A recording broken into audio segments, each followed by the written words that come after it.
Messing with the audio output capture does not do anything. It's still the same degree every single time. I have a very, very fat cat with me right now. Now, can I show you? Bunny, get up here. Trying to get the bunny up here. It's not working, is it? Video capture device. Oh, you like that? Yeah. Okay.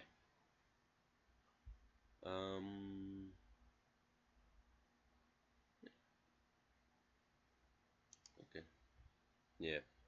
We'll just pull this up for just a moment for Gato.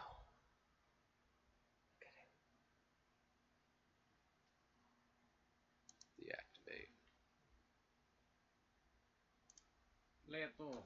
Oh, he disappeared. Okay. That sucks. He decided that he didn't like being picked up for a moment. Oh, my younger brother's playing God of War 3 now.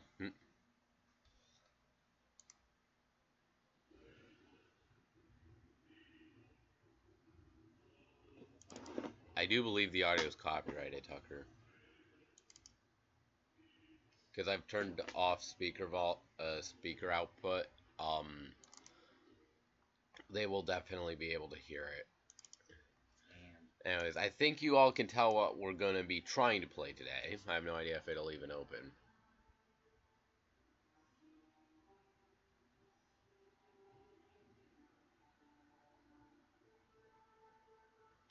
El Matador. Ole! I don't know why that's in a game that features Greek shit, but whatever. Just casually, El Matador! Ole! Like, whatever, dude.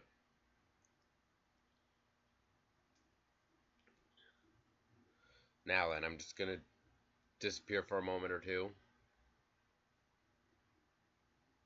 Ah, I see. So it puts a check mark every time you've completed the game. Ends now. Yeah, okay. Anyways, I'm just gonna leave it here. And let it try and load. We were forged in victory. The victory that ended the Great War and brought forth the reign of Mount Olympus. I still can't skip any cutscenes. You still can't skip them? No, that's bullshit. The river of souls.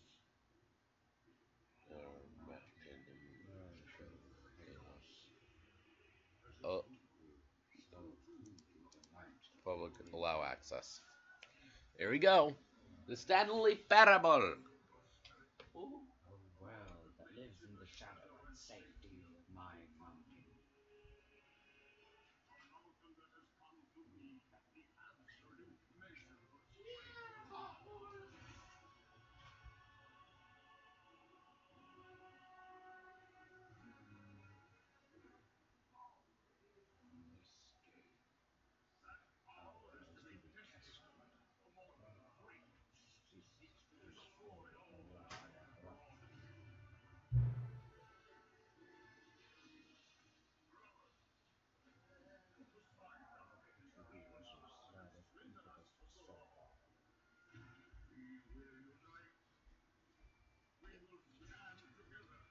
The Titans did not actually look like this in Greek mythology. Yeah, I kind of figured, Tucker. I think it'll be safe to set the bowl on my keyboard. Okay. Up, hang on, escape. Uh-oh. Me, no. Come on. No. Oh, that's problematic. There is a button somewhere on my keyboard. Here we go. Pulls open the task manager and, oh, fuck. Oh, no. This is a little bit more than problematic.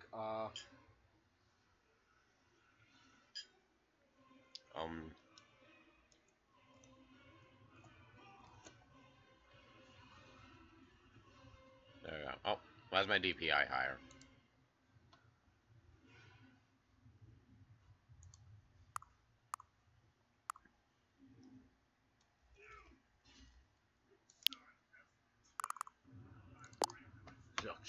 Olympus.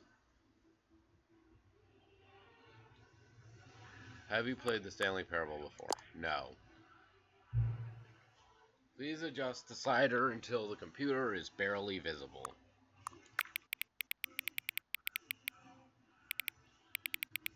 Oh my god, could it be a,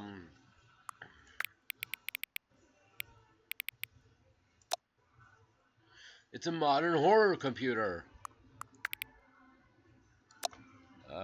Yeah, okay, can't see it, can't see it, can't see it. Now I can barely see it. Barely. You can't tell that's a computer, but, you know, you can still see it.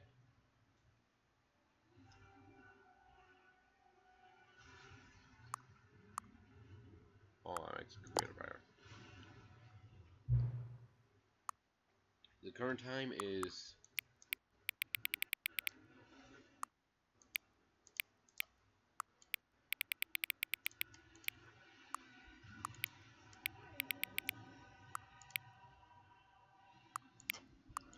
confirmed. Don't know why he wants to know the time. Okay.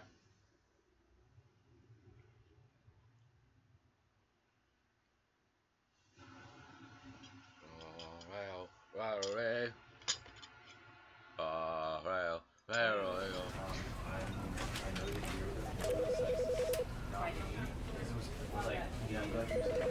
Well, right, because I wanted to put him down here, but basically, right. Tucker, pause this or turn it down or something. Was that example you were saying? Are you speaking? You can actually hear voices what the song is. Does it still work? See, that's cool. Yeah. You know what? Even if you were getting In the game, the end is never the end, is never the end, is never the end, is loading, never the end, is never the end, is never the end, is never the end, is never the end, is never the end, is the yada yada. I just did that for the random loading. But yeah, I heard this game is pretty good. It's designed to run on Windows 7, so obviously it should run fine on Windows 10.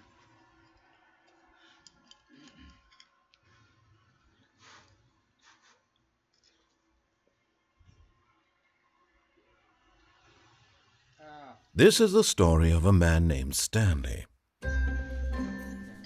Stanley worked for a company in a big building where he was employee number 427. Employee number 427's job was simple. He sat at his desk in room 427 and he pushed buttons on a keyboard. Orders came to him through a monitor on his desk, telling him what buttons to push, how long to push them, and in what order. This is what employee 427 did every day of every month of every year. And although others might have considered it soul-rending, Stanley relished every moment that the orders came in, as though he had been made exactly for this job. And Stanley was happy. And then one day, something very peculiar happened. Something that would forever change Stanley. Something he would never quite forget. He had been at his desk for nearly an hour when he realized that not one single order had arrived on the monitor for him to follow. No one had showed up to give him instructions, call a meeting, or even say hi. Never in all his years at the company had this happened, this complete isolation. Something was very clearly wrong. Shocked, frozen solid, Stanley found himself unable to move for the longest time. But as he came to his wits and regained his senses, he got up from his desk and stepped out of his office.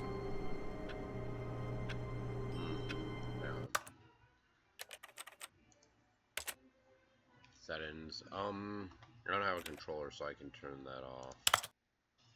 Video.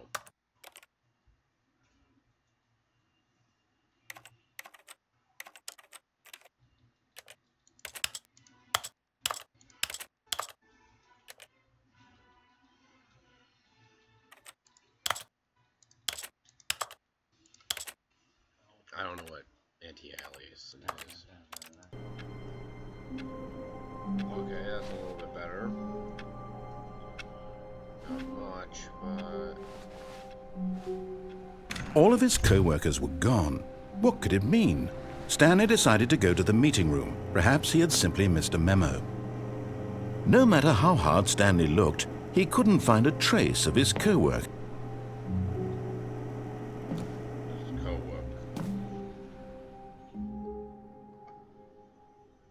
At first, Stanley assumed he'd broken the map, until he heard this narration and realized it was part of the game's design all along. He then praised the game for its insightful and witty commentary into the nature of video game structure and its examination of structural narrative tropes. So, now that you're here, what do you think? Isn't this a fun and unique place to be? Why don't we take a minute just to drink it all in? Okay, I'm over it now. What do you think? Are you sick of this gag yet?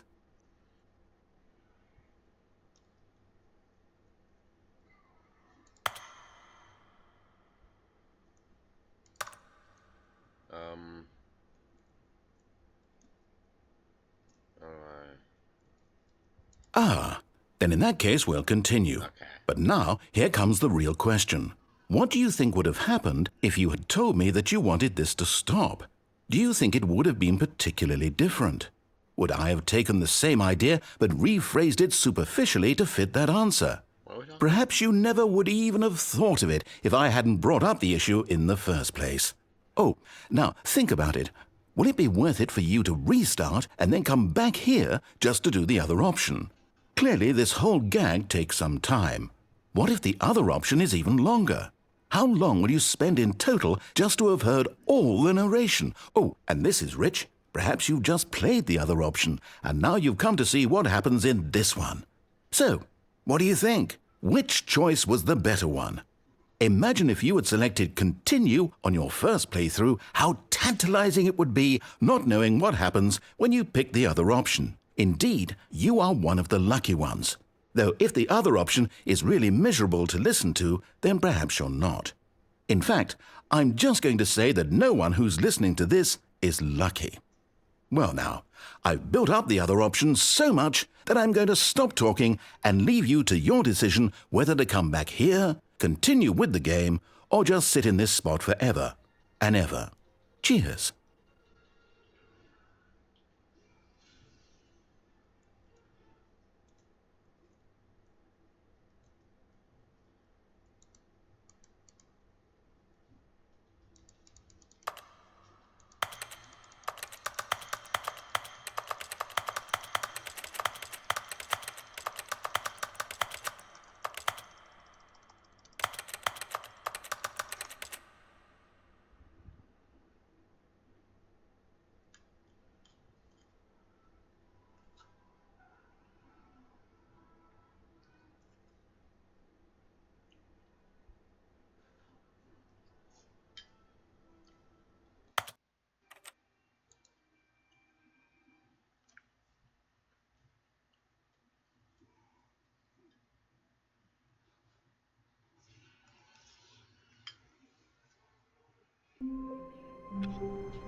All of his co-workers were gone. What could it mean? Stanley decided to go to the meeting room. Perhaps he had simply missed a memo. Stanley went around touching every little thing in the office, but it didn't make a single difference, nor did it advance the story in any way.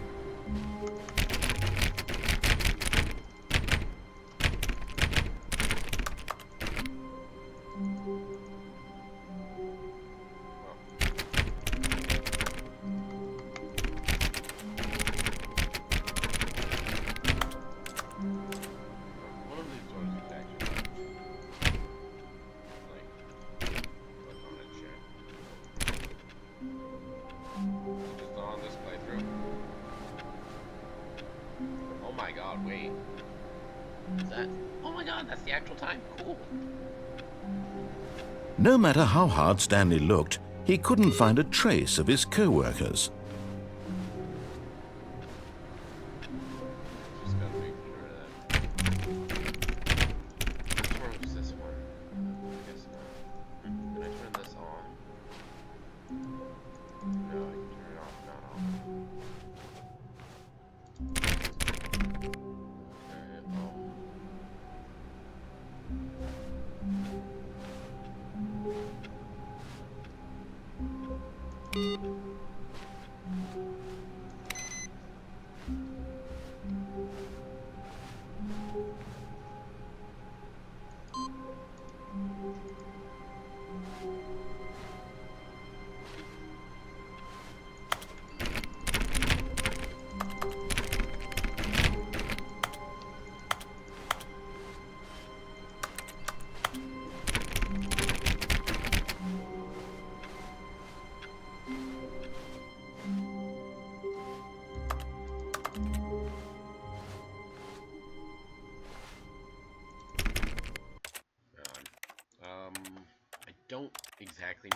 basin is, but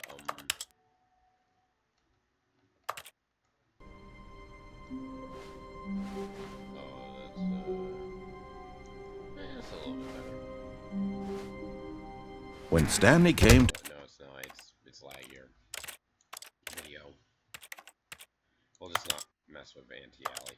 to a set of 2 open doors, he entered the door on his left. This was not the correct way to the meeting room, and Stanley knew it perfectly well. Perhaps he wanted to stop by the employee lounge first, just to admire it. Ah, yes, truly a room worth admiring. It had really been worth the detour after all, just to spend a few moments here in this immaculate, beautifully constructed room. Stanley simply stood here, drinking it all in.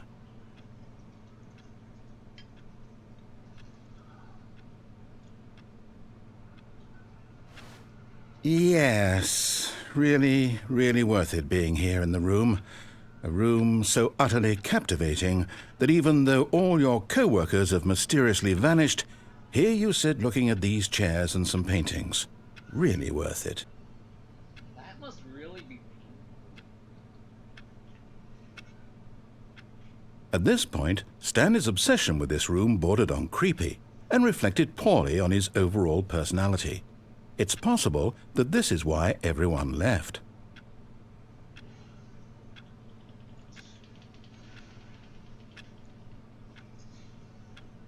Stanley sat around waiting for more dialogue, but when a long time had passed and there was no more, he decided that the game was trying to send him a message.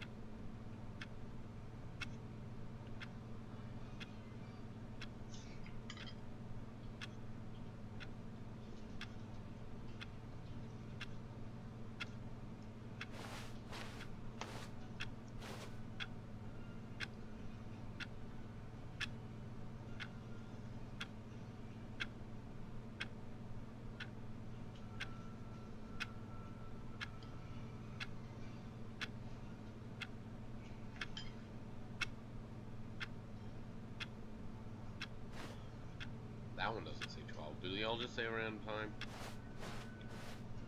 But at last, he'd had enough of the amazing room and took the first open door on his left to get back to business.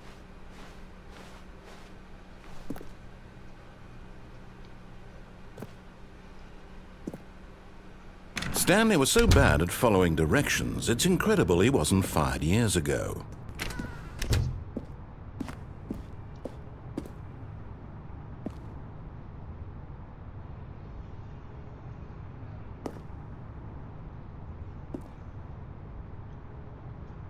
You see, and I don't know what the point of jumping off the cargo lift being fine. Look, Stanley, I think perhaps we've gotten off on the wrong foot here.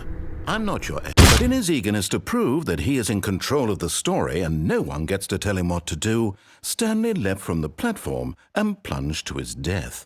Good job, Stanley. Everyone thinks you are very powerful.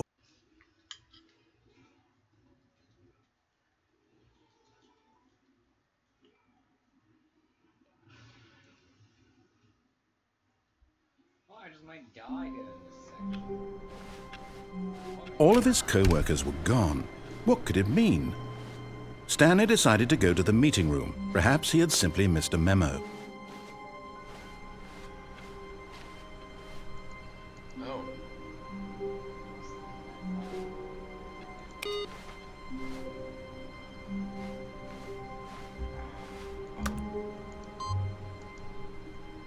Okay, so the computer's different every time.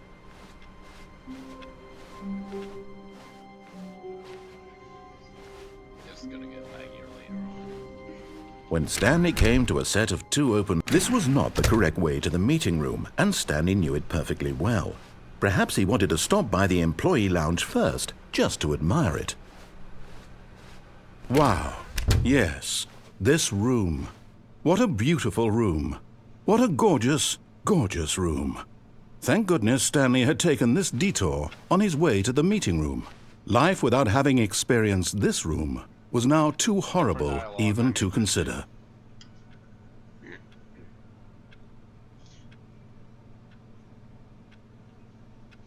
Yes, really, really worth it being here in the room.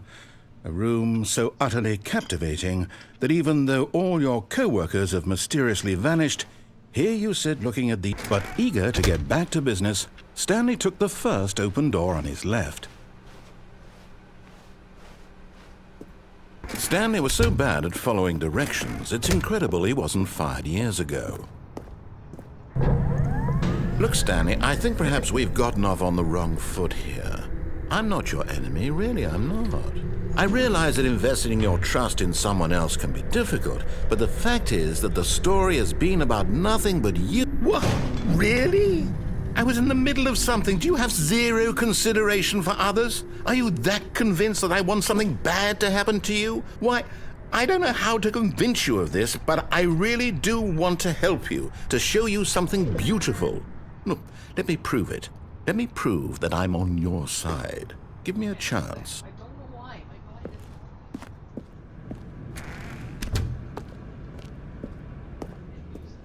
is... Make spooky. Now listen carefully, this is important. Stanley walked through the red door. Whoa. Aha, perhaps you misunderstood. Stanley walked through the red door. I still don't think we're communicating properly. Stanley walked through the red door. All right, fine, go ahead, Stanley. You want to know so badly what's out there? You want to find out what lies at the end of this road you've chosen? Well, don't let me stop you. You see, there's nothing here. I haven't even finished building this section of the map because you were never supposed to be here in the first place.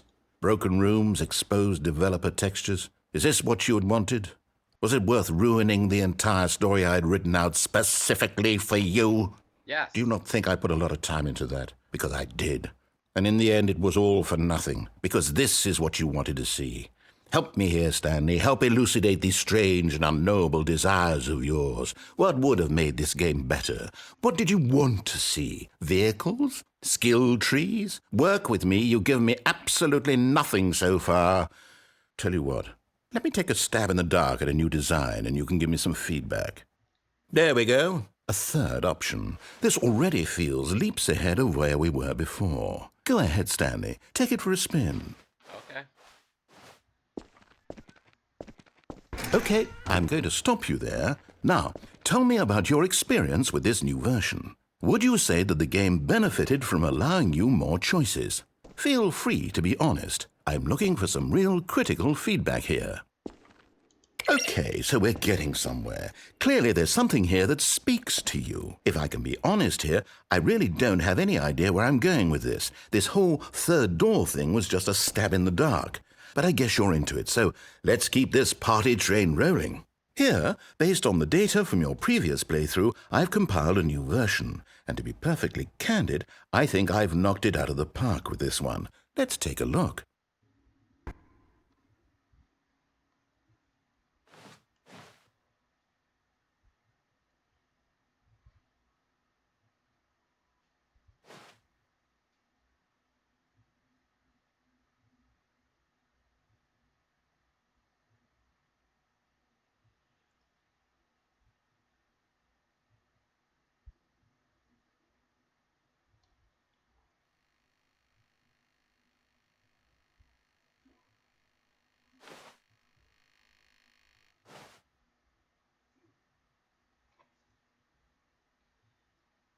Except I haven't been playing this for 7 hours.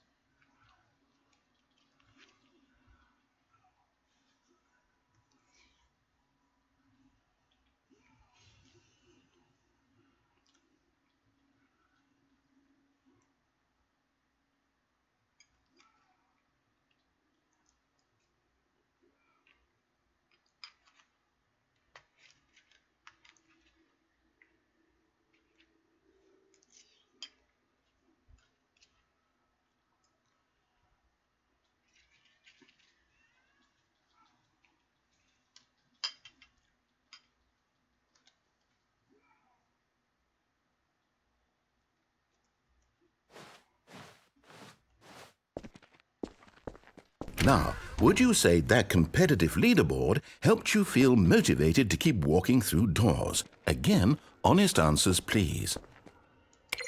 Hey, I nearly forgot. I've got a prototype of a new game I've been working on, and now would be a lovely opportunity to give it some playtesting. You wouldn't mind taking a look at it, would you? Perfect. Let me boot it up.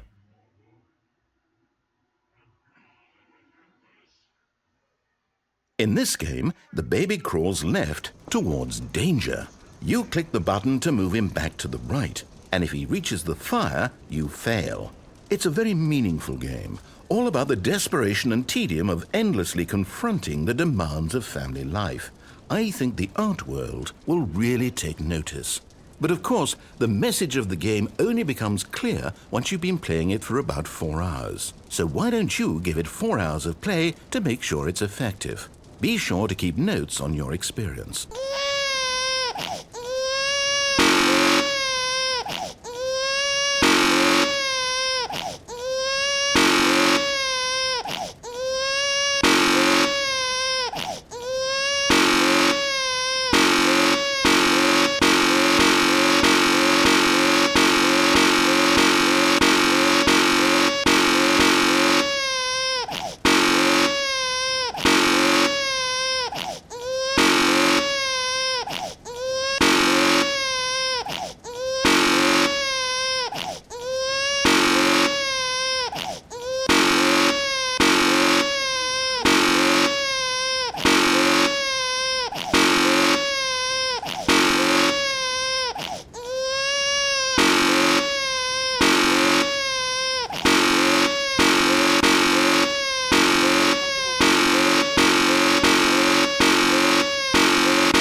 You heartless bastard. Did you do it because you hate babies or purely to spite me? Because if it's the latter, well, I don't know what to do. I'm completely out of ideas. I can't think of a single thing that might improve the experience for me. I'm not even going to try. I'm out, I'm done. It's over. Thank you for playing. Your input was extremely valuable. Oh, hey, since my game was so awful, why don't we play someone else's game, just to ease the pain? Let's see. What do we have here? Yes, this seems like it'll work. Let's give it a shot. I played his game, though. Most players just let the baby die immediately.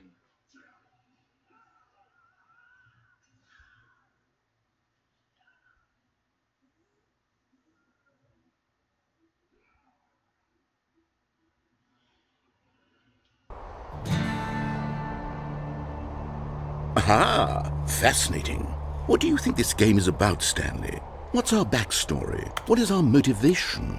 Well, it seems obvious to me that you are meant to play as a creepy man spying on innocent civilians below you from up high in your creep tower, perhaps for some sort of twisted, erotic purpose. Oh, yeah. Yes, that must be it. What a fascinating venture into the experience of total mental depravity. So far, I love everything about this game, Stanley. And it seems there's even more. Come, let's venture outward and see what else is out there. What? Why didn't play Minecraft?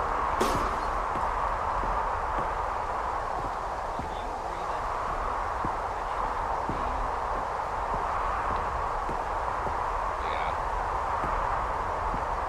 Oh god, this is so laggy. I don't think this game would be playable on my computer if it's lagging this much in the fake version.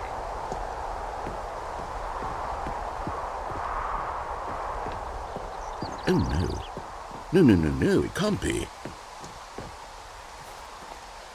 What can't be? It is. It's an open world game. Good God, quickly block it off. Oh, thank goodness, Stanley. What a close call. You nearly wandered off into that thing, that big open, just wandering around, no right or wrong directions, no path to follow. You can just go in any... Ooh, oh, thank heavens we avoided it. We're out of the woods now, Stanley. Okay, I'm going to get us out of here. Let's find another game. Preferably something with walls. Something with nice, big, insurmountable walls. Okay, I think this will be just the thing. No weaknesses in his defense is large enough for me to sneak out. Oh. Time to watch Poseidon lose his eyes. Is this? Wonderful. See, this is exactly what I had in mind. Just a nice big box for you to run around in. There isn't any possibility that you could get lost here. Now this is game design. Stanley, if you manage to get lost in this game, I will be phenomenally impressed. This is Rocket League. Okay, so what exactly do we do here? Let's see. There are lots of cars here in the back, but obviously there's no racetrack. Okay, I'm seeing that there's a ball of some kind back here. Is this game sports ball? Stanley, I think it's sports ball. Oh, what fun. We shall run the bases and do a touchdown together? Yes, I think surely we must. Okay, Stanley, here's the ball. Have fun. Oh my god, it is literally just fucking rocket. Oh god. Oh, it just gave me a friggin' speed boost. I'll play on blue.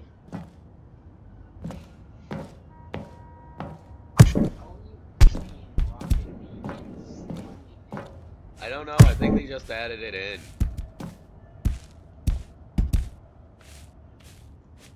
Are you doing it? Are you winning? Is this fun? Is it better than my miserable little story that I worked so hard on? Stanley, I have a thought. And I realize I'm not a sportsologist, but if one ball generates a certain amount of raw... Hold on. What are you doing? You made the mistake of letting me access that. What? Oh, I just fell out of the map. Stanley, don't do that. I can't follow you there. I can't help you. How will you write a story without me? You can't do it. You know that. Stanley, come back.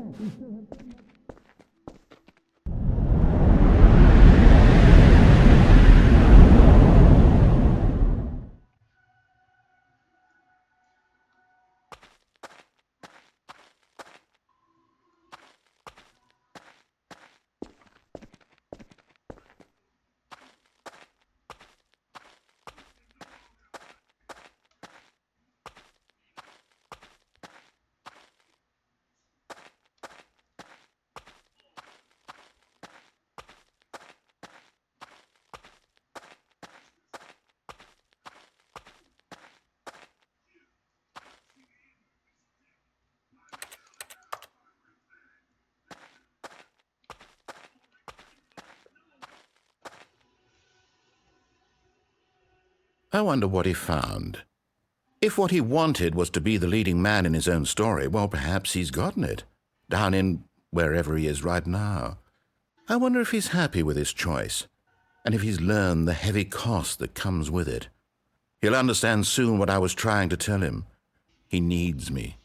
Someone who will wrap everything up at the end, to make sense out of the chaos and the fear and the confusion. That's who I am. That is what I mean to this world. Oh, yes. Yes, I'll be back. There's no other way. Once this ends, after it all comes to a close, then I'll be back. The end will be here soon. Very soon. I can wait.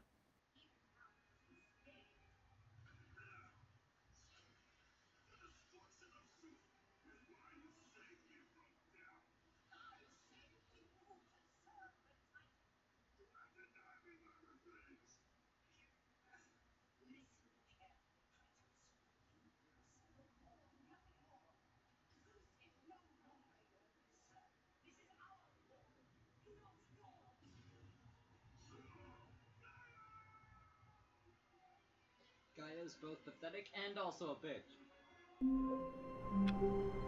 Okay. All of his co-workers were gone. What could it mean? Basically, we're just... Stanley decided to go to the meeting room. Perhaps he had simply missed a memo. Gotta check everything. No matter how hard Stanley looked, he couldn't find a trace of his co-workers.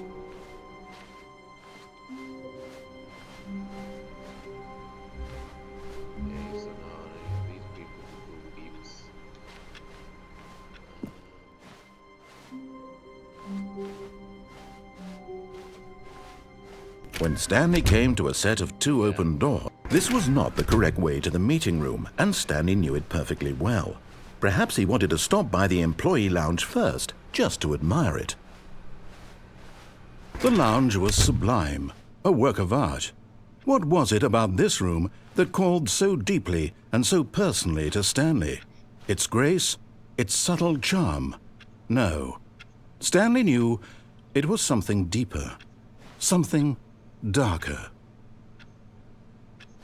Lore. Break room. Yes, really worth it being here in the room. But eager to get back to business, Stanley took the first open door on his left. Nope. Stanley was so bad at following directions, it's incredible he wasn't fired years ago. Look, Stanley, I think perhaps we've gotten off on the wrong foot here. I'm not your enemy, really, I'm not. I realize that investing your trust in someone else can be difficult, but the fact is that the story has been about nothing but you all the... I fall off the platform.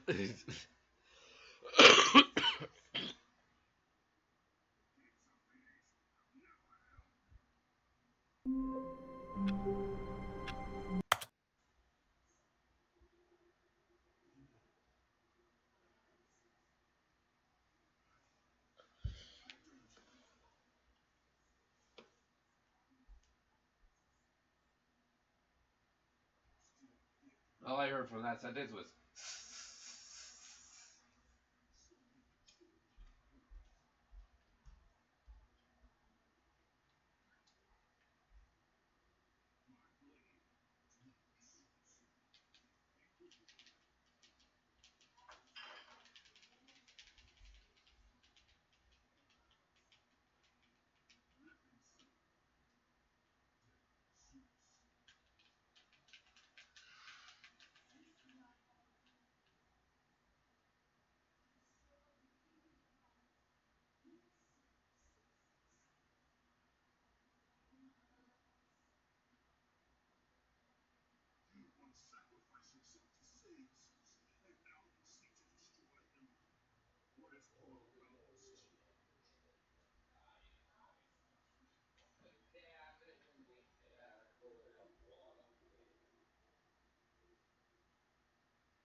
How the fuck did I fall?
All of his co-workers were gone. What could it mean? Stanley decided to go to the meeting room. Perhaps he had simply missed a memo.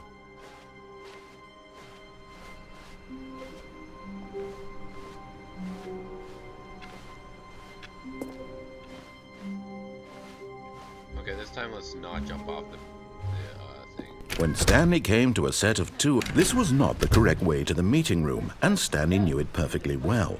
Perhaps he wanted to stop by the employee lounge first, just to admire it.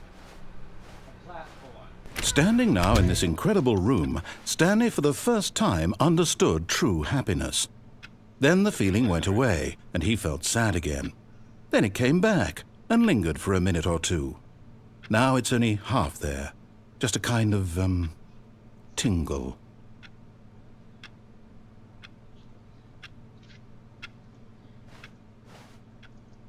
Yes, but eager to get back to business, Stanley took the first open door on his left. This time let's not jump off. Stanley was so bad at following directions, it's incredible he wasn't fired years ago. Look, Stanley, I think perhaps we've gotten off on the wrong foot here. I'm not your enemy, really, I'm not. I realize that investing your trust in someone else can be difficult, but the fact is that the story has been about nothing but you all this time. What? Really? I was in the middle of something. Do you have zero consideration for others? Are you that convinced that I want something bad to happen to you? Why, I don't know how to convince you of this, but I really do want to help you, to show you something beautiful. Look, let me prove it. Let me prove that I'm on your side. Give me a chance. Now listen carefully, this is important. Stanley walked through the red door. Oh, thank God you are willing to listen to me. Do you see that I really have wanted you to be happy all this time? The problem is all these choices. The two of us always trying to get somewhere that isn't here. Running and running and running, just the way you're doing right now. Don't you see that it's killing us, Stanley? I wanted to stop. We would both be so much happier if we just stopped. And I think I have a solution. Here, let me show you.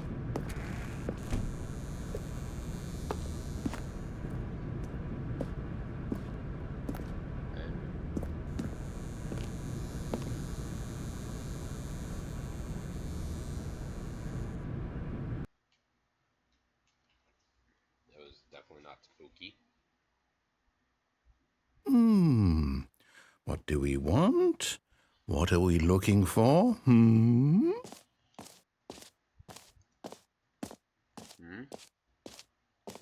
Here. Yes. Oh, it's beautiful, isn't it?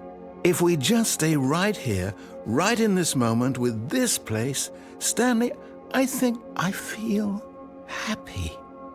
I actually feel happy.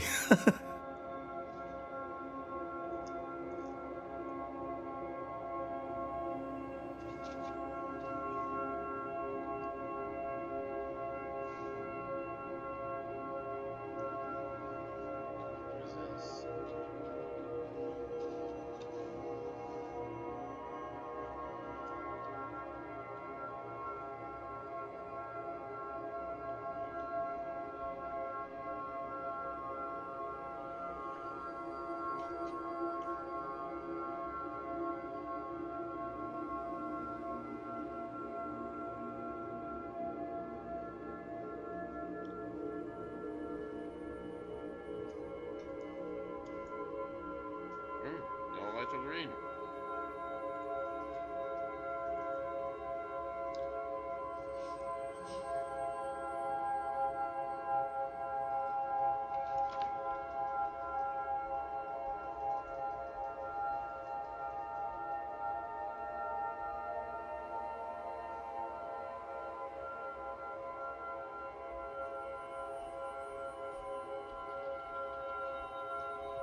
casually play a liminal space type of game.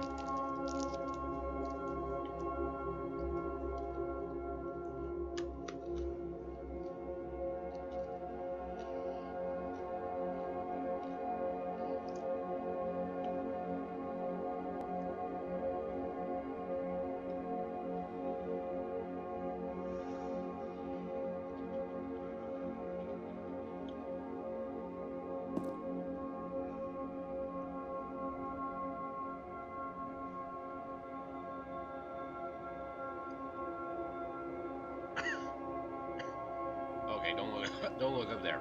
Got it. How long of a loop is this?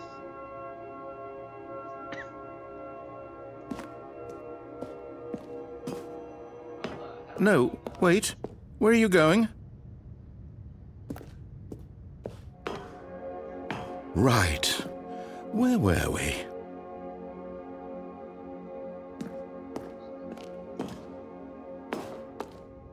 Yes.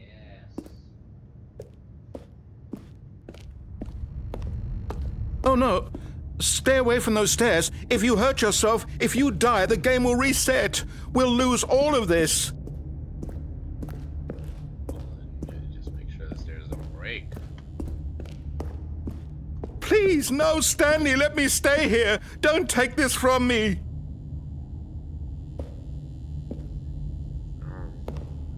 I see. Please, Stanley, think about what you're doing. I am. I'm going back down.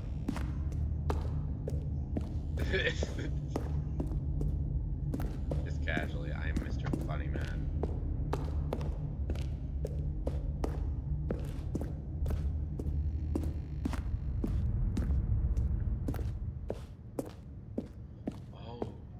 Good, good.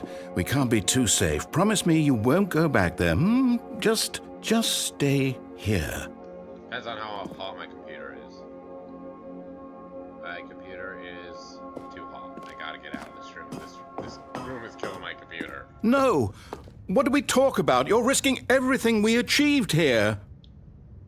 Hey, geez. Are you are going to stay here, aren't you?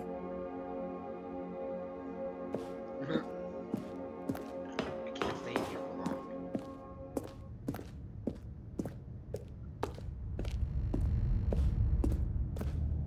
You heard me before, didn't you? You will die! What about this isn't getting through to you?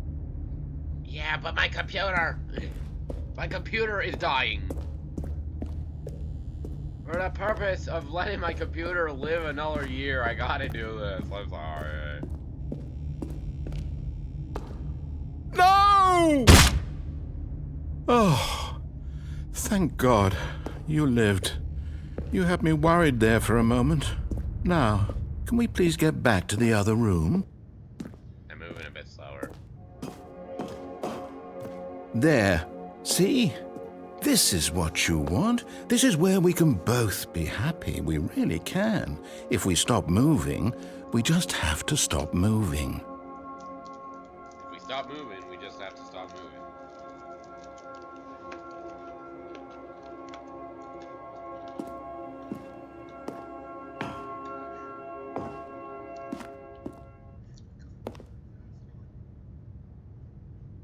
Stanley, go back.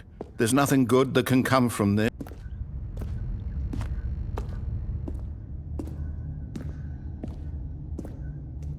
No. No. What are you doing, Stanley? Please, do you just not believe me? What can I say to convince you?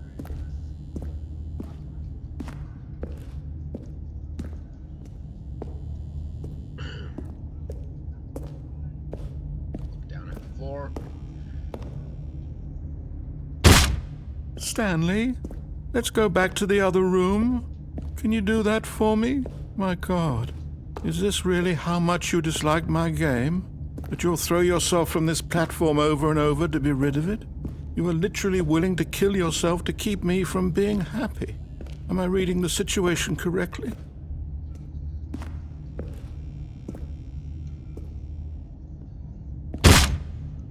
maybe you're just getting a kick out of it. I don't know anymore. I just wanted us to get along. But I guess that was too much to ask. It looks like you wanted to make a choice after all. Well, this one is yours. I notice that I get a bit slower every time I fall off that. Makes sense, seeing as, you know, I'm hitting the ground legs first. Is it over? It's going to restart, isn't it? I'm going back. There was a bucket on the left of my screen.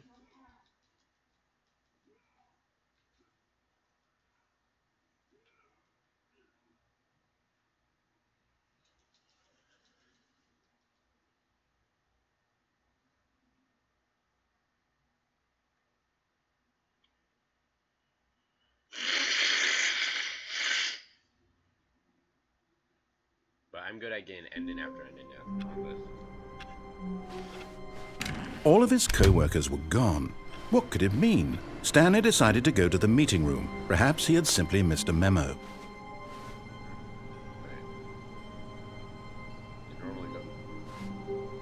normally goes off to right. Normally goes off to the right.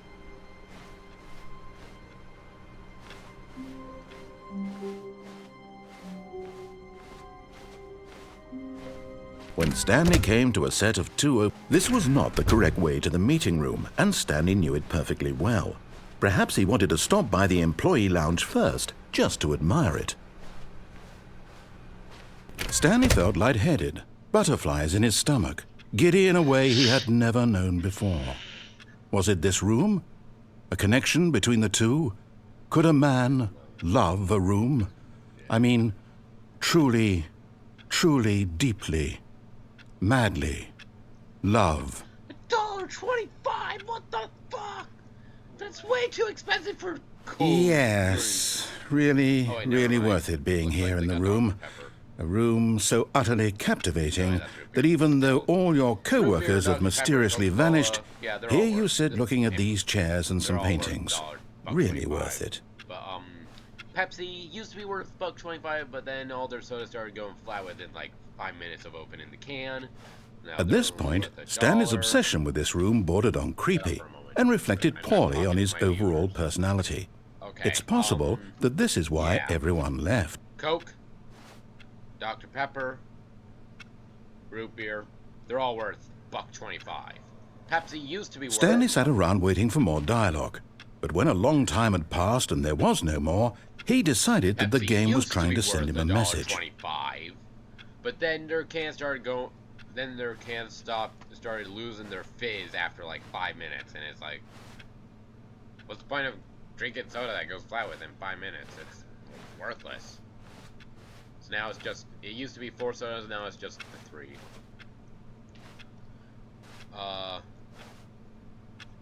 Looks like they only have root beer and Sprite and a good old-fashioned Sprunk. Why can't I just not get up this one thing sometimes? It's like, just randomly, I'm not gonna... Yeah, you see that, right? So like, I'll hit an invisible wall. But at last, he'd had enough of the amazing room and took the first open door on his left to get back to business. I'll take the second open door on the... Stanley was so bad at following directions, it's incredible he wasn't fired years ago. Look, Stanley, I think perhaps we've gotten off on the wrong foot here. I'm not your enemy, really, I'm not.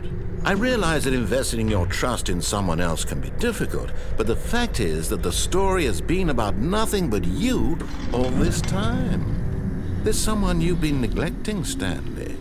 Someone you've forgotten about. Please, stop trying to make every decision by yourself. Now, I'm not asking for me, I'm asking way for to make her. like ridiculously large amounts of barriers on this thing, and I don't remember how. This is it, Stanley. Your chance to redeem yourself, to put your work aside, to let her back into your life. She's been waiting.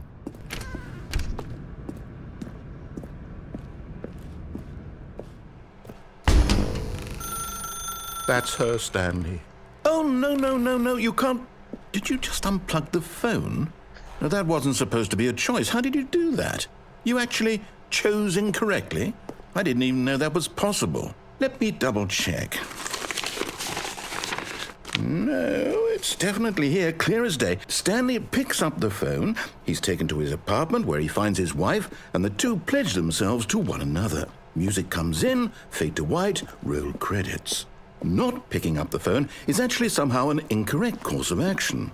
How is that even possible? None of these decisions were supposed to mean anything. I don't understand.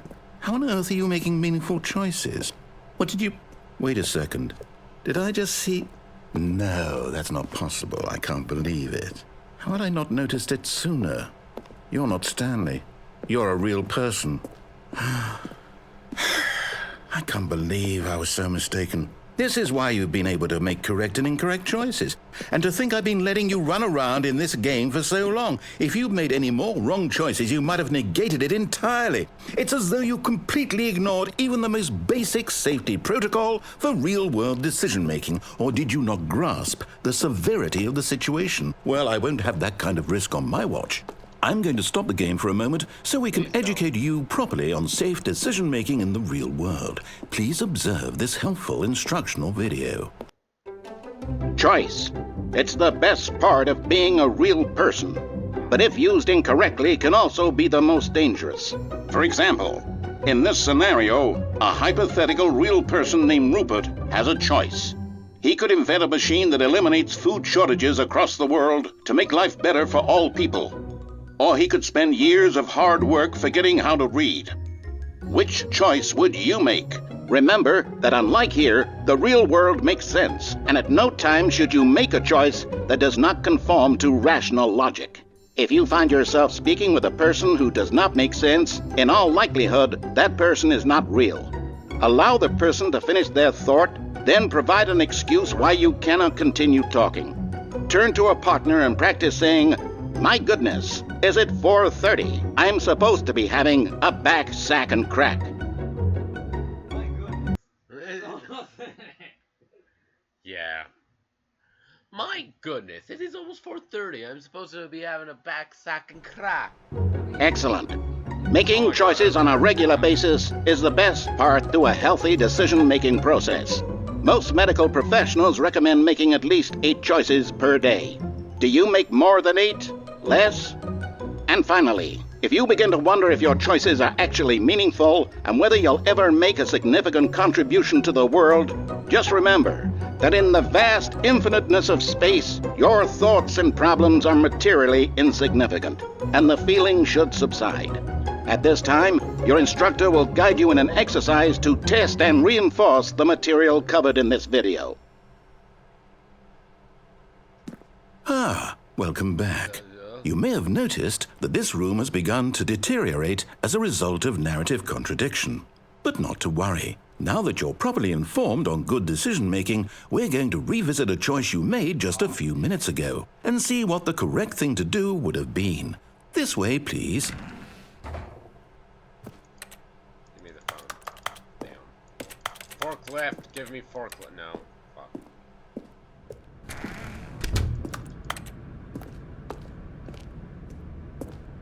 Ah, okay, here we go.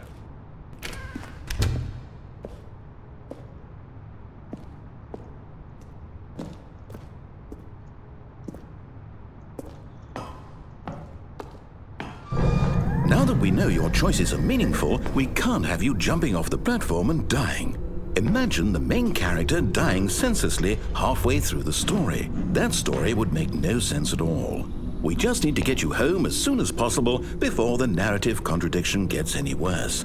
Unfortunately, it seems this place is not well equipped to deal with reality.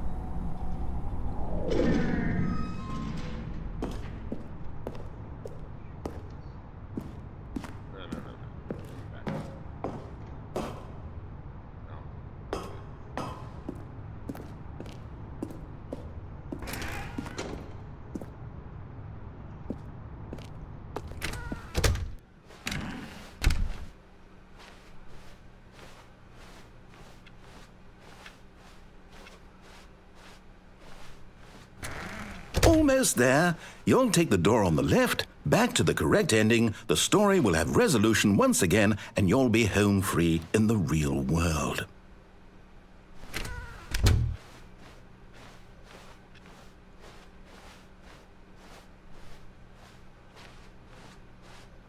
first thing I'll do is take the door on the... Now remember, all you need to do is behave exactly as Stanley would. That means choosing responsibly and always putting the story first. I'm quite sure you'll be up to the task. Just follow my lead and you'll be fine. All right. When Stanley came to a set of 2 open doors, he entered the door on his left. No! Why did you do that? Quickly, hurry back in the other direction. Perhaps we're not too late.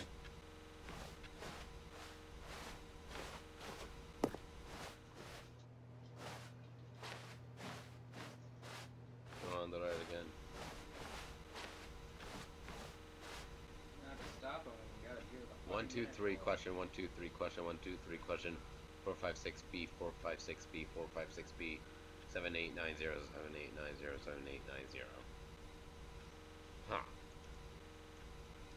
That is really interesting. But that seems like something I would do, to be honest. Actually, that entire mess looks like something I would do. I love how it just randomly becomes total chaos.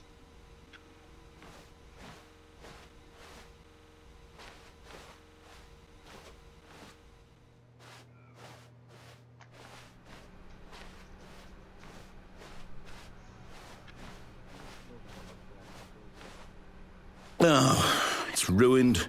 I can't believe, after everything we talked about, that my story, you've destroyed my work. Why? For what? What did you get out of that? What did you think was so special about seeing the game undone, left here like so much garbage? It's worthless now. And what am I supposed to do? Even if there were a way to continue, would it be worth it? To know that my story is now incorrect? How can I go back to that? I can't erase that knowledge. I'll have to live with it forever, reliving its impossibility forever. I couldn't live that way. Is it better to shut the game down entirely? To willingly destroy all of my work? I don't know. What's the answer? What do I do? What do I do? What do I... No, I have to. I have to shut the game down. I have to. I have to.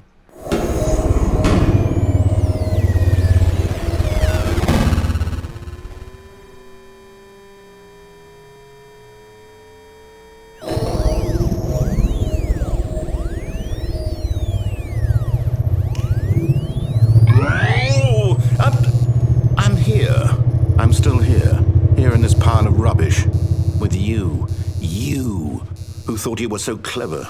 Now look where we are. My entire game is destroyed. It was the only thing in the world that was mine, and you've run it into the ground. What, did you think that would be funny? You just had to see? Didn't I impress upon you how important it was to be like Stanley? He actually knows how to do what I tell him to. He understands that if I say to do something, there's a damn good reason for it. That thought hadn't even occurred to you, had it? That there's a world outside of you? You're a child. Yes, actually, I am. Oh, my story. If you'd just gone through the door on the left, you would have seen it. There was a whole underground facility. You would have destroyed it and been victorious. It would have been so perfect. I worked so hard on it. I tried so hard to make... behave exactly as Stanley would. That means choosing responsibly and always putting the story first. I'm quite sure you'll be up to the task. Just follow my lead and you'll be fine. All right. When Stanley came to a set of 2 open doors, he entered the door on his left.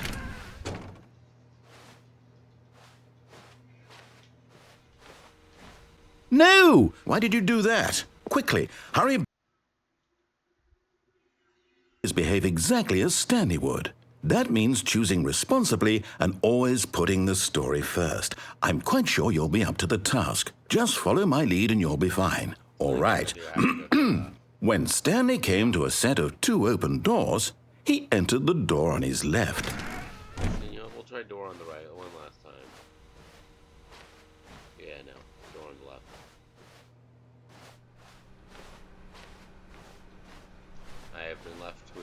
been left with no choice. Yet there was not a single person here either. Feeling a wave of disbelief, Stanley decided to go up to his boss's office, hoping he might find an answer there.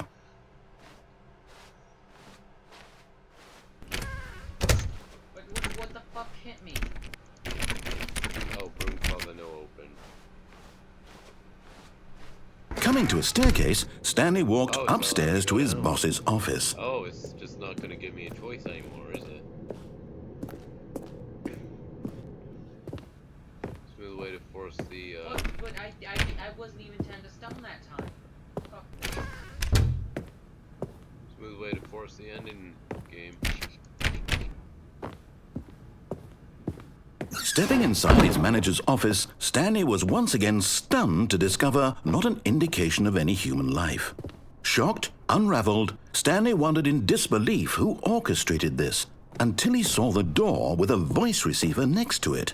Surely behind this door lay all the answers to his questions. And beyond all probability, he knew the passcode. He had seen it on his boss's computer just last week. Night Shark 115. Was this the code to open the door? Would it still work? There was only one way to find out. Stanley had been trained never to speak up, but now he would draw from within himself the courage to face the unknown. He drew a sharp breath and then spoke the code. Here we go.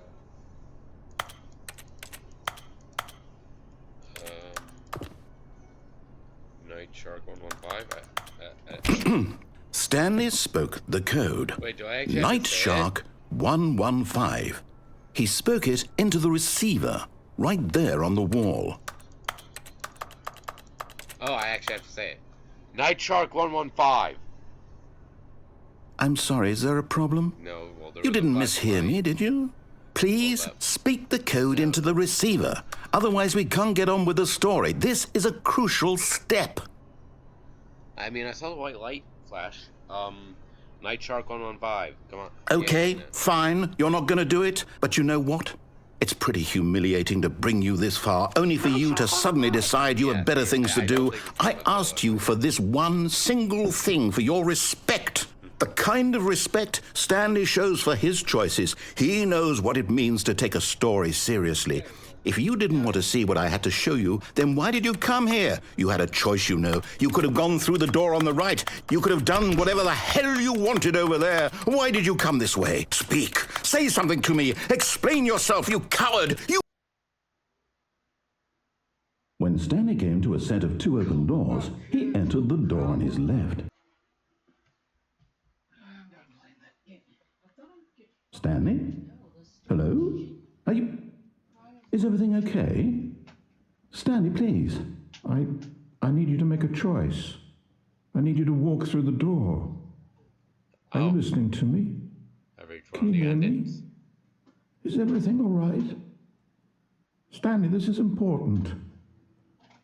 The story needs you. It needs you to make a decision. It cannot exist without you. Do you understand me? Whatever choice you make is just fine. They're both correct. You cannot be wrong here. We can work together. I'll accept whatever you do. I simply need you to take that step forward, please. Choose. Do something. Anything. This is more important than you can ever know. I need this. The story needs it. So, you hear me? Are you there? Are you listening to this? Stanley, are you there? Okay. It's okay, I can wait. You need time to decide. Time to make sure your choice is correct. That is the best choice. Stanley all is right. ugly.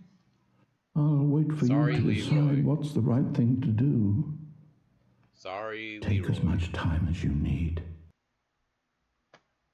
Who the fuck is Leroy?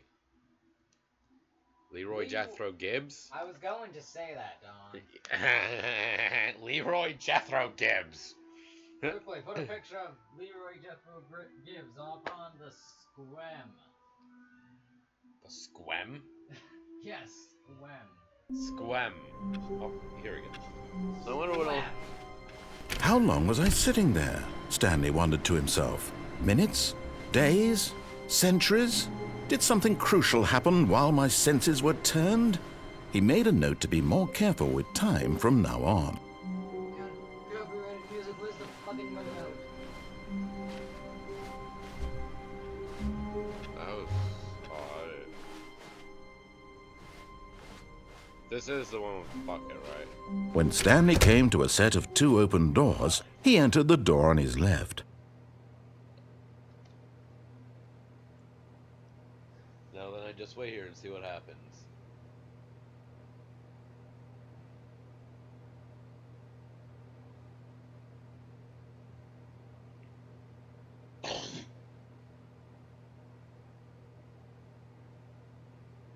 Okay. This was not the correct way to the meeting room, and Stanley knew it perfectly well. Perhaps he wanted to stop by the employee lounge first, just to admire it. The lounge was grand, majestic, perhaps too majestic, like a combination of a much smaller version and a much larger version of this exact room. It all made Stanley uncomfortable, and he started to bleed a little. What? This made him smile. At last, proof that he was human. Why? What? But eager to get back to business, Stanley took the first open door on his left. Stanley was so bad at following directions, it's incredible he wasn't fired years ago. Look, Stanley, I think perhaps we've gotten off on the wrong foot here. I'm not your enemy, really, I'm not. I realize that investing your trust in someone else can be difficult, but the fact is that the story has been about nothing but you all this time. There's someone you've been neglecting, Stanley. Someone you've forgotten about. Please, stop trying to make every decision by yourself. Now, I'm not asking for me, I'm asking for... This is it, Stanley. Your chance to redeem yourself. To put your work aside. To let her back into your life. She's been waiting. That's her, Stanley. You need to be the one to do this. Spam click. And it freezes.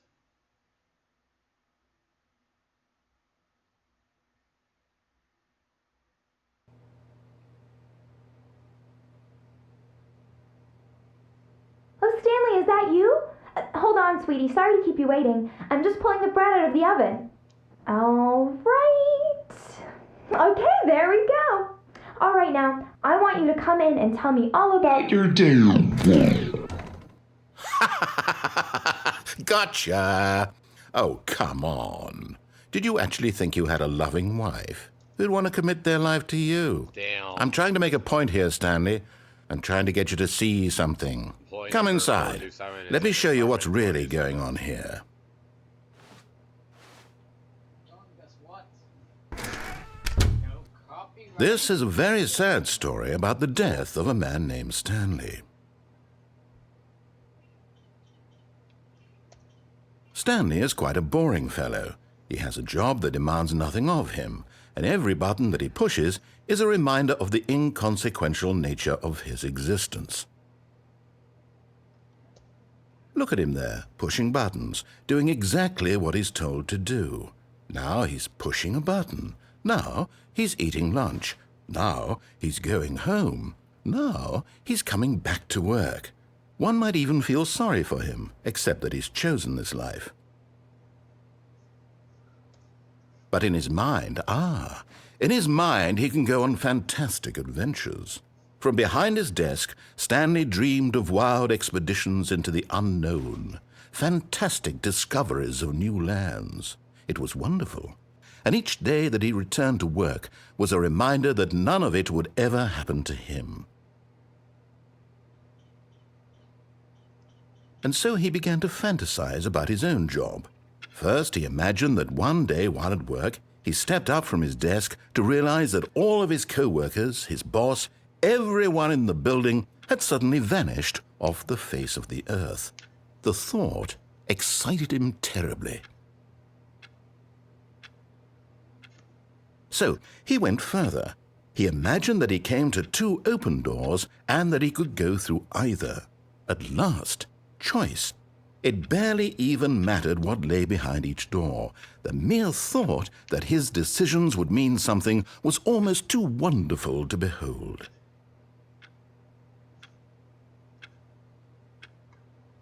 As he wandered through this fantasy world, he began to fill it with many possible paths and destinations.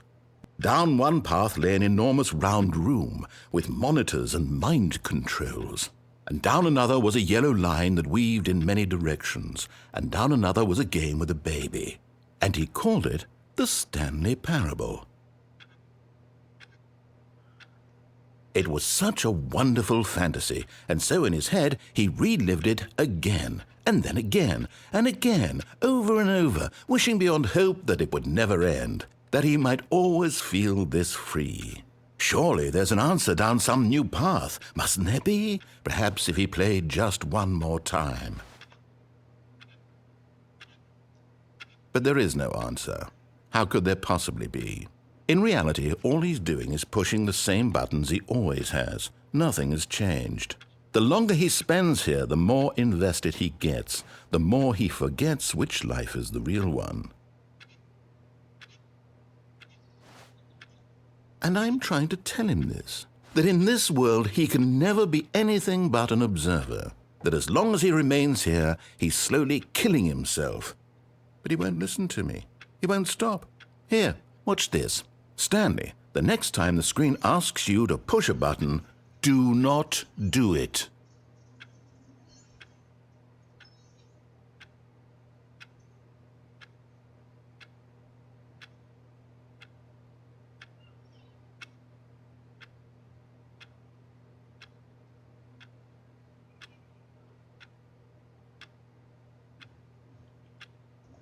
You see? Can he just not hear me? How can I tell him in a way that he'll understand that every second he remains here, he's electing to kill himself? How can I get him to see what I see? How can I make him look at himself?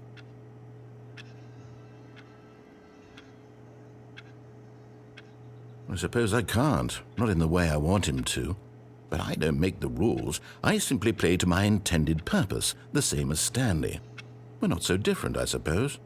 I'll try once more to convey all this to him. I'm compelled to. I must. Perhaps, well, maybe this time he'll see. Maybe this time. And I tried again, and Stanley pushed a button. And I tried again, and Stanley pushed a button. And I tried. Just casually, please die. Like, wow. How rude. Anyways.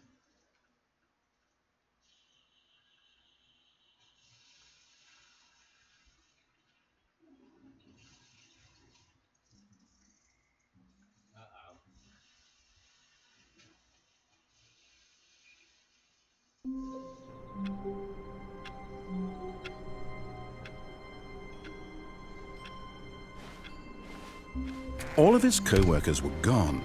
What could it mean? Stanley decided to go to the meeting room. Perhaps he had simply missed a memo.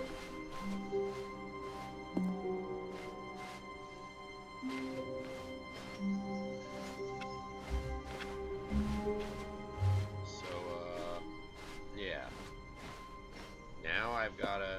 When Stanley came to a set of 2 open doors, this was not the correct way to the meeting room, and Stanley knew it perfectly well. Perhaps he wanted to stop by the employee lounge first, just to admire it. And here it was, the lounge. What a room, Stanley thought to himself. What a room, what a room, what a room. This is what Stanley thought. What a room. What a room, what a room. What a room. Va-va-voom. What a room. Just randomly. Okay, anyways. But eager to get back to business, Stanley took the first open door on his left. We'll go left. And so he detoured through the maintenance section, walked straight ahead to the opposite door, and got back on track.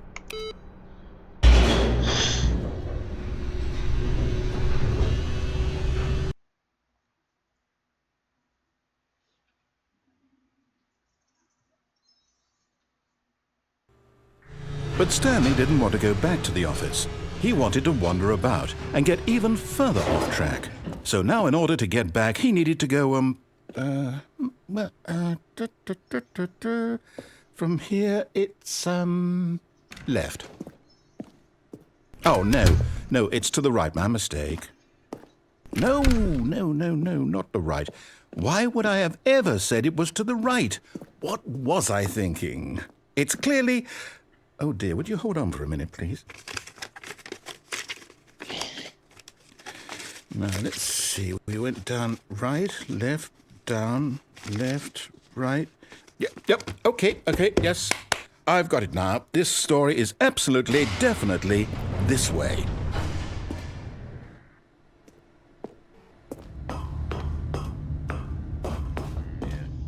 No. This isn't right at all. You're not supposed to be here yet. This is all a spoiler. Quick, Stanley, close your eyes. Okay. We just have to get back to, oh, who am I kidding? It's all rubbish now.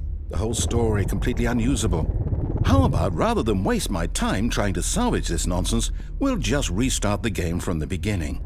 And this time, suppose we don't wander so far off track, Okay, from the top.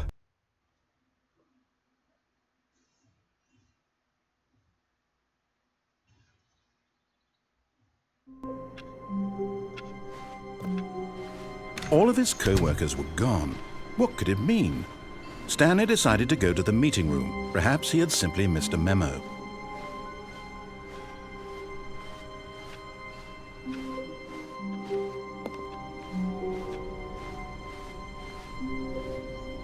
When Stanley... Wait, what? No, I restarted. I swear I definitely restarted the game over, completely fresh. Everything should be... Or did something change? Stanley, did you change anything when we were back in that room with all the monitors? Did you move the story somewhere or... Hold on. Why am I asking you? I'm the one who wrote the story. It was right here just a minute ago. I know for sure that it's here somewhere. Okay, then. It's an adventure. Come, Stanley. Let's find the story. Chairs. Ah, perfect.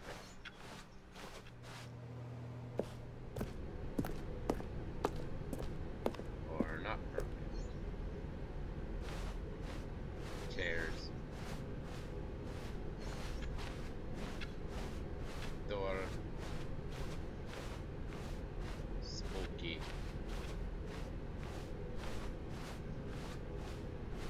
I'll say it. This is the worst adventure I've ever been on. I can promise you there definitely was a story here before. Do we need to restart the game again? Well, I find it unlikely that we'll ever progress by starting over and over again, but it's got to be better than this. Okay, let's give it a shot. Why not?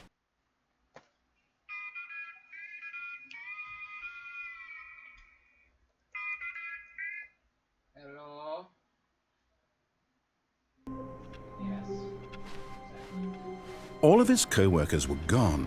What could it mean? Stanley decided to go to the meeting room. Perhaps he had simply missed a memo.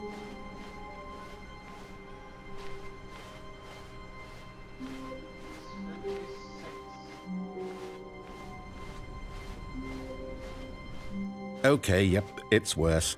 I might be remembering this wrong. It's possible the story is back where we just came from. Why don't we go back the other direction and see if we missed anything?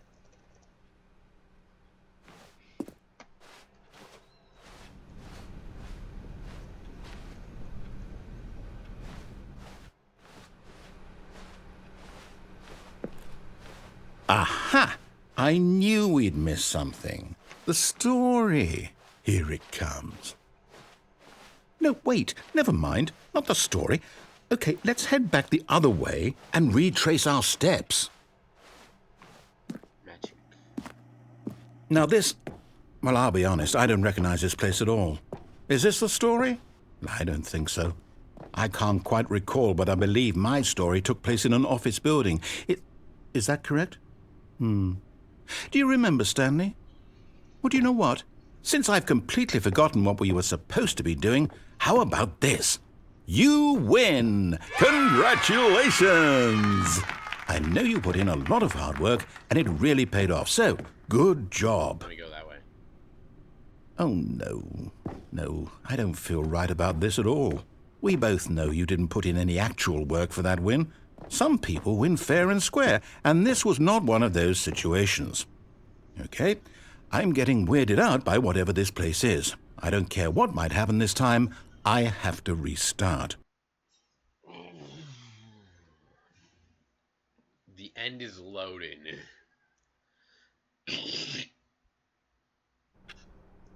All right, I've got a solution. This time, to make sure we don't get lost, I've employed the help of the Stanley Parable Adventure Line. Just follow the line. How simple is that? You see? The line knows where the story is. It's over in this direction. Onward, Stanley, to destiny. Though, here's a thought. Wouldn't wherever we end up be our destination, even if there's no story there? Or to put it another way, is the story of no destination still a story? Simply by the act of moving forward, are we implying a journey such that a destination is inevitably conjured into being via the very manifestation of the nature of life itself? Okay, Stanley, I need to follow this train of thought for a minute. Just stick with me. Now, we can both agree that the nature of existence is in fact a byproduct of one's subjective experience of that existence, right? Okay, now if my experience of your existence rests inside of your subjective experience of this office, is this office in fact the skeleton of my own relative experiential mental subjective construct? Whoa. Hang on. That got a bit weird back there. Well, I'd like to apologize. Not sure where I was going with all that. Okay, that You know what? makes sense. I think what we need right now is a bit of music to lighten the mood.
cut the music, go back and look at that fern.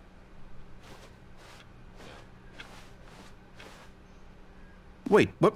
We're back at the office? No. Line, you do know we're looking for the Stanley Parable, right? The story? Is any of this ringing a bell?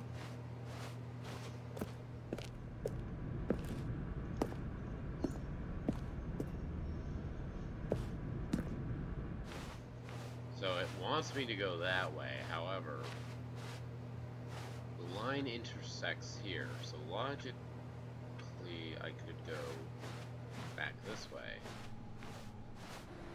There you go, and it's all been reset. Problem solved. I'm going back. Clack away at my keys a bit. Anyways. So, in all reality, this door was not open previously. Let's go this way. So, I get what Okay, there's just nothing that way. Okay. So it looks like I am being forced to go this way.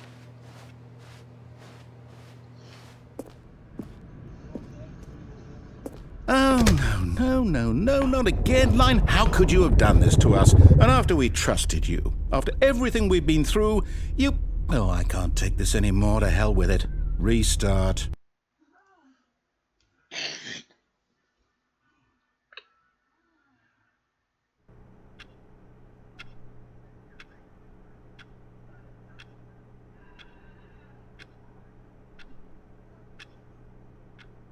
Oh, hey. What? This isn't part of the game. What is this? It is part of the game, but it isn't. I used the time counter. I went back in time. I can't take. Oh! Oh, like to before the movies and shit. Sure. I'm not sure.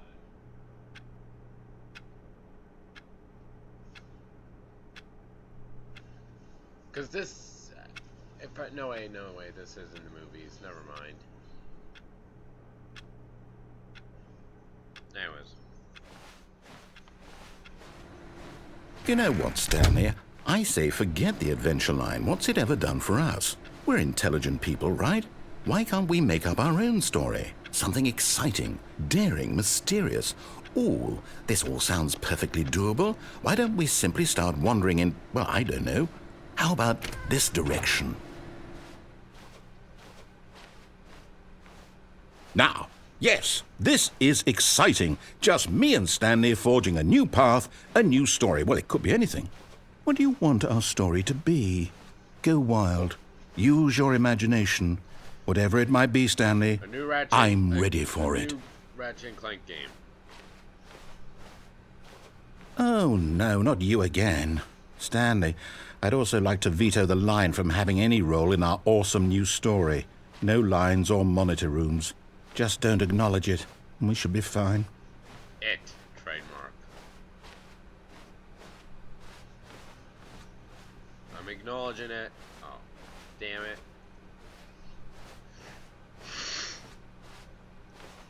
Ah, a choice. We get to make a decision. From here, the story is in our control. How important we mustn't squander the opportunity. In fact, I believe I need a minute to think here. Just walk in circles for a minute. Okay, so I know that each door has to lead somewhere, which means that somewhere, the place where we're trying to go, there must be a reverse door that leads here. And that in turn means that our destination corresponds with the counter-inverted reverse door's origin. So starting from the right, let us ask, will taking the right door lead us to where we're going? And since the answer is clearly yes, then by all accounts, the door on the right is the correct one. Another victory for logic.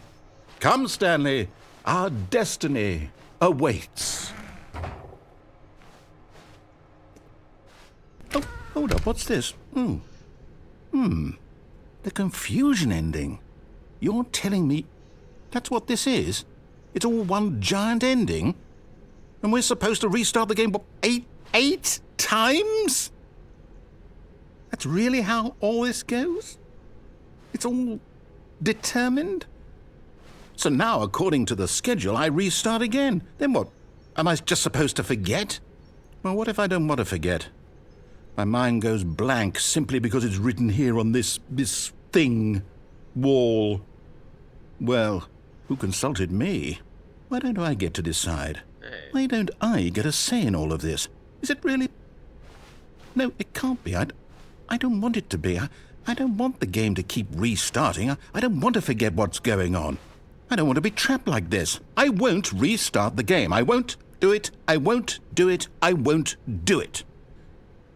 And the timer stopped? Does that mean, did we do it? Did we break the cycle? The, whatever it is that made this schedule? How would we even know? Will someone come for us? Will something happen? So, okay. I guess now we just wait, you know. I suppose in some way that this is a kind of story, wouldn't you agree? I'm not quite sure if we're in the destination or the journey, though they're always saying that life is about the journey and not the destination, so I hope that's where we are right now. We'll find out, won't we? Eventually. Well, in the meantime...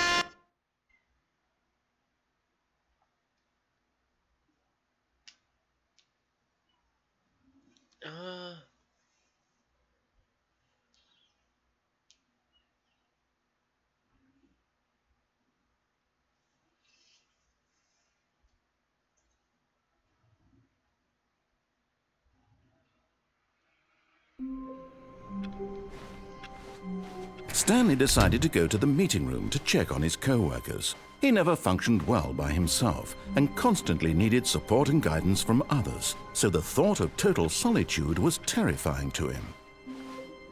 New content. Oh, new content? What does that mean, new content?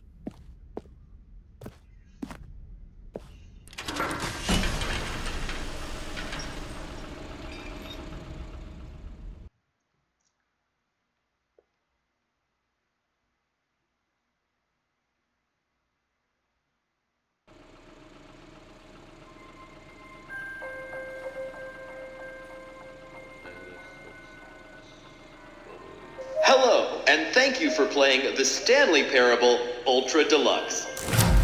As you may know, the Stanley Parable was a video game released in 2013 on home computers.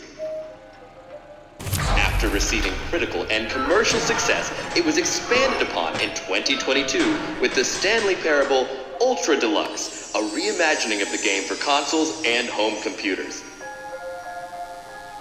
The Stanley Parable Ultra Deluxe features exciting new content that broadens and expands the world of the Stanley Parable, delighting audiences the world over. Please, step inside and see what thrilling new adventures await in the Stanley Parable Ultra Deluxe. Oh, well, this sounds delightful.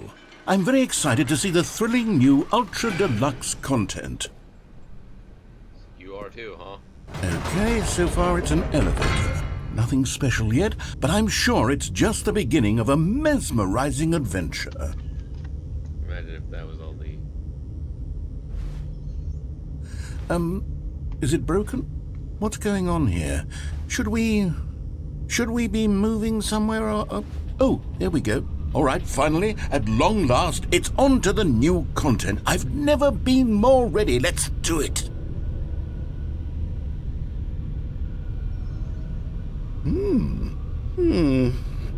I have to say, initial impressions of Stanley Parable Ultra Deluxe, mostly tedious. It's as if Oh, okay. Let's see the content. Give me the content, Stanley. I want it. All right, let's see. It's the jump circle.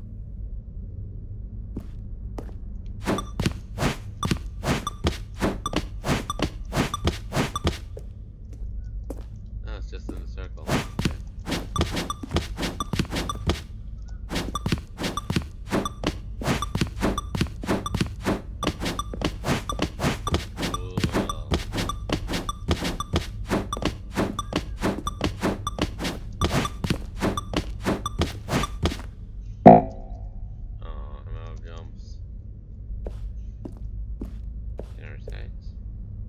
Is that it? Surely that's not all the new content. There has to be something else, right?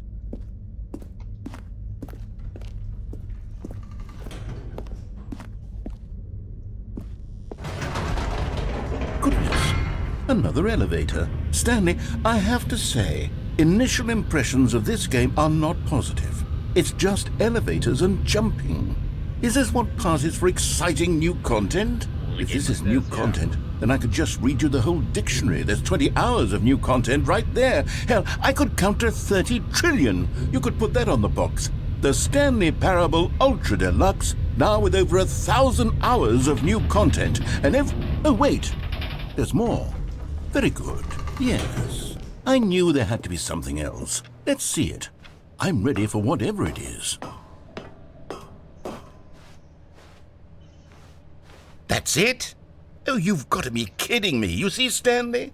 This is what happens when greedy video game developers with no respect for their fan base rush a cheap expansion to market for no reason other than to make an easy dollar. And don't get me started on the level of craftsmanship that's gone into it. In fact, I'm looking right now at the game's achievements, and it's hard to believe one of them actually says, "Test achievement, please ignore." What quality assurance department signed off on this?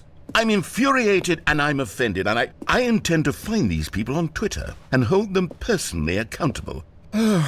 It's my fault, Stanley. I built up too much anticipation around the new content, I'm afraid. It could never have lived up to such expectations. If you're still with me, why don't we just reset the game and we'll try to get back to what the Stanley Parable is really about. No frills, no gimmicks. Just you and me having a great time together like always. What do you say, friend?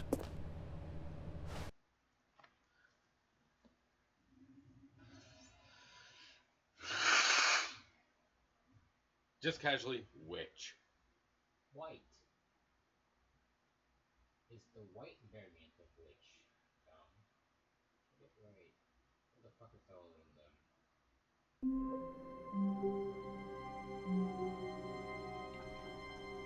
Wait. This is... Wait a second.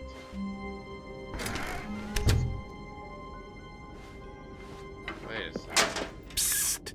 Stanley! Come over here! In the vent! I want to show you something!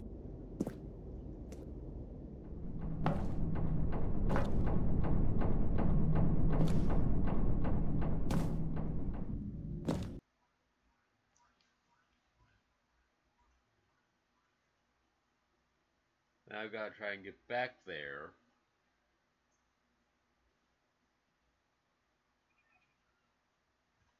Because once I get back there, I can hook a right instead of going left.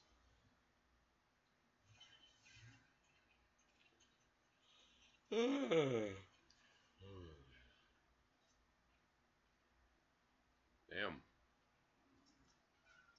A whole bunch of loading.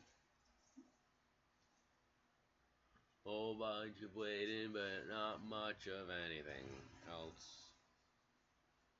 Yatta da da da da. Da da da da. Yada da da. Yatta da da da. Wow wow wow wow. Yeah. Da da da da da da. Okay, you remember how cheap and unsatisfying the new Ultra Deluxe content turned out to be? Well, it got me thinking about the past and how much better the Stanley Parable used to be. So I made something special and tucked it away here where the game's developers won't find it. Just our little secret. Take a look. It's really laggy, but it's also very cool. I call it the Memory Zone. It's where I've been storing all my favorite memories so I can relive the peak experiences of my life whenever I want. Experiences like the launch of the Stanley Parable on PC. You see, Stanley, doesn't the Memory Zone remind you of how wonderful Stanley Parable was before it was sullied with a cheap re-release? Remember back in October of 2013 when the game originally launched?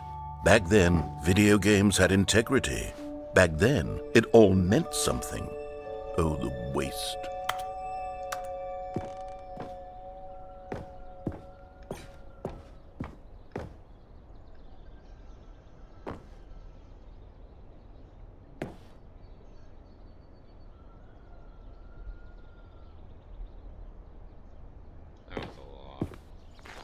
And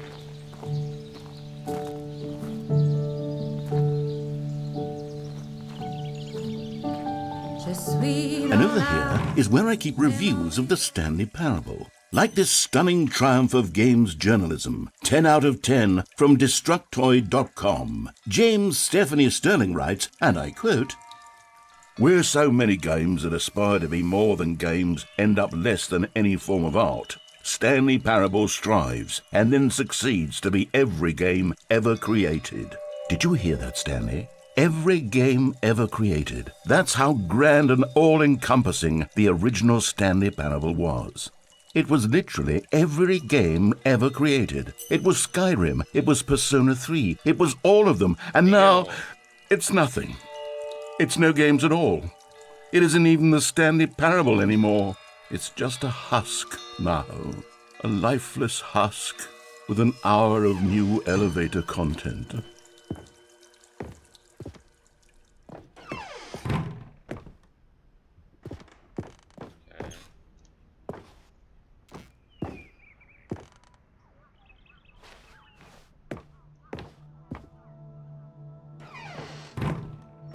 Here's another moving passage, this time from GameSpot.com. The Stanley Parable is both a richly stimulating commentary on the nature of choice in games and one that offers some of the most enjoyable, surprising, and rewarding choices I've ever been confronted with in a game. 9 out of 10. Don't you get it, Stanley? The game was perfect. It didn't need anything else. It didn't need new content. It just needed to be left alone, to spend the rest of time collecting dust in the hallowed hall of beloved video game memories.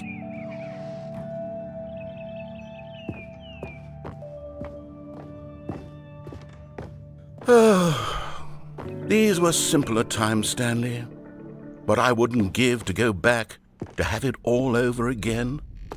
Wait, hang on. I don't recall this part of the memory zone before. What's this? What's down here?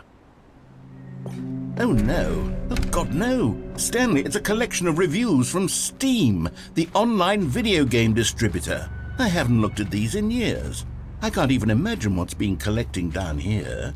Surely these reviews were glowing as well, weren't they?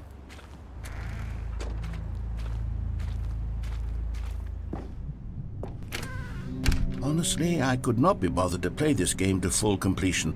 The narrator is obnoxious and unfunny, with his humor and dialogue proving to be more irritating than entertaining. Unfunny! I'm not trying to be funny. I'm trying to make a serious work of art.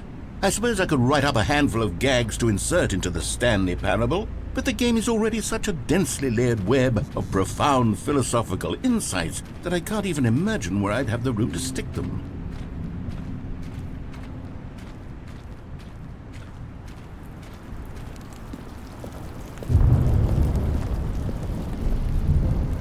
Okay, let's see what this one says. While the idea for the game is good, for someone who prefers non-linear games, this preachiness gets annoying fast. Preachy? Stanley, I'm not preachy, am I? You can tell me if I'm preachy. Honestly, you can. Oh, goodness. This is actually quite shocking for me. To be honest, I had always thought of the game's dialogue as being rather terse to begin with. You can't know how much fluff I cut from the game to get it to feel as light and airy as it... Well, I always thought it did. But maybe it wasn't. Oh dear. What an awful memory to have to hold on to. These black marks on my otherwise unimpeachable track record. I feel like a failure. Like I let these people down. Perhaps the Stanley Parable isn't quite as sterling as I always remembered. What's this one got to say? You constantly have to stop doing anything so the narrator can catch up with his long-winded explanations of what's happening. I wish there was a skip button. A skip button? Well, yes. Yes, I think we can do that. If I'm truly too preachy, then maybe letting you skip ahead for just a moment, surely it couldn't hurt. Not if it means we can strike these negative reviews from the record. Only positive reviews of the Stanley Parable. That's my motto today, and it's always been my motto. I'd do anything for the customer, Stanley. Yes, a skip button we shall have. And here it is. Go ahead and give it a shot. I'll pop you forward in time so that the second my incessant droning starts... Oh, you're back, you see. You were only frozen in time for a few minutes, but it was plenty of time for me to deliver a long, rambling monologue full of unnecessary... Well, there, sport. You really did catch me rambling on a bit, didn't you? But that's the power of the button. The minute I start to go off on a thoughtless display of self-absorption, it's... Okay, welcome back, Stanley. Now, I should say that the amount of time the button has been skipping through is becoming longer and longer. That last one was, well, I want to say maybe 30, 45 minutes? Stanley, please don't push the button again. It's been 12 hours. You've just been frozen there. I don't know why the skips are getting longer, but they're really, truly getting longer, and my God, there's no way out of the room. Stanley, the door is gone. It's completely gone. I've looked at it from every angle. I've checked every one of...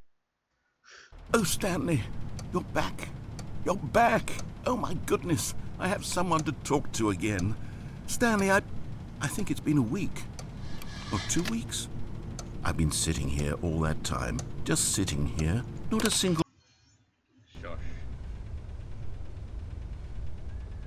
Oh, hello, it's you. You're here again. Welcome.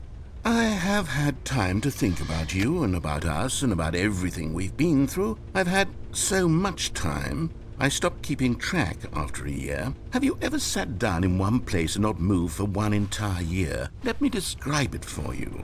To begin with, there is only regret. There is only the turning wheel of mist.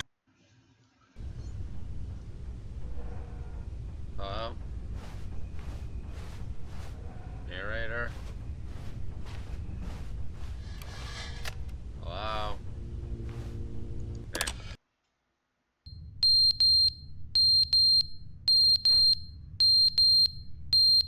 Ah.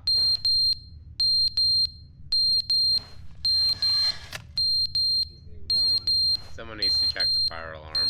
Anyways.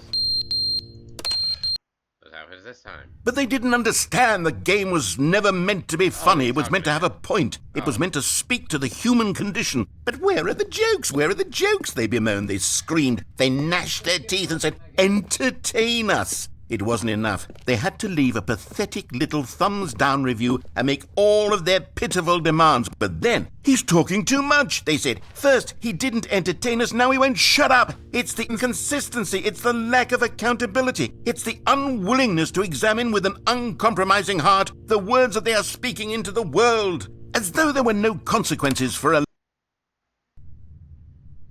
Hello? Narrator guy? Hello? Ooh, button.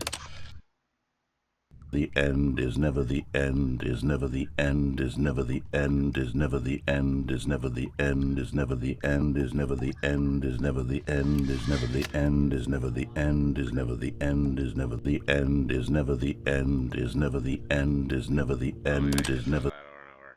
Narrator dude. Hello? What?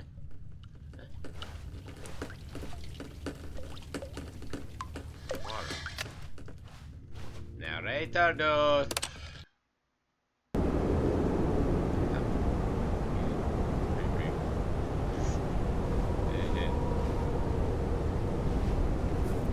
Narrator dude.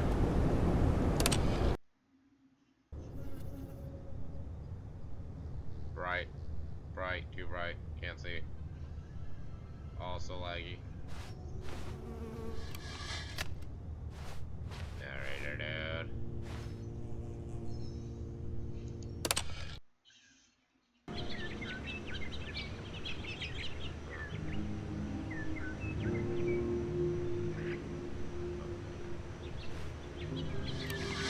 Narrator dude. Yo, come back, I'm sorry. Oh. Oh no.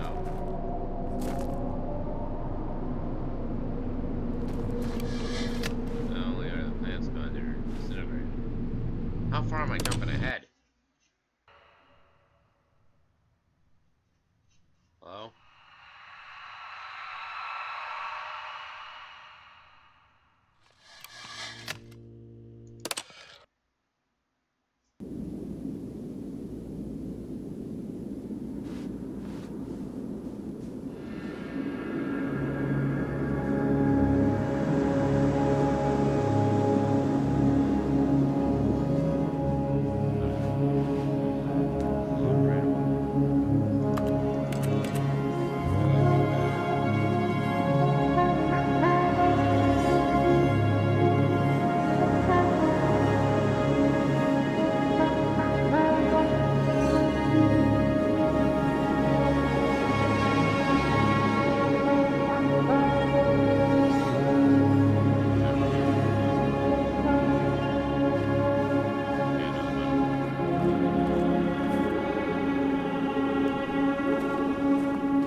Huh. So what's happened?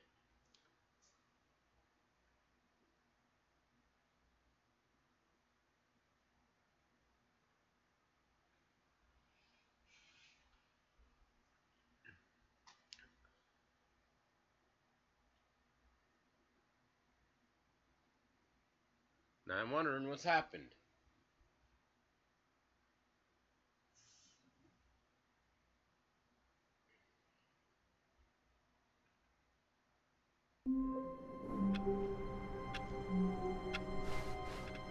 Just a step through this door, Stanley thought to himself, that's all I need. If I can make it through this door, I can make it through them all. Where's the new content door? I need to get back to the new content.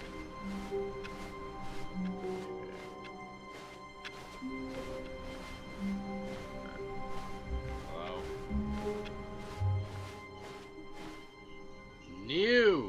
New content, you say? Oh, good. You notice my sign. Yes, I have something very exciting to show you. Okay. Here we go again. Actually, first, I'm just gonna... I'll be right back. Ah, yes. Whoa! Ah. Stupid ball. Where the hell are you? I have no fucking idea. I got here through one of the Defense Against the Dark Arts classrooms. Why is this game so much bigger than I remember?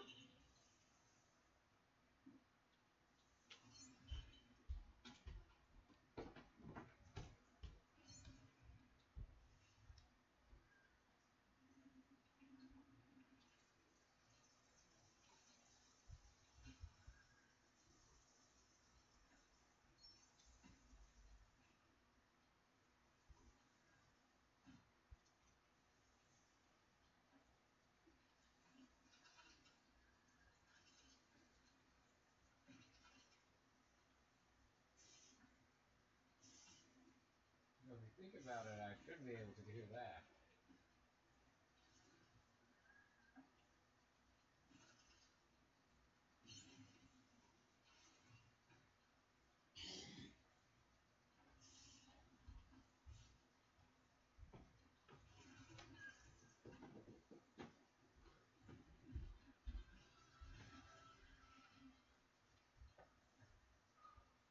Why did bro just slide? I don't know.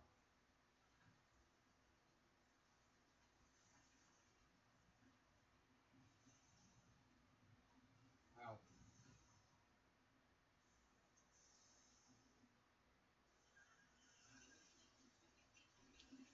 Oh, this is gonna suck.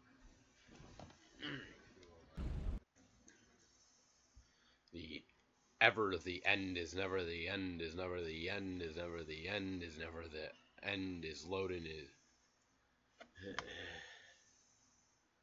You just no retos no hoshon ya here's a hey now ponto ko no here's a no yatara na gente shote onai fuera ton gotan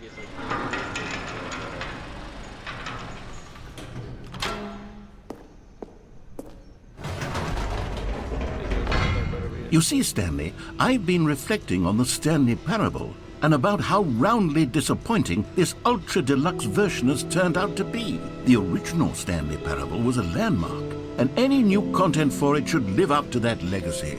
So forget this ultra deluxe nonsense. I say we take it one step even further. Which is why I'm very proud to announce for the first time ever the Stanley Parable 2.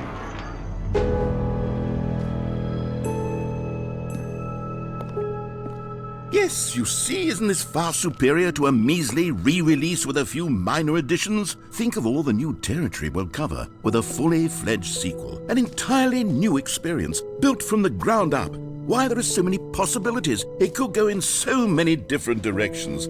This is what fans have truly been asking for.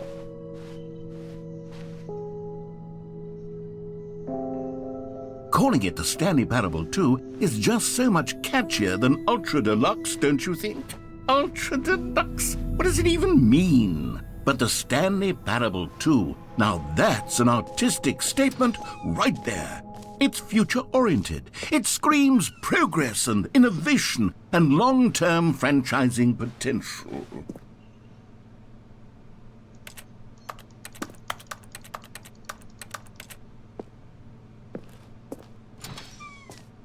Now, to be clear, I haven't quite nailed down what exactly the Stanley Parable 2 is going to be, but let's take a look at some of the features I've been developing for it. I figure that if I can loosely organize a handful of interesting concepts, that surely the game will sort of naturally spring up around them. It'll all work itself out. Game development is much more of a fuzzy magic than anything scientific or logical, really.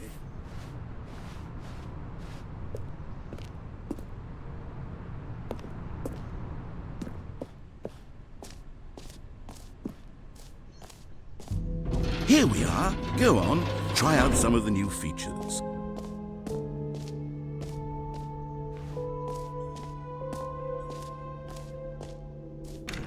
For the Stanley Parable 2, I asked myself, what do players really want? And of course, the first and most obvious answer is that they want to be individually recognized and validated as people. So with that in mind, my first addition to the game is this button which speaks the name of the person playing the game. Isn't that wonderful? Jim.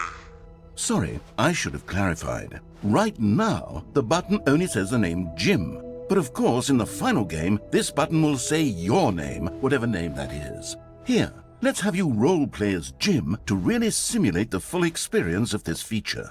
Just play along. I promise you'll love it. Okay, here we go. Let's take a deep breath, clear your mind, forget whoever you are, and simply become a person named Jim.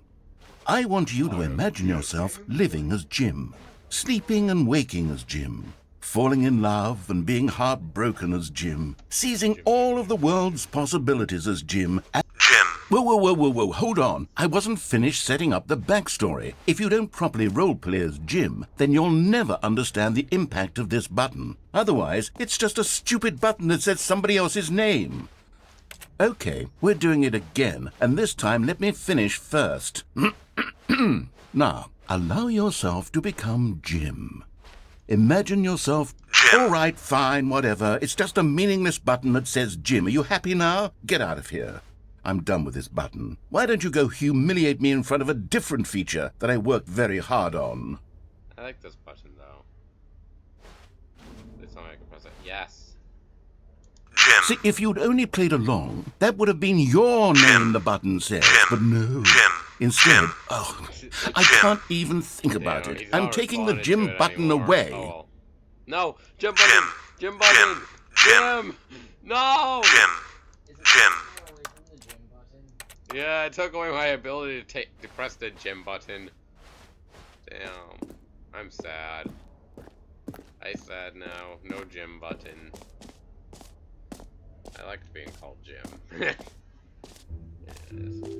Maybe I'll only let people named Jim play the Stanley Parable 2. They would appreciate what I've created here.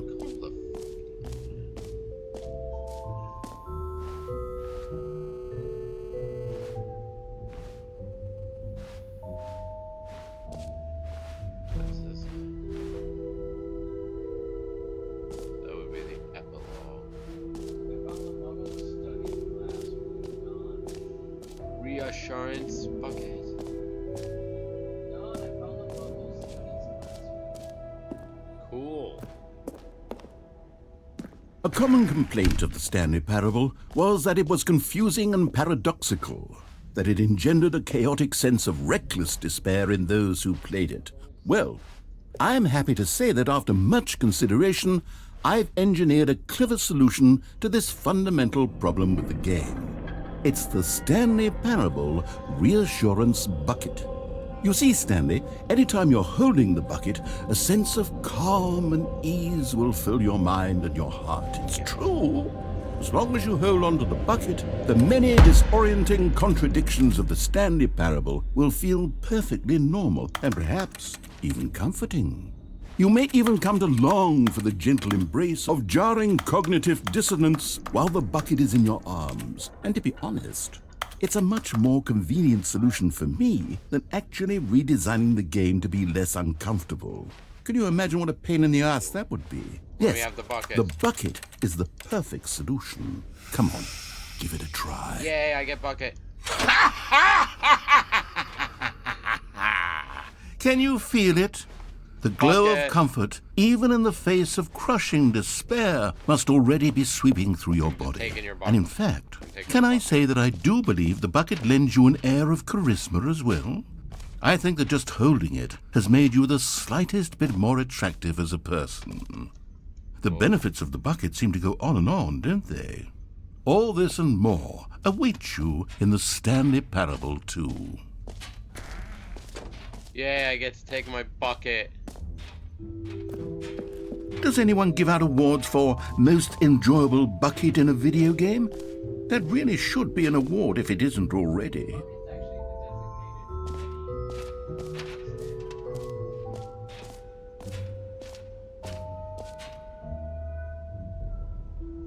Oh, the jump circle.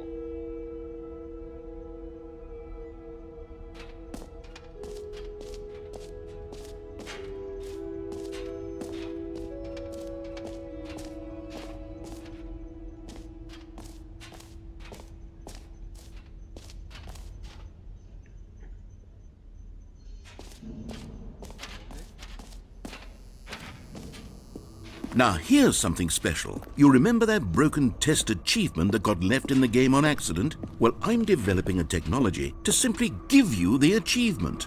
Yes, you see, you'll come to this lever, and when you pull it, the achievement will be given to you. It's as simple as that.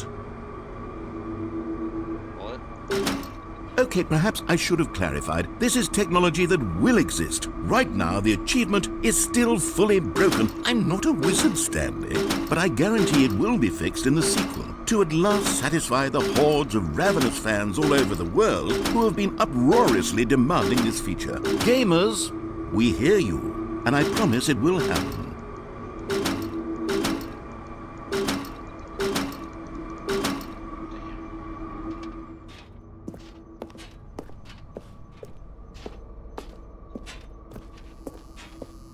I got a bucket. That's all that really matters.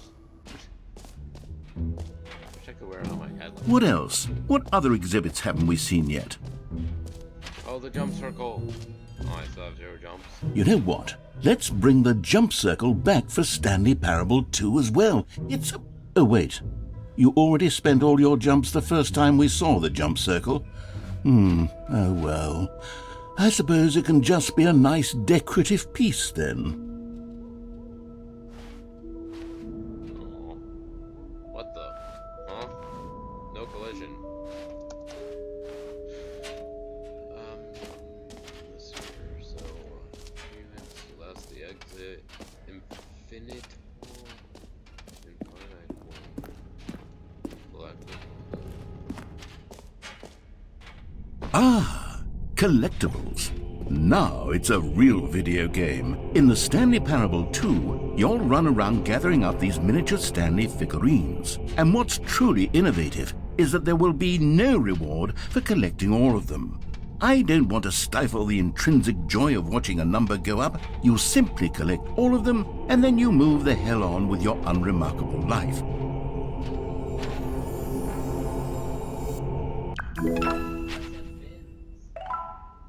Oh.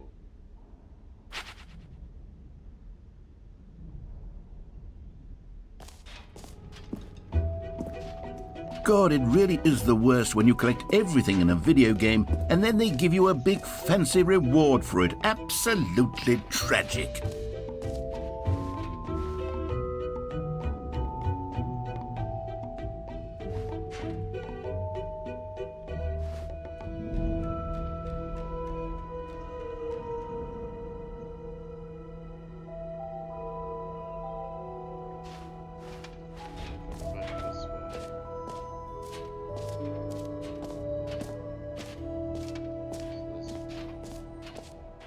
Okay, I'll be honest, I haven't yet decided on this one.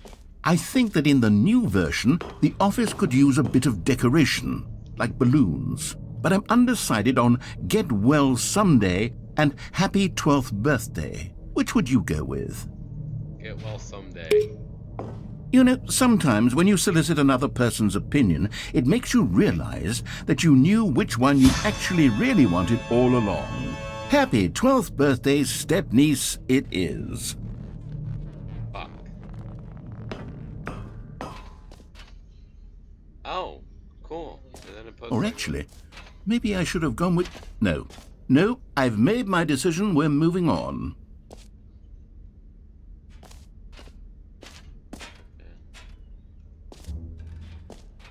So that's supposed to be on here. Let me go back to the map. Because I actually need the map. What else? This is the merch. I gotta go look at the merch.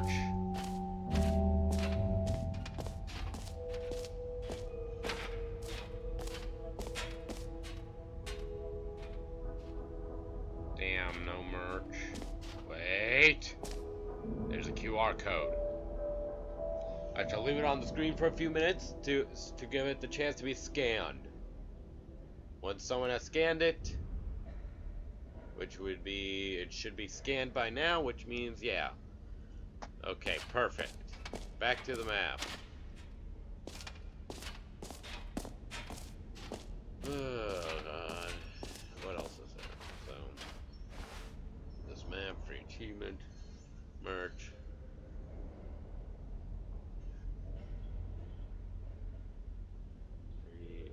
Okay, so it must be up. Epilogue. Collect. Okay, so E is exit. So, okay, that's the exit. Epilogue seems to be its own room. I gotta go check that out. Then I gotta... Okay.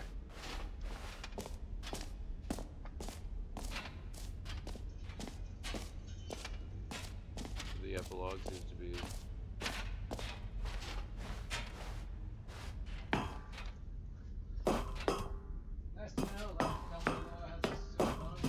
An epilogue would be fun, wouldn't it, Stanley? Yes, it would go at the end of the, well, we'll figure that out later. Obviously, it would go at the end of the game. Honestly, obviously, that's what it... Okay, so, Saturns World Champion. No, it's not a scientifically accurate one. It's not scientifically accurate. Wait, oh my god. Oh, you can move around using the right mouse button. Okay. Oh, this is news to me. You literally just need a mouse to play this.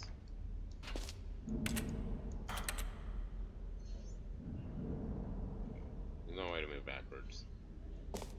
Okay, so into the infinite hole it is.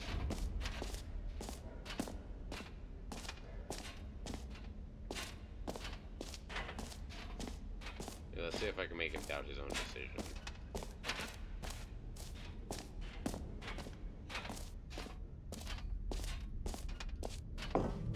Come now, you've already made your choice. It's true that you chose badly, but we all have to move on from our mistakes.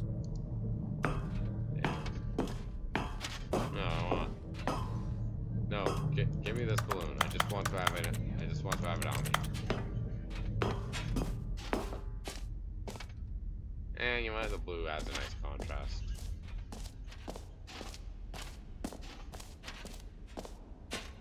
So to the infinite orb.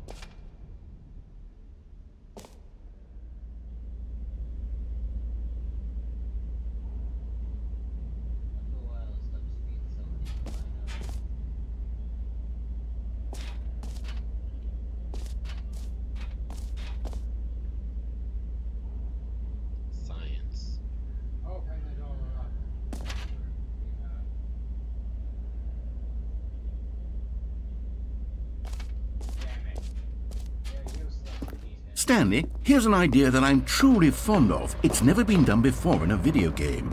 This is, in fact, a hole that you can fall down forever. That's right. Infinite falling. You can fall until the end of time, if you like. A stunning leap forward for video games as a medium. Here we go. Here we go, Bucket.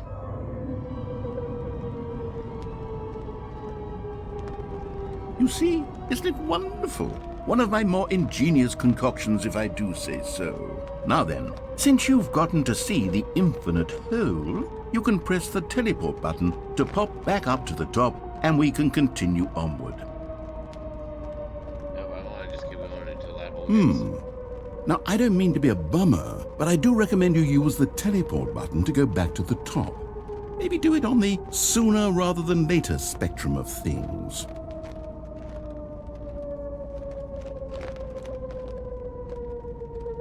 Okay, Stanley, I don't know quite how to say this tactfully, but it's possible that I slightly exaggerate. Great! Now, I'm very excited to show you even more of my ideas for the sequel. Nope. Okay, and I guess we're back in the hole now. Did you really need to see it again? I don't know what else there is to say, Stanley. It's an infinite hole. It's exactly what you're doing right now, but forever. There really are so many other fascinating exhibits that I prepared for you. I really spent quite a lot of time on all this, and I would very much like to show you some more of them. How about we go ahead and press that teleport button again so we can get back to what's really important about... Oh, goodness. Well, this is rather embarrassing, Stanley. I'll be honest with you. I truly did not believe that anyone would actually stay in the hole long enough to hit the bottom. Yes, I know, I told you the hole was infinite, but come on. Who actually wants to fall forever? The hole was plenty deep. It was more than deep enough, in my opinion. Maybe it's you who likes falling too much. Maybe you're the problem. Look, things got a little heated there. I think we both said some things we didn't mean. Why don't we just put all this behind us and agree to just call the hole mostly infinite? If that works for you, then go ahead and press the teleport button to warp up to the... Oh, for heaven... You see, I was right. The problem is you.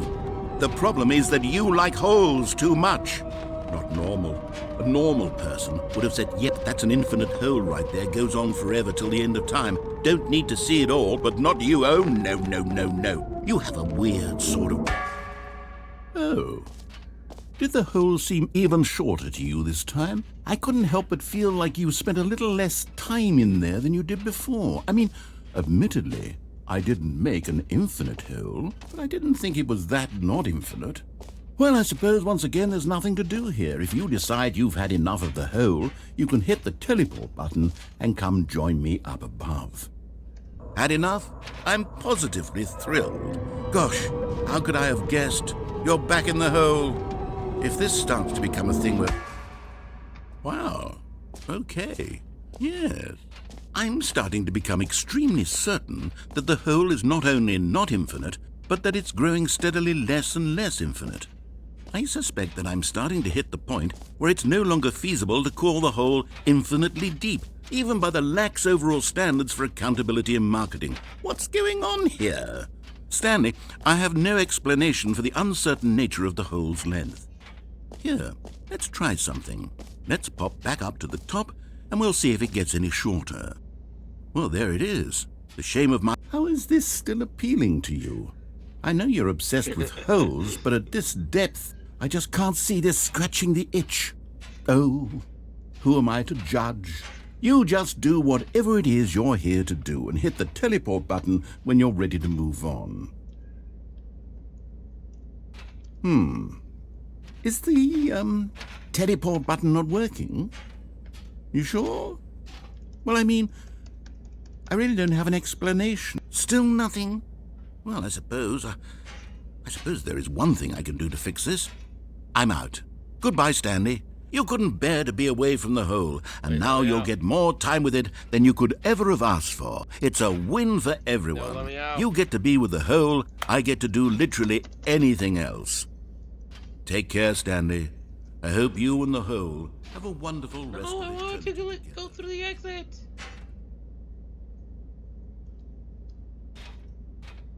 Somebody, let me out. Hello?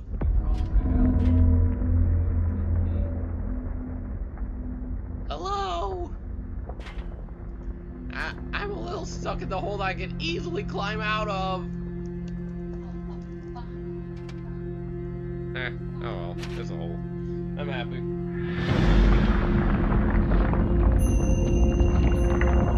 Wait. What's going on? What's going on?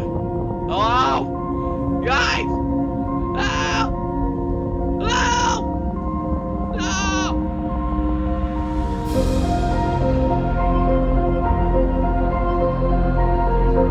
Help!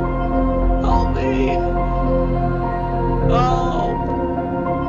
Dear God! It's just on the elevator for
Oh, no. Oh my God! This is horrible.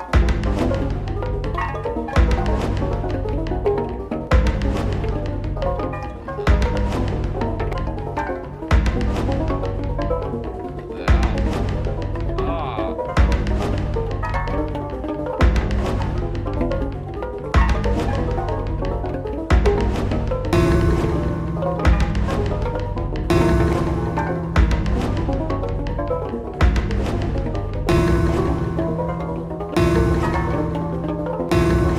What the fuck?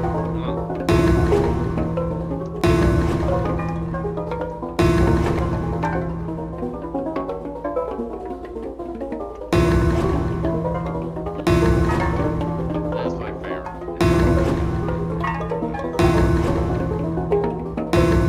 Stanley? Stanley? Stanley! Oh. Oh, good, you're awake. It seems you had sort of dozed off there, drifting away into dreamland. But we can't have that, Stanley, because this hole is just so darn fascinating that I want you to be wide awake for every second of it. You don't want to miss a single moment. So how about if I just pop in from time to time and wake you up to keep you really, truly focused on the hole? From the looks of things, you and I will have many, many years here in this hole, and I'm looking wanna go forward through to the all of exit. them. Stay alert, Stanley. I'll be back. Toodle-pip.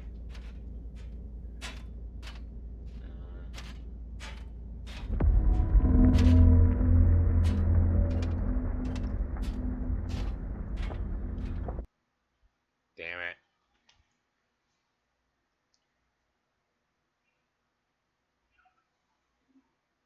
Oh, cool.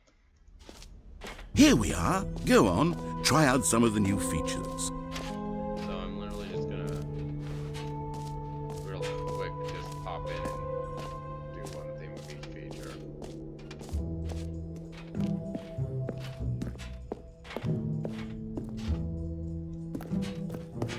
Okay, I still don't have the right to use the gym button.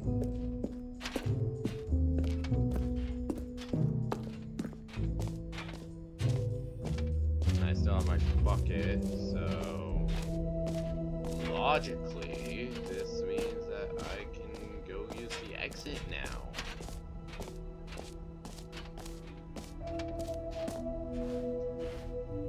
Oh, cool, it's slowly rotating. Oh, that's so cool, slowly rotating.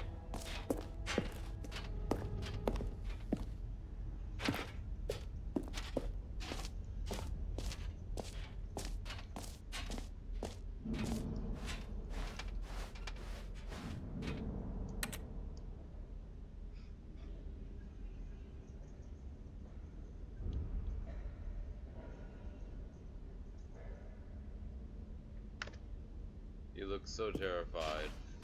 Anyways.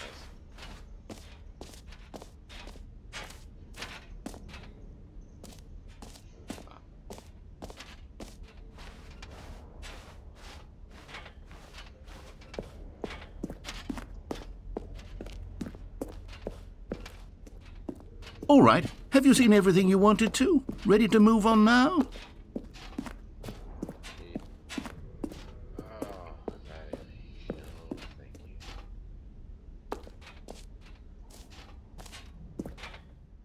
So, Stanley, what do you think? Do you like all of the new features? Yes, I know it's not exactly clear yet how exactly these features will come together as one single coherent video game, but I can feel it in my soul. It's going to work. There's definitely a good game in there somewhere. Say, let's do an experiment. I'll arrange these new features together, and we'll see whether or not it coheres into a meaningful gameplay experience. Okay. Are you ready? Here it is. I give you the Stanley Parable 2.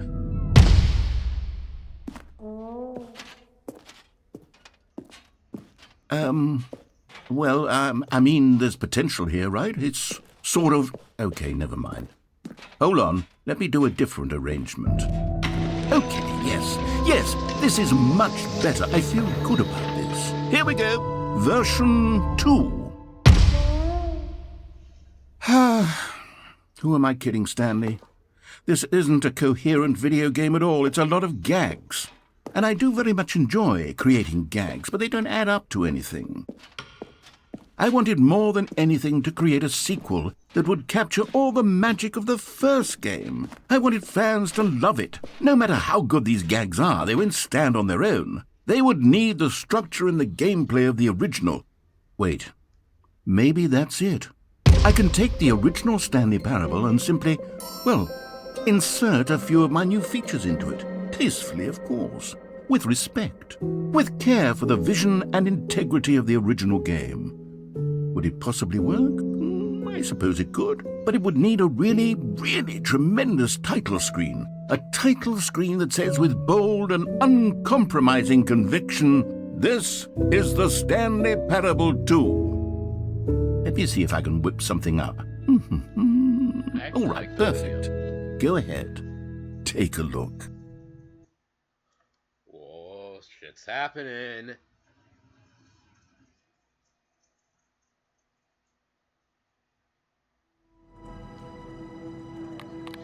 Oh, this is cool.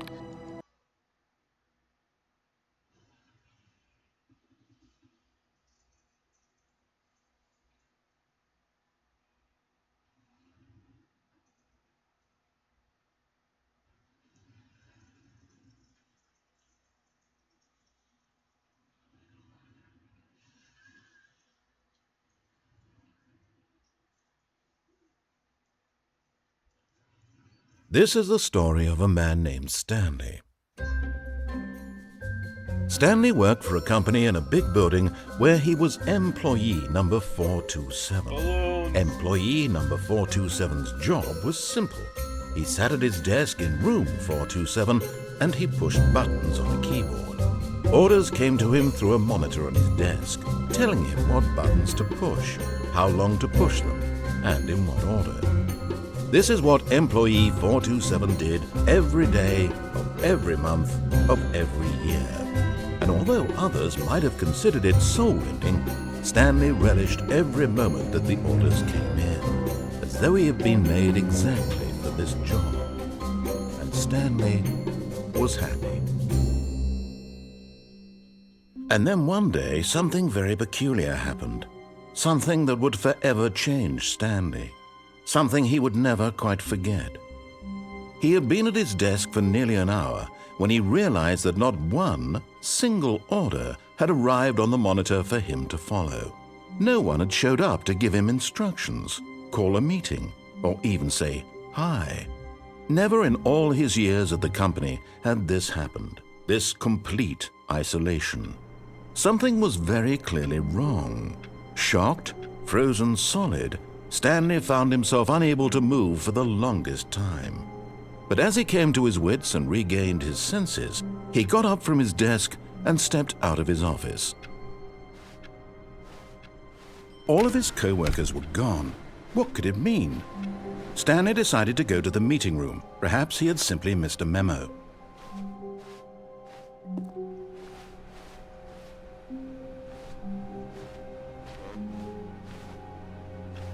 Bucket. Stanley picked up the bucket.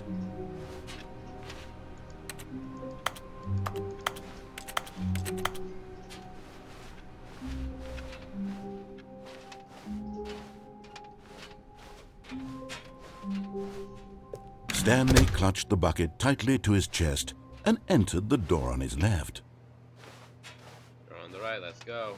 This was not the correct way to the meeting room, but Stanley had felt the bucket calling to him, telling him that the employee lounge was simply the place to be. And here it was. Had the bucket turned out to be correct? Yes. Was this better than the meeting room? Yes, Stanley thought to himself. Yes, perhaps it truly was. How insightful the bucket turned out to be. No, never mind. The bucket was wrong. Stanley took the door on his left to go back to the meeting room. And so the two of them detoured through the maintenance section and walked straight ahead to the opposite door. Still no one was here. Stanley needed the bucket's warmth and comfort now more than ever. Warm. Perhaps his I boss's understand the office comfort, was but where he'd warm. find answers. Ah. Oh, Stanley, can you feel it? The broom closet. It wants the bucket. You can feel that, can't you? The aura of jealousy? It's as clear as day. This broom closet believes it deserves the bucket. I can really feel it now. It's a bucket. It belongs in a broom closet. That's what the broom closet is trying to say here. It's supposed to go with the other cleaning supplies. Good for you, Stanley. Don't give in. Don't hand over the bucket.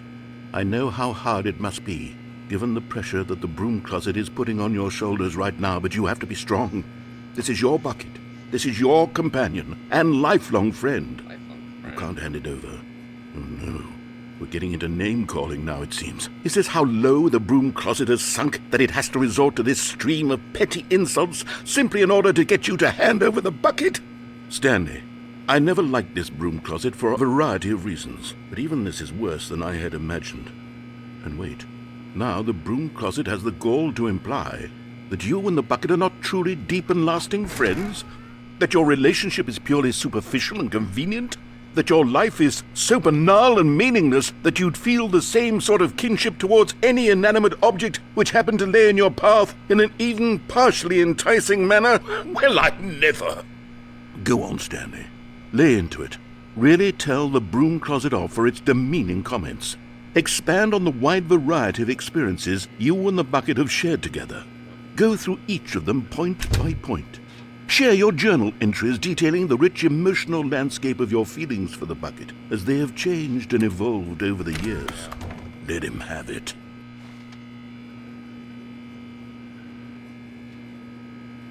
They even put slightly eerie. Okay, I've got you something which I think will help settle this debate once and for all. Here we go. There. Yay! Now it's settled. No more debate, no more discussion. Take a hike, broom closet, with all your meandering philosophical diatribes about the nature of cleaning supplies and their relationship to broom closets in the natural order of things. Huh.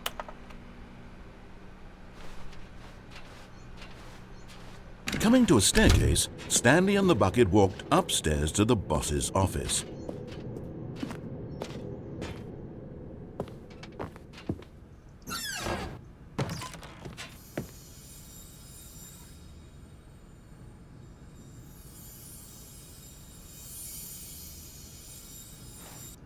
You found one of them. One of the miniature Stanley figurines. Remember, no reward for collecting all of these, only the intrinsic pleasure of a job well done. You can't buy that sort of happiness, Stanley. God knows I've tried. So, I implore you to savor each and every moment you come across one of these beautiful figurines. Yeah. Cool room.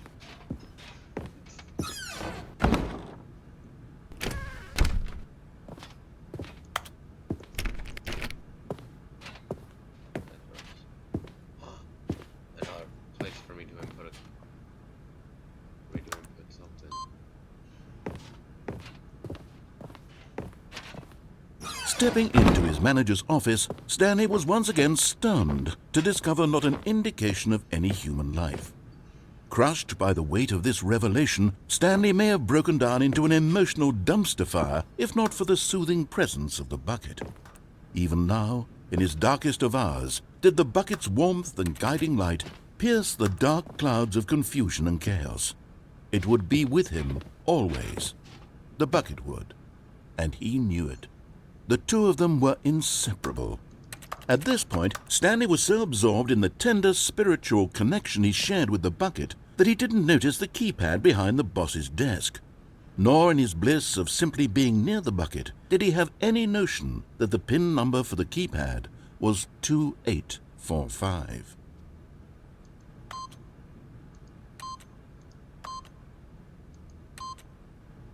But Stanley guessed the correct code by sheer luck. Was it that the bucket knew all along? Was the bucket guiding him? Yes, this is certainly the most logical explanation.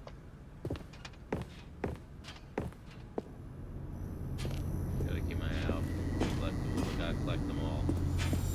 Another miniature Stanley figurine. This, there really must be a snappier name for these things. What about mini-stands? Stanley figs. What about Stanlerines? Yes, I think I like that. Another Stanlerine under your belt. No, they are mini stands.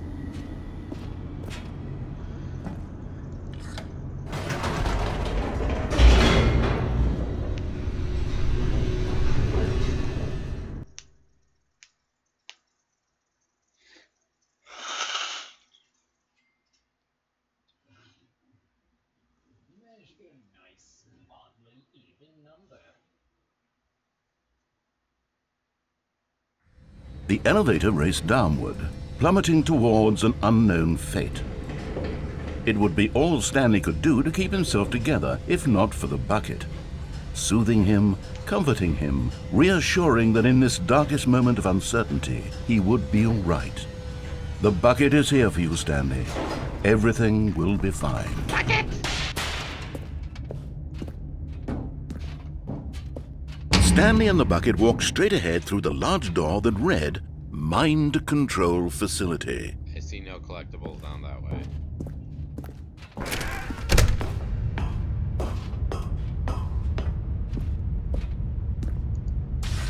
The lights rose on an enormous room packed with television screens. What horrible secret did this place hold? Stanley and the bucket both wondered to themselves.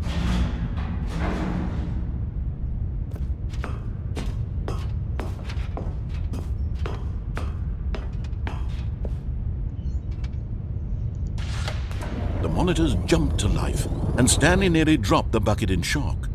Everyone in the office was being videotaped, monitored like guinea pigs. The bucket had never seen anything like this, and it very nearly burst into tears as Stanley cradled it gently, reassuring it that everything would be fine. Wait, is there I didn't do anything to the bucket! Shut up! Pirate. There's just one called Pirate. Employee Pirate. That looks like 47 levels. Employee 2.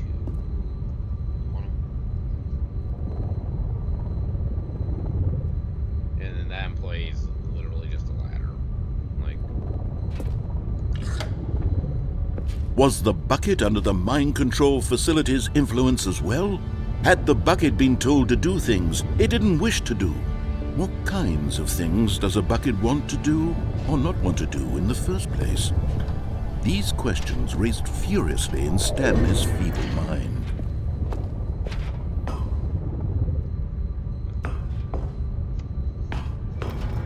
No! He screamed into the bucket. He couldn't accept it. His own life in someone else's control, never! He squeezed the bucket tighter, his one friend in the entire world.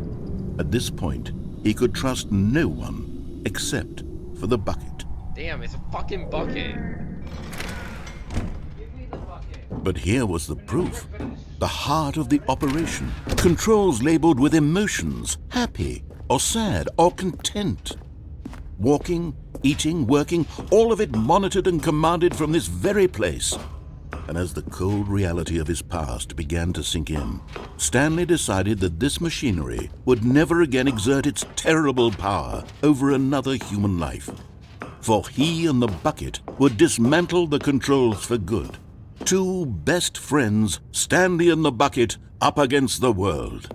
They high-fived in a really...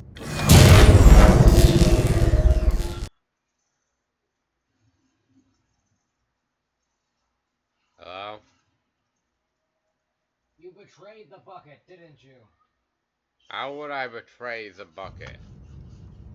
Stanley and the bucket waited in blackness. Was it over? Yes, they had done it. Stanley and the bucket had defeated their greatest and darkest enemy, freed themselves from the tyrannical grip of the evil mind control machine. Freedom was now mere moments away. Excitedly, the two of them began to discuss the kind of life they wanted to live once they stepped through this massive door. The bucket wanted to learn to roller skate.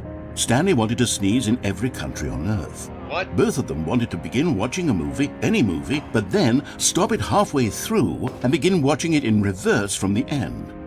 True, it was a simple life they envisioned, but it was one they'd lived together, with one another to lean on, to trust, to support, and... What? Wait. What was happening? Why had the door stopped? Was Stanley and the bucket not about to be freed? An unbearable silence filled the room, lingering in uncertainty, until finally the truth hit Stanley square in the face. This building did not want the bucket to leave. Even the facility itself recognized the incredible calming presence of the bucket, needed the soothing warmth of the bucket, would go to any lengths not to part with the bucket. No, no, no. Stanley can't leave this place. Not while he has such a precious bucket in his arms. Not while this building has anything to say about it. Stanley realized he would never again leave this very room. But at least he has the bucket. To be trapped eternally in darkness isn't really so bad, Stanley thought to himself. As long as I have my bucket with me, right? I'll be okay, won't I? Stanley gulped. Very soon now, he was about to find out.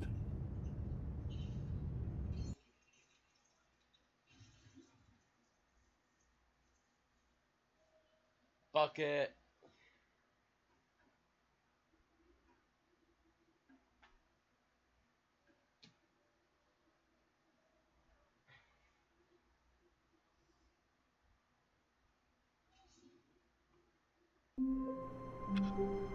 Oh, thank God. Okay, I gotta get my bucket. Stanley knew the office layout like the back of his hand.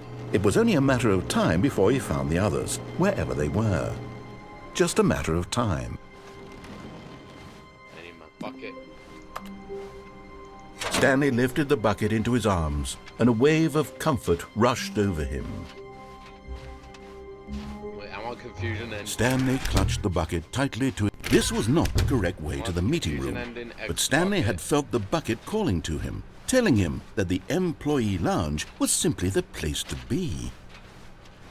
And here it was. Had the bucket turned out to be correct? Was this... No, never mind. The bucket was wrong. Stanley took the door on his left to go back to the meeting room. No, Said the bucket. don't go to the meeting room. Go somewhere else. The cargo lift, yes. Go there. Go to the cargo lift. Good, Said the bucket. now ride the lift all the way to the top. There's something up there I need you to do.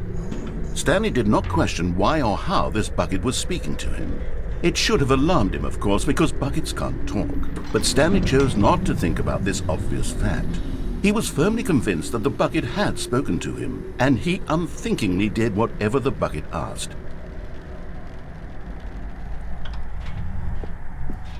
In here. Said the bucket. Go into this dark room over here. Stanley once again obeyed blindly.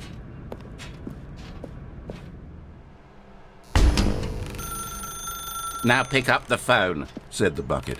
Pick up the phone and it will take us back home, where we can go about life together.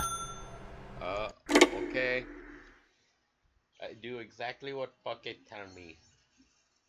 Bucket is Lord and Master.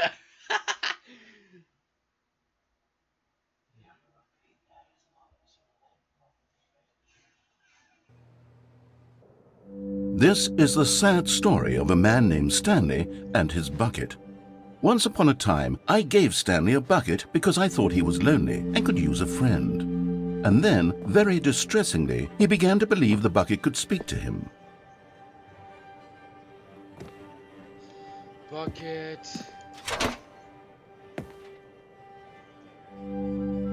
The Stanley Parable Reassurance Bucket was merely meant to provide the comforting glow of companionship. It doesn't literally talk and give you orders. Whatever Stanley is hearing the bucket say to him is just in his head. Lately, I've been concerned about him. Wouldn't you be concerned as well? To see him delusional like this, obsessing over an inanimate metal object? I want to say something to him, but I don't know how I can convince him. I don't know if he'll listen to me. Oh, I'll try anyway. Stanley, can you hear me? Listen to me. It's just a bucket. It can't think, it can't talk. All it will ever truly do for you is effectively transfer a liquid from one location to a different location. That's it. I love this It ending. doesn't do anything else. Don't listen to a loud man. Press Y for us to go back home.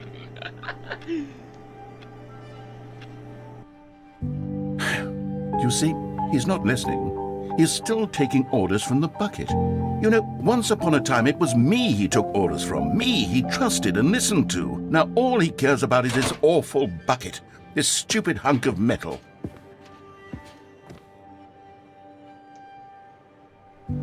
It's sad, but I suppose he doesn't need me anymore. From now on, he's just going to cling to this bucket, this cold, empty bucket, this sort of shiny bucket. Well, I'll give it this. The bucket does have a nice shine to it.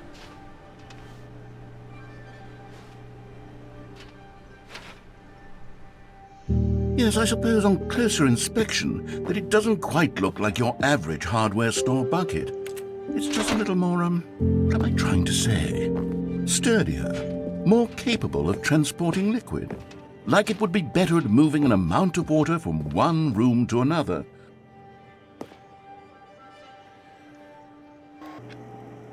Oh my God, what am I saying? Better at carrying water from room to room. It's a bucket. It's literally just a bucket. Why do I feel some need to point out the ways in which it's so much more than just a regular bucket? Oh no, I'm having feelings for the bucket. Oh, no. What's going on? Why do I want to be with the bucket? Hear what the bucket has to say. Do anything it asks. What's wrong with me? I don't understand. Perhaps if I had the bucket, this would be less confusing. Yes, the bucket could tell me what to do in this troublesome situation. Stanley, give me the bucket. Give it to me. Give me the bucket, Stanley. I need it. Give it to me now. Give it or I'll...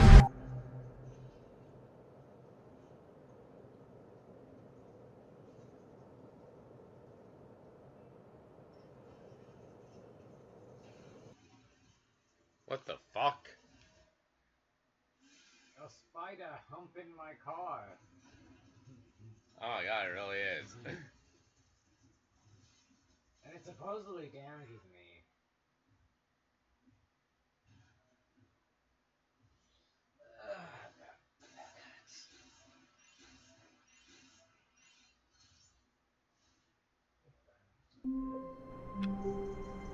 I'll be right back. Oh, Tucker! Tucker, why don't you take a look at this? Why don't I slap you? Red! Red is the new orange! I thought it was black. Just the new black. Shit, I forgot.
The fuck?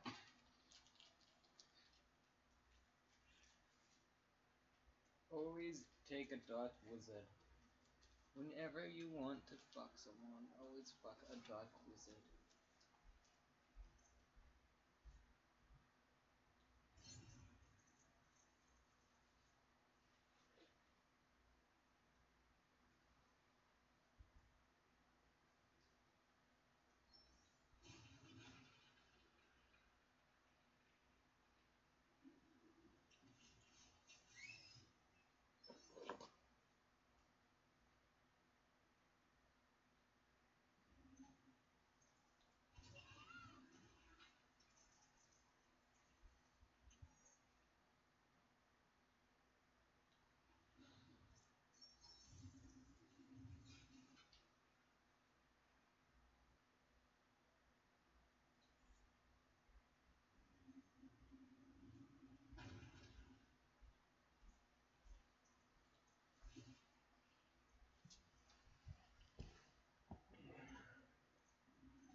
How long was I sitting there? Stanley wondered to himself. Minutes? Days? The confusion and the chaos all seemed to melt away as Stanley embraced the bucket.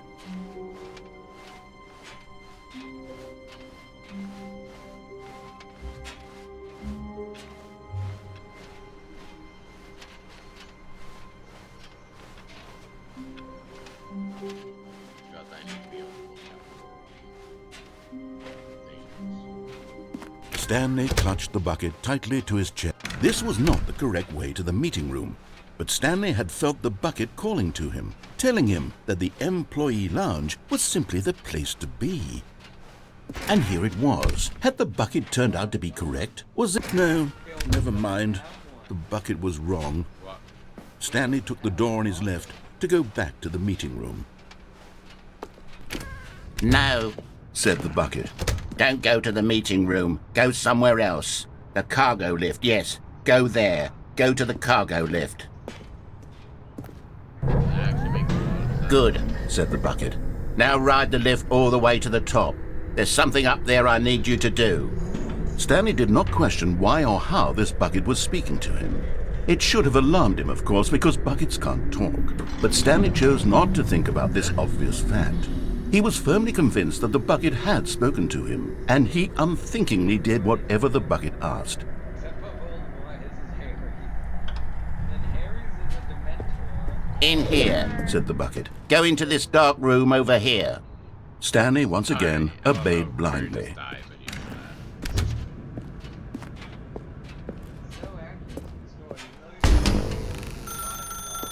Now pick up the... Whoa, hold on. Why did you unplug the phone? Were you trying to resist the bucket's orders? Stanley, I was joking.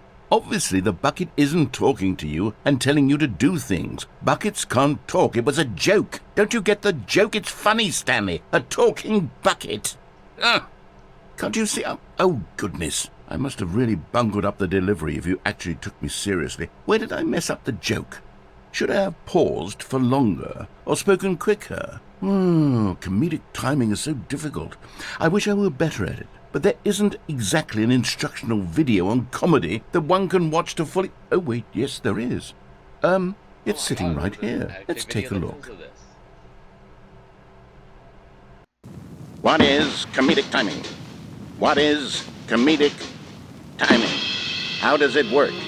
How long should it last? How can it be used to effectively silence your political enemies? And more importantly, can it be taught in its entirety within 90 seconds? Thankfully, the answer to all of these questions is yes. Let's dive deeper. If you've ever told a joke or made someone laugh, in all likelihood, you did it while standing 50 to 80 centimeters from them in a room of no more than 76 degrees Fahrenheit, with one of your arms raised straight upward at a 15-degree angle from your body. These are the optimal conditions for good comedic timing. To begin the joke, start by stating and spelling your name. Next, provide a brief synopsis of the joke, including the specific times at which the recipient of the joke will laugh, and then spell out your name a second time. With these steps complete, it's time to begin the humor. Speak the entire joke in no more than 18 seconds and no less than 13 and a half, pausing only for bathroom breaks when necessary. When the joke has concluded, it is customary to inform your listener that the joke is over by declaring in your loudest possible voice, "I'm Dunny with the funny." Let's practice screaming, "I'm Dunny with the funny" now. I'm Donny with the funny. Say it louder. I'm Donny with the funny. Louder! Yes. Screw you. I'm done with the funny. Good. This saying is a perfect example of expectations management, which is the cornerstone of good comedy. Finally, it's time to hand out surveys. Collecting hard data from your audience on how rapt they were throughout the joke is the only way to grow or learn as a comedian. An effective survey should be no less than 10 pages long and should include the same question reprinted several times, just to ensure the survey taker is actually paying attention and not simply filling in answers at random. And that's all there is. With these strategies at your disposal, you'll have audiences doubled over in laughter and even tripled over in laughter in no time at all. Just remember to let them stop laughing at some point, you gut-busting little scamp. After all, we're each of us needed on the front lines of the war to fight the 12-legged invader who threaten our very existence and who very likely die in a hailstorm of bullets and mandibles. All of us must be prepared to give our lives to this noble cause, just as our children must do after us, and their children after them. Godspeed, and may Earth reign supreme. What the fuck? Hey, goodness, this video is a little outdated, isn't it? Well, no matter. I think the fundamentals of proper comedic timing are still as relevant today as they were back then. So with that in mind, I believe the only way forward is for us to return to the two doors and walk through all of this again, so I can try telling my story with more appropriate comedic delivery. Come along, let's head back.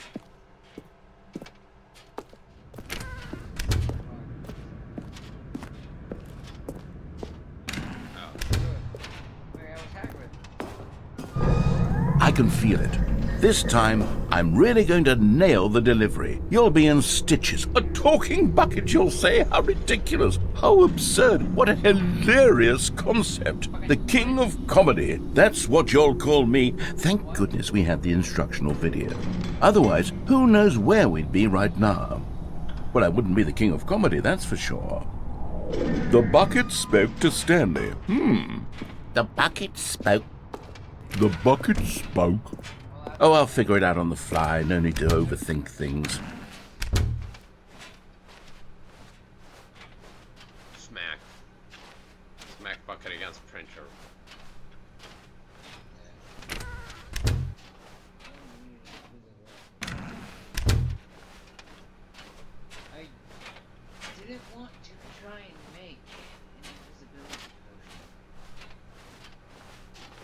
Here we go. You ready? When Stanley and the bucket came to a set of 2 open doors, they entered the door on the left.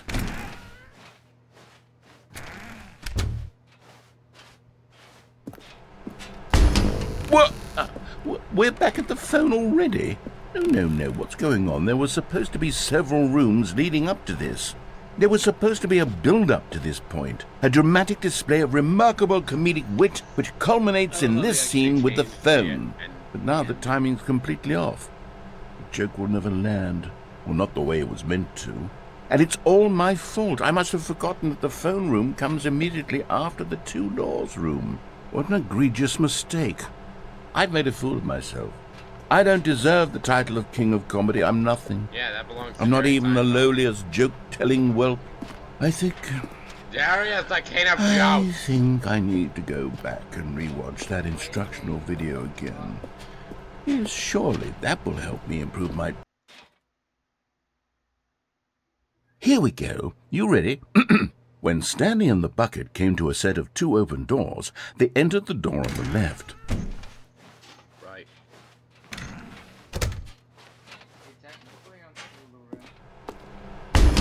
What? We're back at the phone already? No, what's... Here we go. You ready? When Stanley and the bucket came to a set of 2 open doors, they entered the door on the left.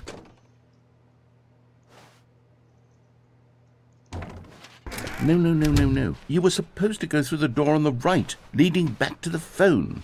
Did you not even look at the instructional video? I think this is all covered very clearly. There's no way I can make the comedic timing work now. It's done. The joke is completely done and over. It's all your fault, Stanley. I'm going to be ridiculed in the community of other joke writers. I'm going to be shamed at every one of our meetings from now on. All because you couldn't watch a simple video and take a hint. Are you proud of yourself for bringing me down, Stanley? Are you proud? Stanley, you love the bucket so much it's like you... it's as though all of your other most prized possessions pale in comparison. Yes. Well, let me try that again, Stanley. I heard that you are pale with shame over how unabashedly in love with a bucket you are. No? Still not? Is it the delivery? Pale with shame. Pale with shame? Pale... What's another word to describe a bucket? Stanley, this bucket is so metal, I think I saw it playing guitar. No. We're getting away from making fun of Stanley's obsession with the bucket, which was the whole point of this. I'm no good at these jokes.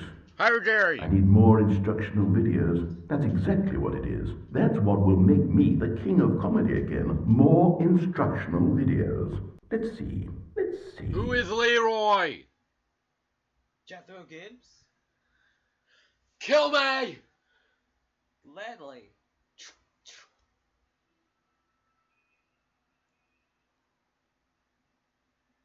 I am superior. Oh, That's that was so true.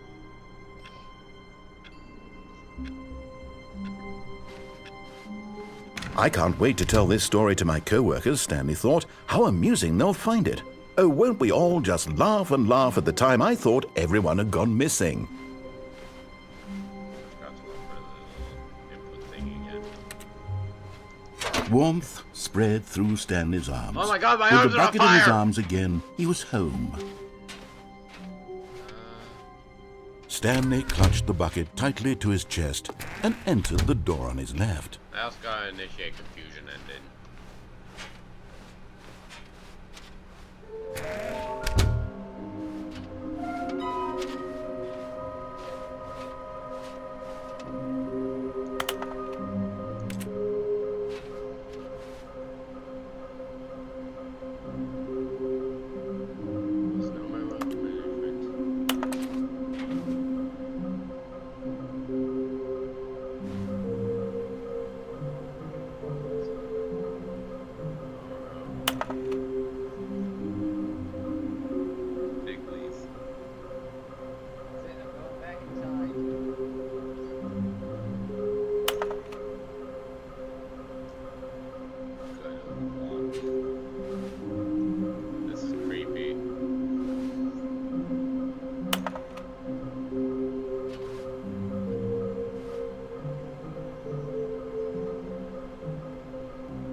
Help, I'm a post-it. They still have that.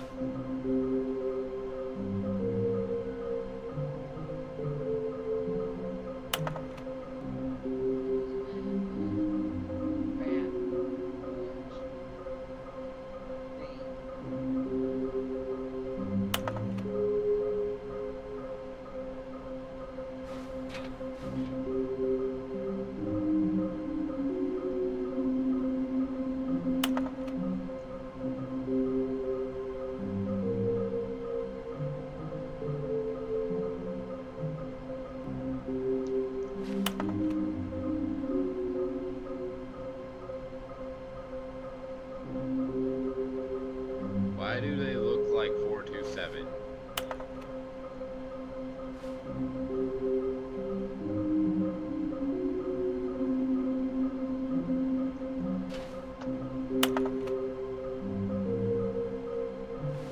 So this room has become quite a bit more spooky.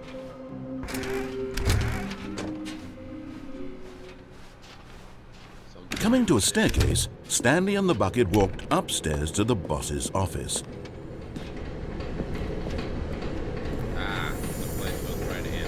Okay, I'm going back to the name of these little Stanley figurines, and now I'm torn between Stanlerines and Figlies. What do you think, Stanley?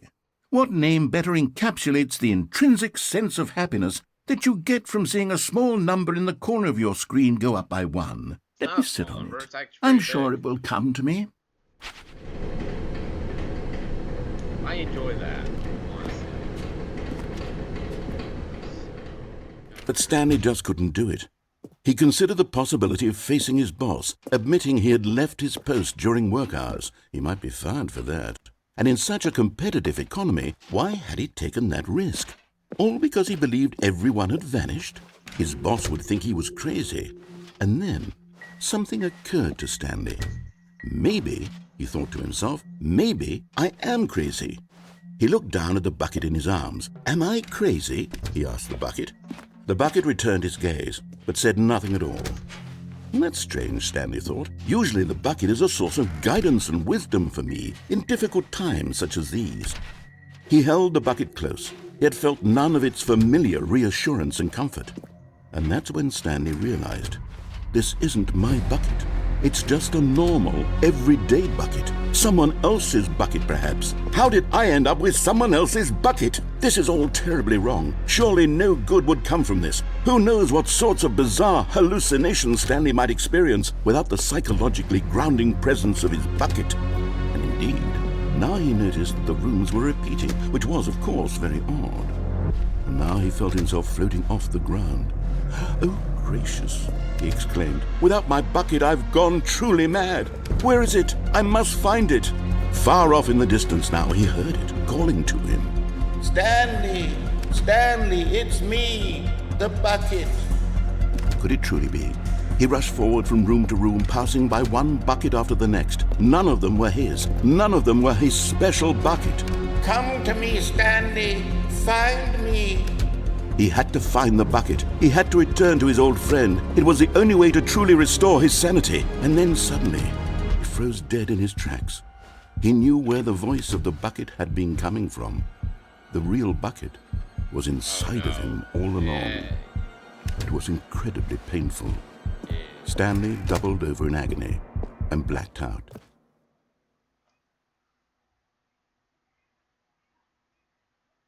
This is the story of a woman named Mariella. Who the hell? Mariella woke up on a day like any other. She arose, got dressed, picked up her bucket of comfort and security, and walked to her place of work. But on this particular day, her walk was interrupted by the body of a man who had stumbled through town, talking and screaming to himself, and then collapsed dead on the sidewalk. Right away, she knew what the problem was. This man had no bucket. Of course he'd gone mad, ranting and raving about a narrator describing all of his actions and how everything is predetermined and free will is an illusion and it's all just a video game. It could all have been prevented if only he'd taken his bucket with him. Perhaps he didn't even realize he'd forgotten his bucket at home in the first place. How cruel the world can be, Mariella thought, and she hugged her own bucket even tighter. But of course, she had no time for this. There were a myriad of confusing problems she would soon have to confront at work, for which her bucket would provide absolute guidance and total clarity on everything. Heck yes, she thought to herself, my life kicks ass. And she backflipped all the way to work. What the fuck? She backflipped all the way to work? Okay, so... where else could there be? Something to do with stairs. Okay, I know where. All of his co-workers were gone. What could it mean? Stanley decided to go to the meeting room. Perhaps he had simply missed a memo. Stanley picked up the bucket and smiled. He'd never be alone again, not truly alone, not with the bucket around. Stanley clutched the bucket tightly to his... This was not the correct way to the meeting room, but Stanley had felt the bucket calling to him, telling him that the employee lounge was simply the place to be. And here it was. Had the bucket turned out to be correct? Was this No, never mind. The bucket was wrong. Stanley took the door on his left to go back to the meeting room. No, Said the bucket. don't go to the meeting room. Go somewhere else. The cargo lift, yes. Go there. Go to the cargo lift. No, I am going to...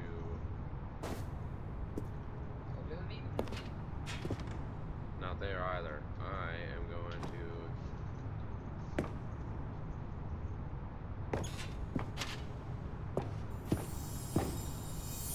You're getting close now, Stanley. You've nearly gotten all of the Figler Anlarines. Very soon, you'll collect the last one, and then the first number will equal the second number, and that will be it. We'll be different people by then. Different in the sense that we used to have none of them, and now we have them all.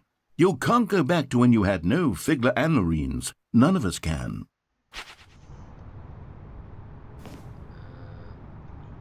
Oh, there's fine.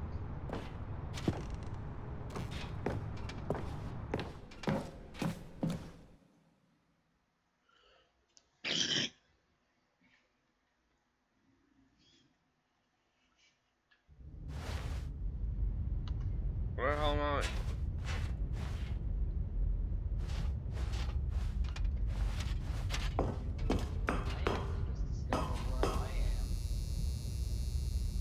Tucker, no, take a look now. I really have no idea where the hell I am. I picked up one of the Figler Anlarines, and now I'm lost.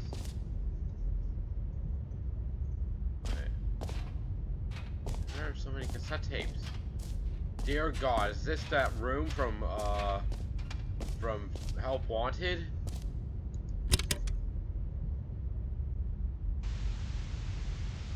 Okay, this is day number 295, tape number...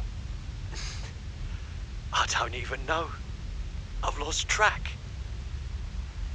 Nothing feels real anymore.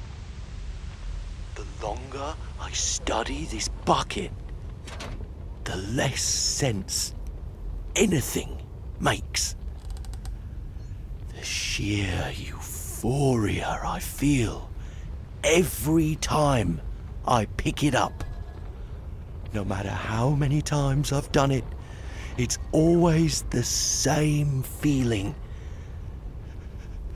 And the emptiness in my chest when I set it down, it doesn't make sense. There's no explanation for it. I still haven't figured out why I see the world so differently when this bucket is in my arms. Why Everything feels so... What do I do with this treasure? I can monetize it. Yes. It's unthinkable the amounts of money people will pay for even just an hour with the bucket. This is my golden ticket. But I have to be careful, because as soon as this gets out, there's going to be a target on my back. Even now, I don't know who might be trying to get... What's that? Who's there?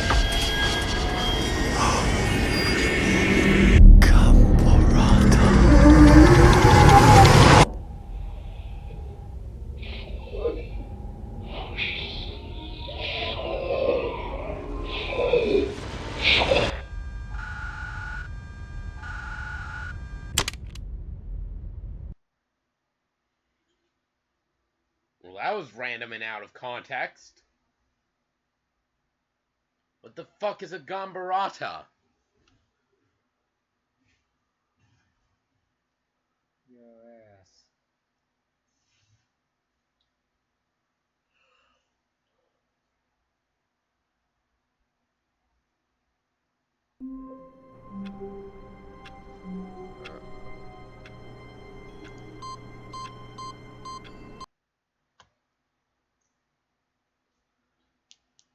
Man, still in the cast.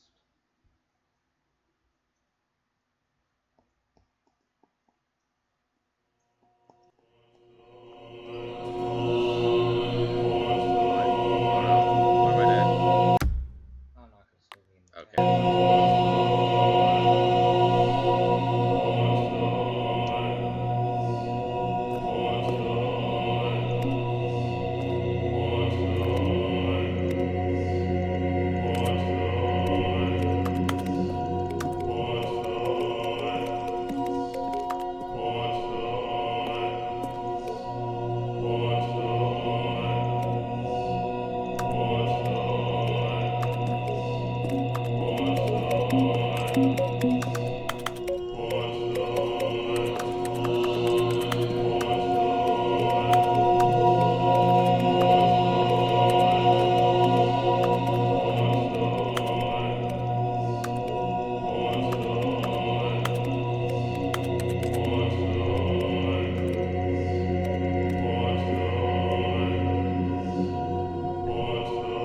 Why do there need to be so many buttons?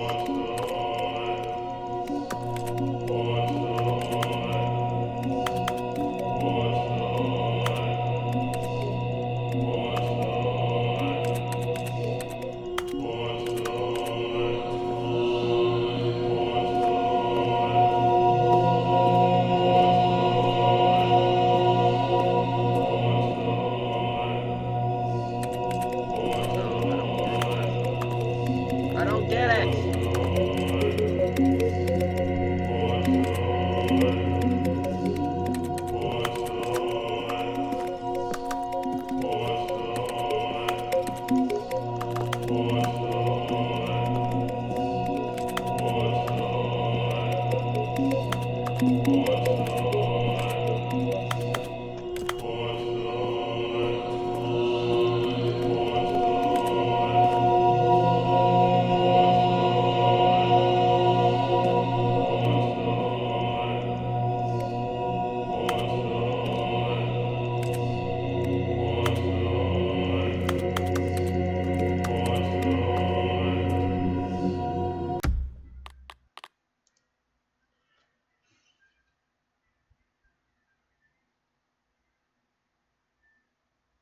There's probably some kind of lore aspect that I probably missed out on. Because I stepped out of the, Of all the games that could have lore, that one is actually probably one of the last ones I'd expect. I know. Damn it. Okay, so... All of his co-workers were gone. What could it mean? Stanley decided to go to the meeting room. Perhaps he had The good old bucket.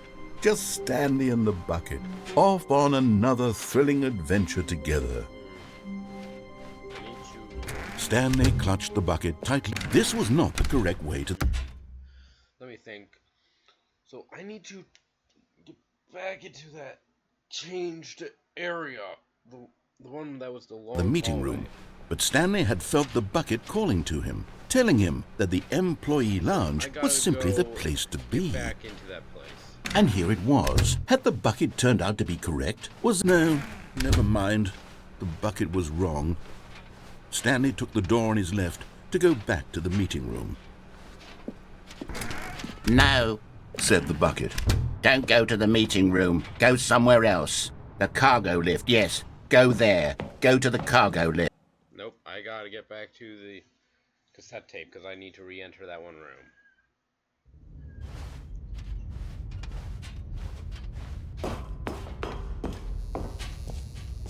The alternate variant of The Office that leads into it, so you're just gonna have to listen to this again. There's no skipping the cutscene, I think. Okay, this is day number 295. Yep. Take number... I don't even know. I've lost track. Nothing feels real anymore. The longer I study this bucket, the less sense anything makes. The sheer euphoria I feel every time I pick it up. No matter how many times I've done it, it's always the same feeling. And the emptiness in my chest when I set it down. It doesn't make sense. There's no explanation for it. I still haven't figured out why I see the world so differently when this bucket is in my arms. Why everything feels so... What do I do with this treasure? I can monetize it. Yes. It's unthinkable the amounts of money people will pay for even just an hour with the bucket. This is my golden ticket. But I have to be careful, because as soon as this gets out, there's going to be a target on my back. Even now, I don't know who might be trying to get... What's that? Who's there?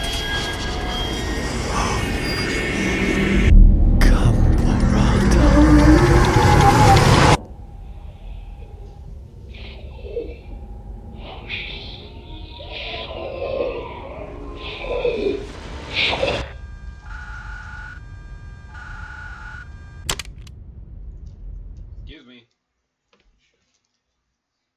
Rain can't be. The bucket is gone. Jinx.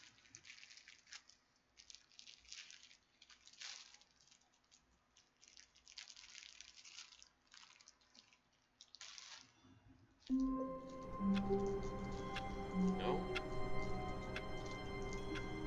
Okay, so I did something to trigger like this alternate version of the Office where it was just really long in blue, if you all hadn't noticed. Already this was uncomfortable, and Stanley decided that as soon as he found a new space he felt safe in, that he would never leave it again in his life.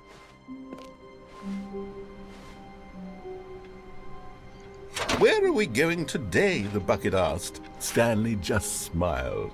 Anywhere they went together would be perfectly fine with him. Stanley clutched the bucket tightly to... This was not the correct way to the meeting room, but Stanley had felt the bucket calling to him, telling him that the employee lounge was simply the place to be. And here it was. Had the bucket turned out to be correct? No, never mind. The bucket was wrong. Stanley took the door on his left to go back to the meeting room. No, said the bucket.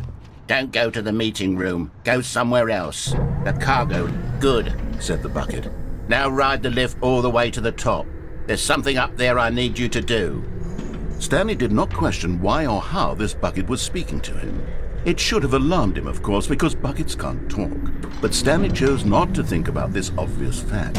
He was firmly convinced that the bucket had spoken to him, and he unthinkingly did whatever the bucket asked.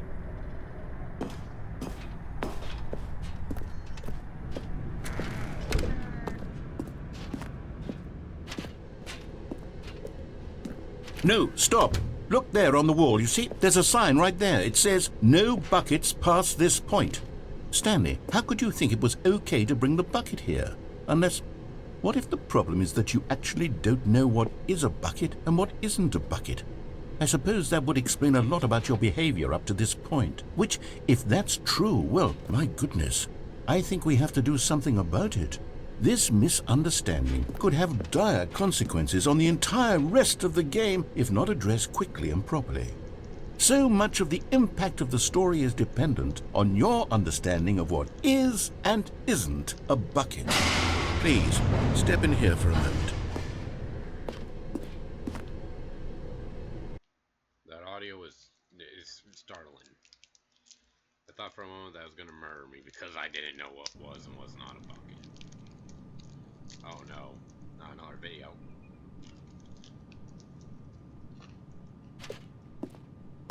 Now then, I'm going to run you through some test scenarios and you'll tell me whether or not the thing I'm showing you is a bucket. Simple enough, right? This should tell us everything we'll ever need to know about what is or is not a bucket. Okay, let's begin. Item 1. Is this a bucket?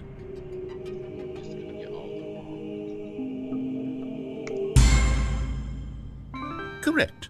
It is a hologram of a bucket, not an actual bucket.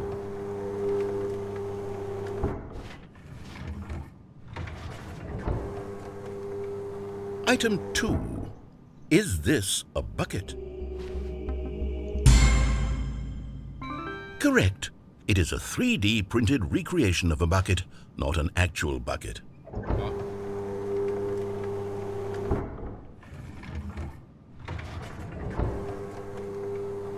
Item 3. Is this a bucket? Incorrect. This is a bucket.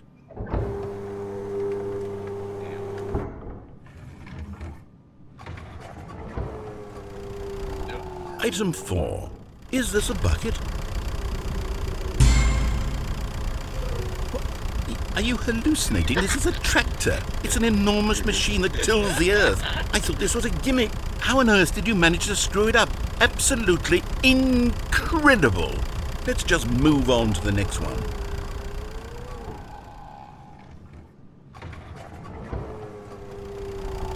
Is this a bucket?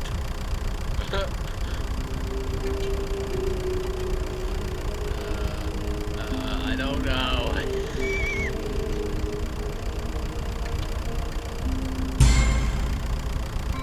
Correct. This is a bucket.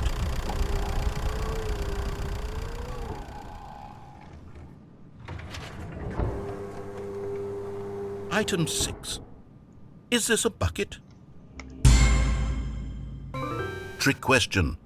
Both. Gotcha.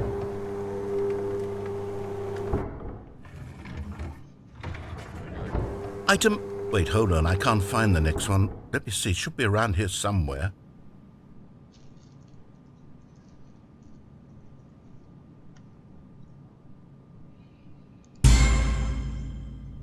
Okay, you and I both know there isn't anything here.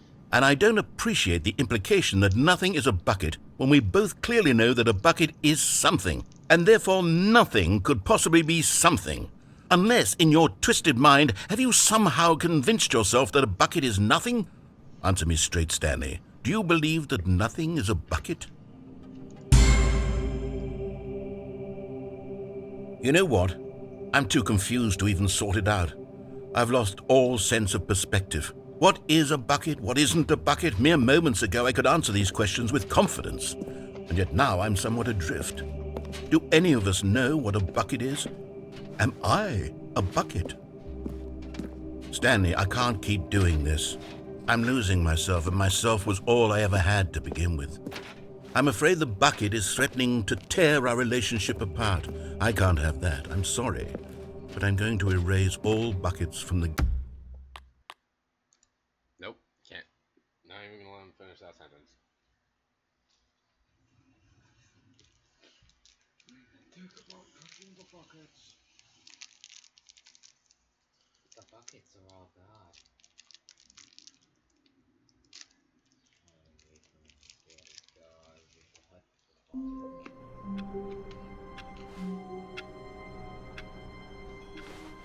All of his co-workers were gone. What could it mean? Stanley decided to go to the meeting room. Perhaps he had simply missed a memo.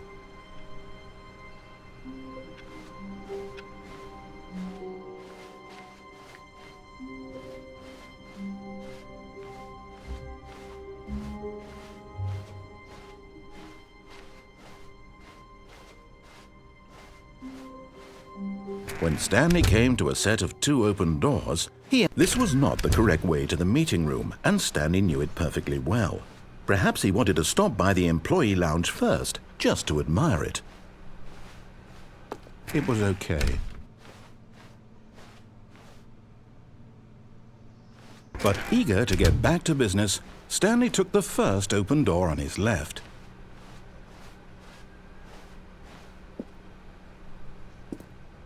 Stanley was so bad at following directions, it's incredible he wasn't fired years ago.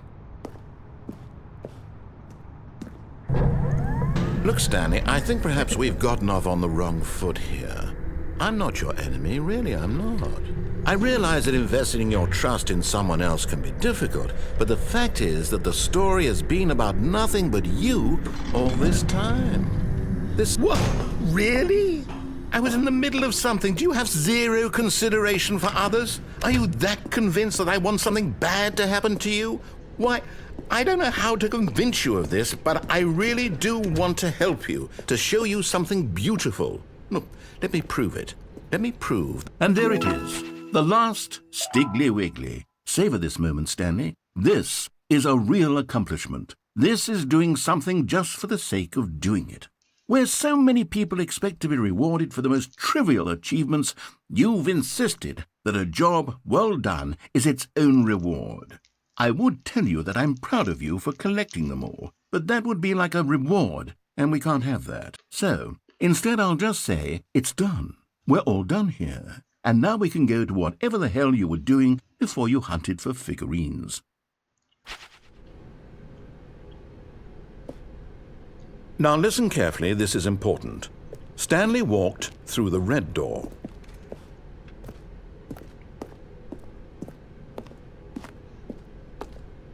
Oh, thank God you are willing to listen to me. Do you see that I really have wanted you to be happy all this time? The problem is all these choices. The 2 of us always trying to get somewhere that isn't here. Running and running and running, just the way you're doing right now. Don't you see that it's killing us, Stanley? He took away your bucket, didn't you? No, I just didn't pick it up. Because one of the collectibles, I needed to not have the bucket with me.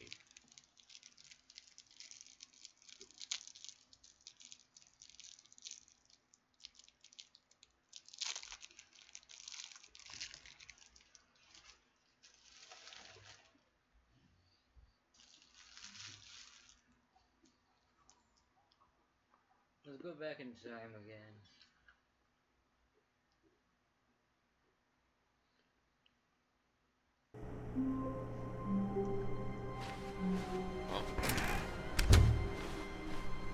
Stanley, I'm sorry, but I have to put a pause on things. It's those figurines, those figglers. I haven't stopped thinking about them since you nabbed every last one. Wasn't it just the most intrinsically fulfilling moment of your entire life? Didn't it fill you to the brim with inner richness? Yes, I know we're supposed to be telling a story, but won't you please indulge me with one more trip back to the memory zone? I would love nothing more than to revisit the figurines. just one more time.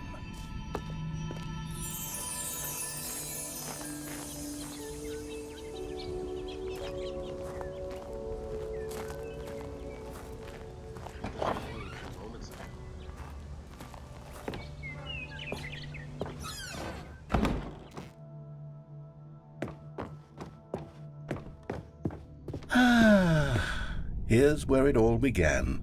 The first collectible. Back then, we had no idea of how many of them we'd find. Sure, it said 6 right there on the screen, but how could we know for certain?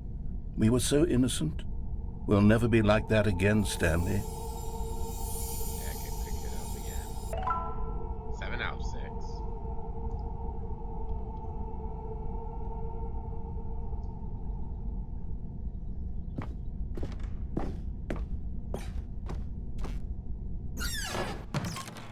And here was a second Stanlerine. You found this one all on your own, just by poking around in the boss's bathroom. You did that, Stanley. I'll be honest, back then I had no faith in you to find any of them, let alone 6. But you continue to surprise me in all sorts of mundane, unremarkable ways.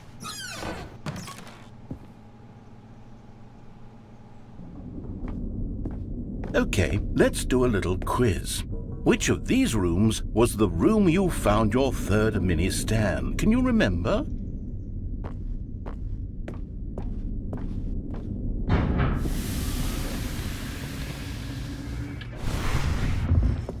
Hey, that's exactly right. It was here behind the boss's office. It was the third one. You picked it up, and then after that, you had 3 of them. I'm glad these moments are so crystal clear in your memory, but I shouldn't be surprised. After all, science tells us that it's impossible to forget your third time doing anything. God, the third time I took a shit. Let's see, what came next? Oh yes, we found a Figley in this pink room.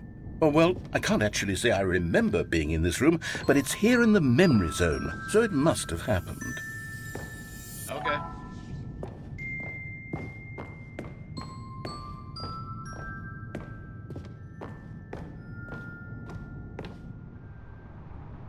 This was the 5th mini Stan, and this one was really something special. It was in the warehouse. I remember it so clearly.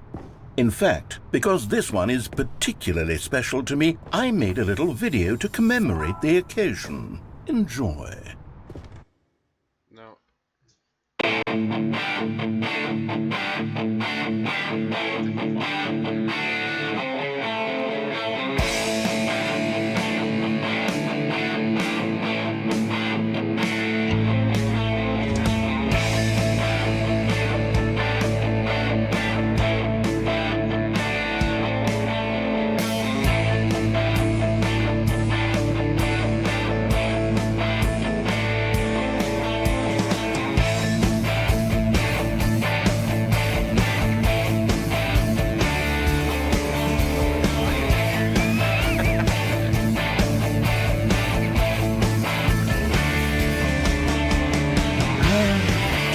Doesn't it? I spent a lot of time making that video, but it was 8 minutes I wouldn't have spent on anything else.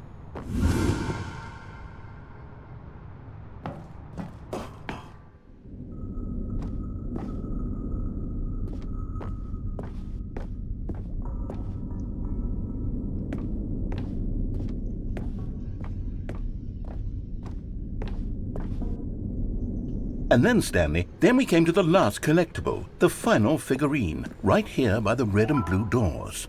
This memory is the most distinct and clear in my mind, perhaps because it was the one that happened more recently than all the others. Who can truly say how the mind works? All I know is that this is the moment where you picked up a Figley and I thought to myself, yes, that's all of them. They're all collected. It was a moment unlike any other. Except for the other moments picking up figurines, which it was exactly like. See, I like this game.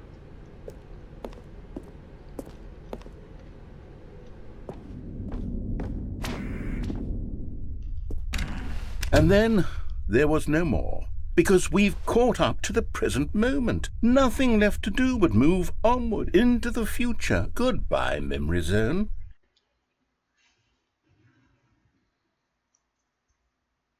No, I'm not done. I'm not ready to move on. Stop the loading screen. Wait, Isn't what? there some way we can stay here, keep enjoying these figurines? Let's just go backwards. We'll do the memory zone again from the opposite direction. See how that feels. I mean, okay.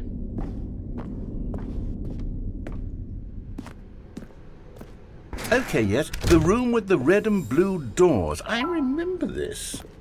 I must say, of all the figurines we looked at in our initial tour of the memory zone, this one is the most distinct and clear in my mind. Let's keep going. I want more. This is gonna be real weird. Come on. Stop. Thank you. And here's where I made that video. Don't you remember the video we watched? Oh no. Yeah, I love that video. Pick it up again.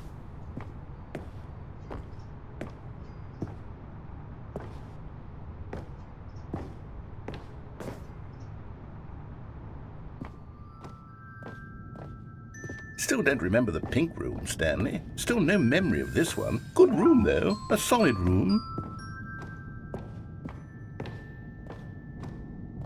Promise, I remember exactly how. These really were a treat to hunt down. You know, if there had been any kind of reward for finding all of these, it really would have neutered the intrinsic joy of collecting them. I'm very glad we resisted the temptation. Next one.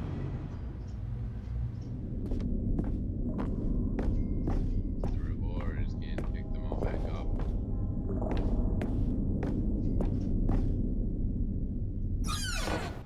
This was our second Figley. Don't you remember? Yes, I remember it too. The past is truly a wonderful thing. Why does anyone ever choose to leave it? Keep going. This is it, the very first one we found in the exhibit where I introduced you to the figurines. Oh, I want more memories, Stanley. I want to keep going. What else is there? What came before this?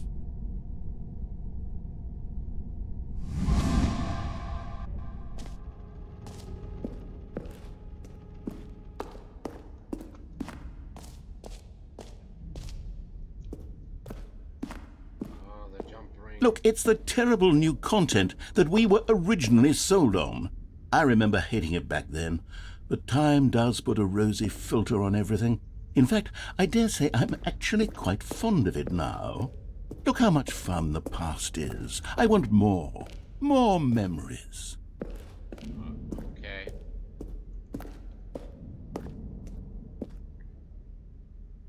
Oh, yes! The two doors! Who could have forgotten that? A classic memory, this one. Don't play the level that may or may not break. And before everything else, there was your office. Is there anything else? Was there something that came before your office? There's something I feel I can remember. I can remember.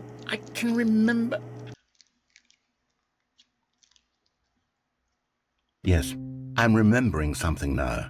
I remember before this whole story got started. Back then I was different. I used to make big decisions. I was passionate. I was skeptical. I weighed each decision with profound thoughtfulness. And then somewhere along the way, I stopped making decisions. I became lazy, and I came up with a character named Stanley to do my thinking for me. He would make the decisions, he would decide which way to go. I would cheer him on as he collected figurines for no reason. Why did I invent Stanley? Was I lonely? Yes, perhaps that's it. Perhaps I needed to imagine I had companionship. And Stanley really did make for a wonderful companion, even if he was a fiction. But I suppose it's grown old. I want to think for myself again. I want to go back to how it used to be. Yes, I can be on my own again. I can do it. I'll be stronger this time. I'll take care of myself. I don't need Stanley anymore. Oh, but he truly was so much fun to play with. You know what? Since we're in the memory zone, how about one more good memory? Let's go back just once and give Stanley one more run of the office, and then I'll retire him for good. I did enjoy telling his story so very much. Okay, here we go. This is the story of a man named Stanley.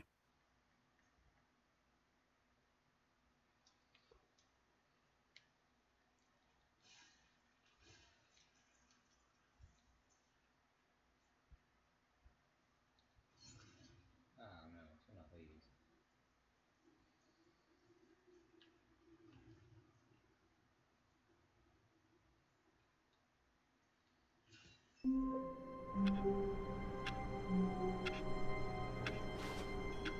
That was a little goofy. Even now, Stanley's office was a distant memory. What did it look like? There was a computer, perhaps, and a painting. Was it a painting or a photo? He could no longer recall.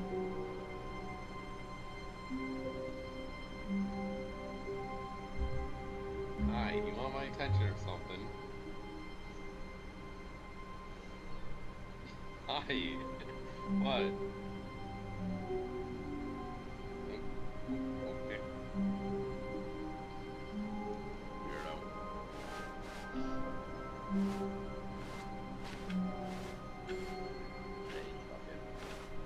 A good bucket, a strong bucket, a humble bucket, a committed bucket, a bucket of culture and distinction. Stanley clutched the bucket tightly to his chest and entered the door on his left. This was not the correct way to the meeting room, but Stanley had felt the bucket calling to him, telling him that the employee lounge was simply the place to be. Okay. And here it was. Had the bucket turned out to be correct? What are you doing? Yeah. Hi there. Oh, you're so soft. Hi there.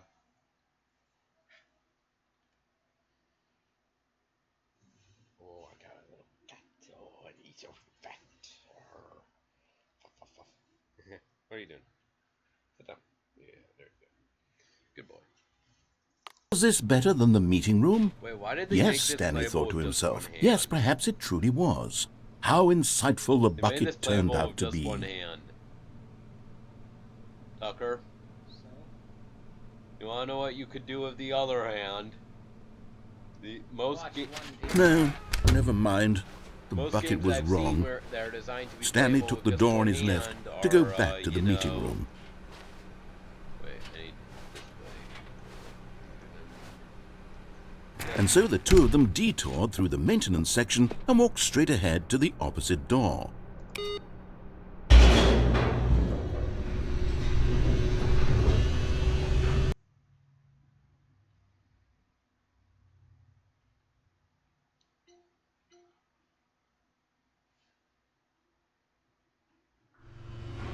Oh, good Stanley, I'm glad you found your way here. I knew you'd find this place eventually. You see, your friends and I are concerned for you, Stanley. We've come together here because we care about you very much.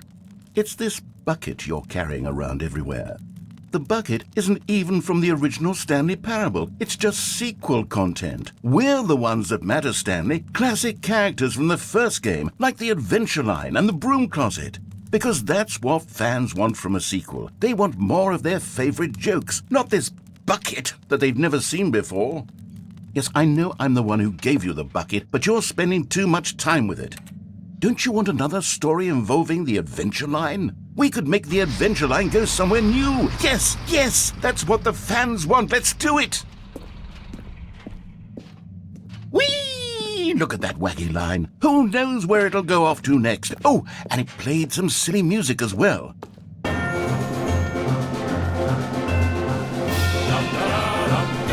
Now this is what the Stanley Parable is all about. Don't you remember all those great jokes from the original dialogue? Also, Stanley is addicted to drugs and hookers. Yes, it's as classic now as it was back then. Let's do it for the fans, Stanley. Let's give them more content exactly like this. But if we want to do that, you're going to have to give something up. Don't you get it, Stanley? We need to get rid of the bucket. That's why I'm very proud to introduce a brand new character. This is the Bucket Destroyer. I think it'll make a wonderful new addition to the rich lore of the Stanley Parable. True, it also was not in the original game, but it's such a well-fleshed-out character with so much personality that to me it already feels as though it's been part of the cast all along. Don't you agree? Can you guess what the Bucket Destroyer does? Surely you don't need me to spell it out for you. Go ahead now, Stanley. Say goodbye to the bucket, and then pop it into the machine when you're ready. No, I don't wanna. Now listen to me. It's crucial that you give it the bucket. I don't know what the Bucket Destroyer will do if it can't destroy your bucket. Destroying buckets is all it knows. That is its singular personality trait. Sure, I can hear you saying, how does a character with only one personality trait deserve to join the pantheon of beloved Stanley Parable characters? Well, you see, if you were to really explore the Bucket Destroyer, you would see that its desire to crush buckets is so densely loaded with complexity and nuance that it's really like 10 personality traits. What other object in this game can you even say that about? The broom closet? Certainly not. I wonder what sort of Bucket Destroyer merchandise the fans will be clamoring for after this. Okay, the Bucket Destroyer is getting very upset now. You'll have to hurry and feed it. We can't get back to the classic Stanley Parable characters like the Adventure Line or the Bucket Destroyer until you crush that damn bucket. Quickly now, the fans are waiting. Do it, the fans, Stanley. Give the fans what they want. Hurry and... Oh, what did you do? I didn't put the bucket in the Bucket Destroyer. I didn't do anything to it. I decided to keep the bucket alive. The Bucket Destroyer, my prized creation. You had so much potential. We were going to do such marvelous things with you, tell such spellbinding stories about you. All of it squandered now. Goodbye, new friend. For the moment in time that you were here, you were magnificent.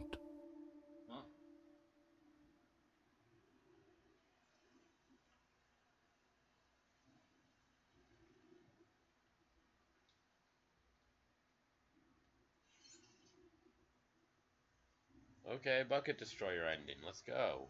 Well, one of them. I'm not in the mood to get the other.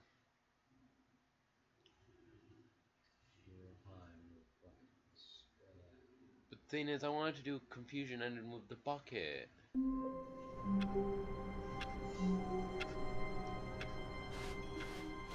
Wait, Stanley thought to himself.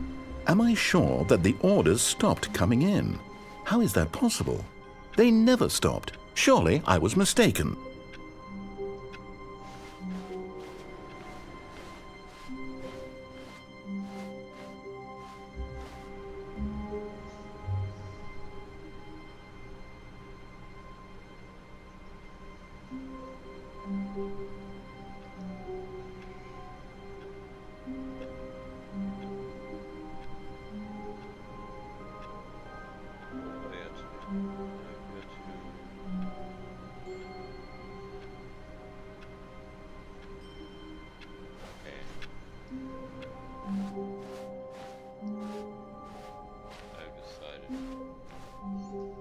When Stanley came to a set of 2 open doors, he entered the door on his left. This was not the correct way to the meeting room, and Stanley knew it perfectly well. Perhaps he wanted to stop by the employee lounge first, just to admire it. It was okay. Yeah, just casually, it was okay. But eager to get back to business, Stanley took the first open door on his left. And so he detoured through the maintenance section, walked straight ahead to the opposite door, and got back on track. Bye-bye. Oh, I got an orange football. You don't like being called a football? Okay. But Stanley didn't want to go back to the office. He wanted to wander about and get even further off track. So now in order to get back, he needed to go, from here, it's, oh, no, it's to the right, my mistake. No, not the right. Why would I have ever said it was to the right? What was I thinking? It's clearly... Oh dear, would you hold on for a minute, please? Now, let's see. We went down right, left, down, left, right. Yep, okay, yes. I've got it now. This story is absolutely, definitely this way.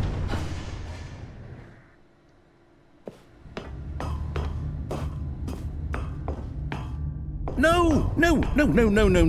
This isn't right at all. You're not supposed to be here yet. This is all a spoiler. Quick, Stanley, close your eyes.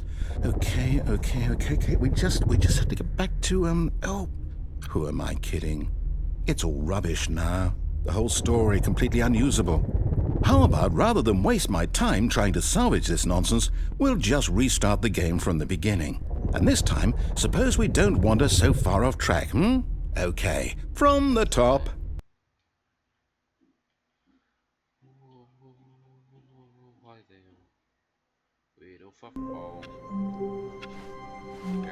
All of his co-workers were gone. What could it mean? Stanley decided to go to the meeting room. Perhaps he had simply missed a memo. No bucket. There's no bucket. Where's the bucket? Ah. Forced reset. I need my bucket.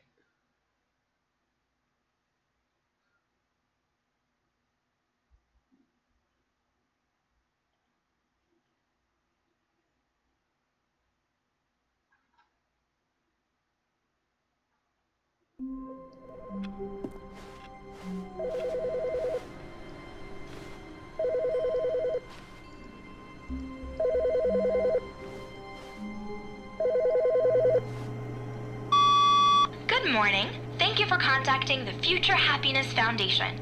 We are confirming your shipment of 1,327 cardboard boxes to your place of work. Can you verify that this is correct? Excellent. Your order will arrive shortly. Thank you again for contacting the Future Happiness Foundation.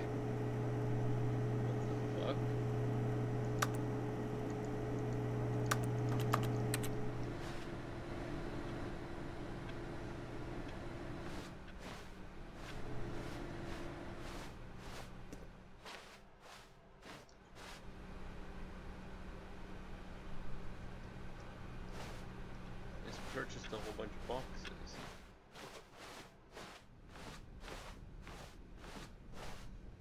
When Stanley came to a set of 2 open doors, he entered the door on his left. It'd probably be in the warehouse, wouldn't it? Yet there was not a single person here either. Feeling a wave of disbelief, Stanley decided to go up to his boss's office, hoping he might find an answer there.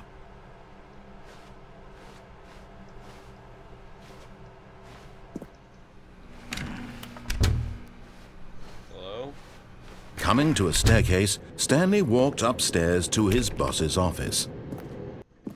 I purchased a bunch of buckets. Hello? Boxes, whatever. But Stanley just couldn't do it. He considered the possibility of facing his boss. Admitting he had left his post during work hours, he might be fired for that.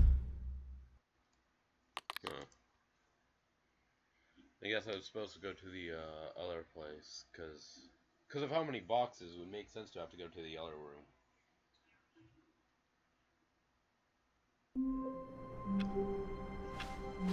All of his co-workers were gone. What could it mean? Stanley decided to go to the meeting room. Perhaps he had simply missed a memo. Hi there. Why are there... Okay. Oh no. What have I done? Ah, the embrace of an old friend. A weathered companionship that stands the test of time.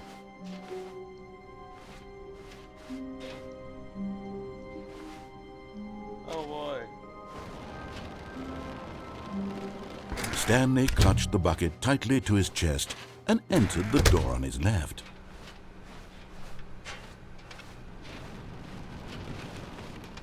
Still no one was here. Stanley needed the bucket's warmth and comfort now more than ever. Perhaps his boss's office was where he'd find answers. Coming to a staircase, Stanley and the bucket walked upstairs to the boss's office.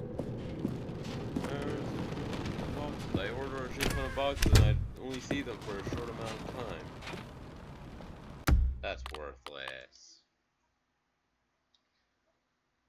No, and there was something that I needed to do. What was it? I needed to, click. Oh yeah, no. Stanley had never seen the office this brightly lit. Was it a sign of something? He hoped it was. He hoped very much that it was.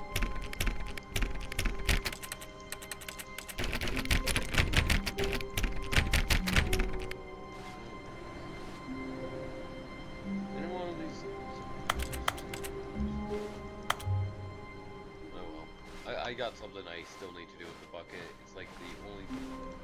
No, The bucket made Stanley want to be a better man and a better co-worker. In time, perhaps, he would become both of those things.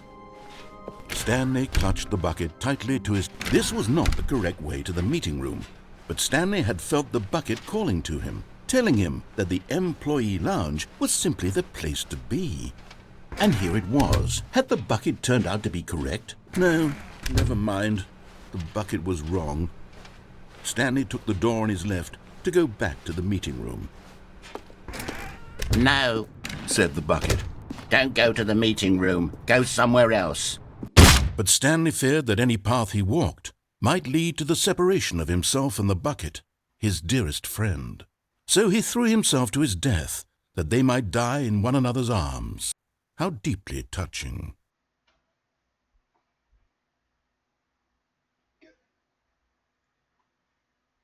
What? I don't know. And now I got one last thing. Oh god. Good. Thank god I have my left arm back again.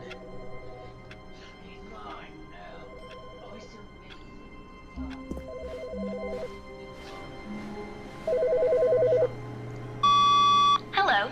This is a recorded message scheduled either by you or a person in your place of work. The purpose of this message is to warn you about the dangers of recorded messages. If at any time you believe you are listening to a recorded message, please terminate it immediately and cease all flow of information from the recorded message into your perceptual sphere. Thank you, and have a pleasant day. That was a weird one. Recorded message. Everybody off the video now. Not everyone is so lucky to have a bucket, but Stanley is a very lucky fellow. Very lucky indeed. I have like 5 Stanley clutched the bucket tightly. This was not the correct way to the meeting room, but Stanley had felt the bucket calling to him, telling him that the employee lounge was simply the place to be. There's a Batman analog horror now.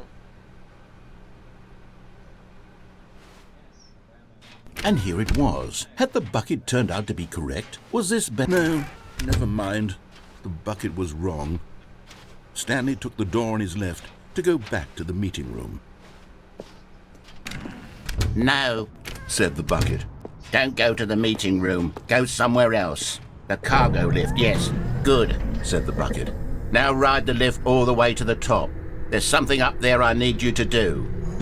Stanley did not question why or how this bucket was speaking to him. It should have alarmed him, of course, because buckets can't talk. But Stanley chose not to think about this obvious fact.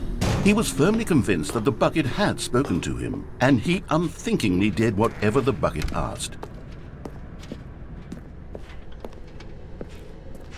No, stop. Look there on the wall, you see? There's a sign right there. It says, "No buckets past this point." Stanley, how could you think it was okay to bring the bucket here? Unless, what if the problem is that you actually don't know what is a bucket and what isn't a bucket? I suppose that would explain a lot about your behavior up to this point, which, if that's true, well, my goodness, I think we have to do something about it. This misunderstanding could have dire consequences on the entire rest of the game if not addressed quickly and properly. So much of the impact of the story is dependent on your understanding of what is and isn't a bucket. Please, step in here for a moment.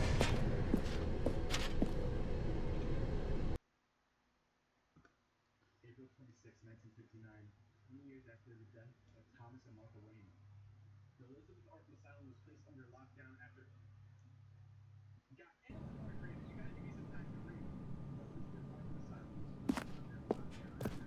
Now then, I'm going to run you through some test scenarios, and you'll tell me whether or not the thing I'm showing you is a bucket.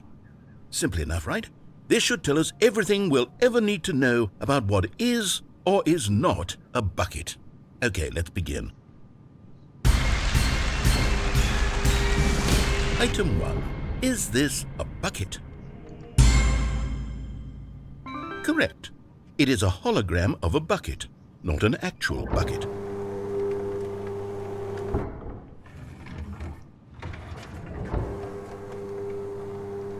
Item 2.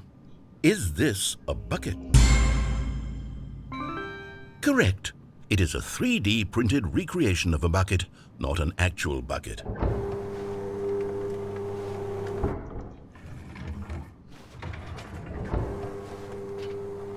Item 3.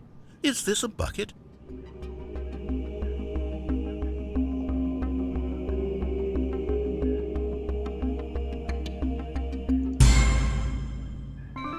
Correct. This is a bucket.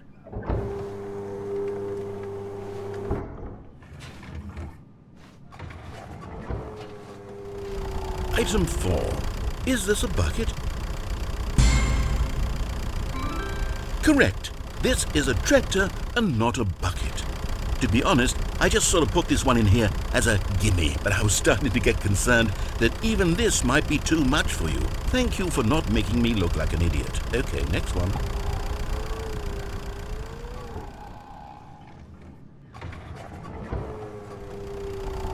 Is this a bucket? Correct. This is a bucket.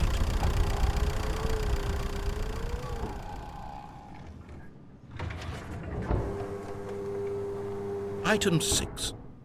Is this a bucket? Trick question.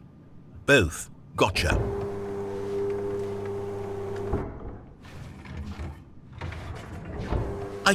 Wait, hold on. I can't find the next one. Let me see. Should be around here somewhere.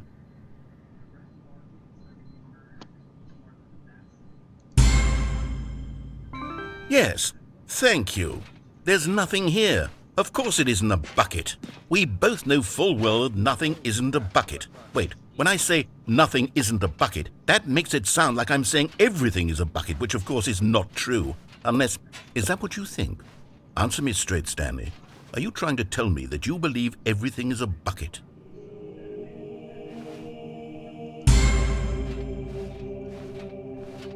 You know what?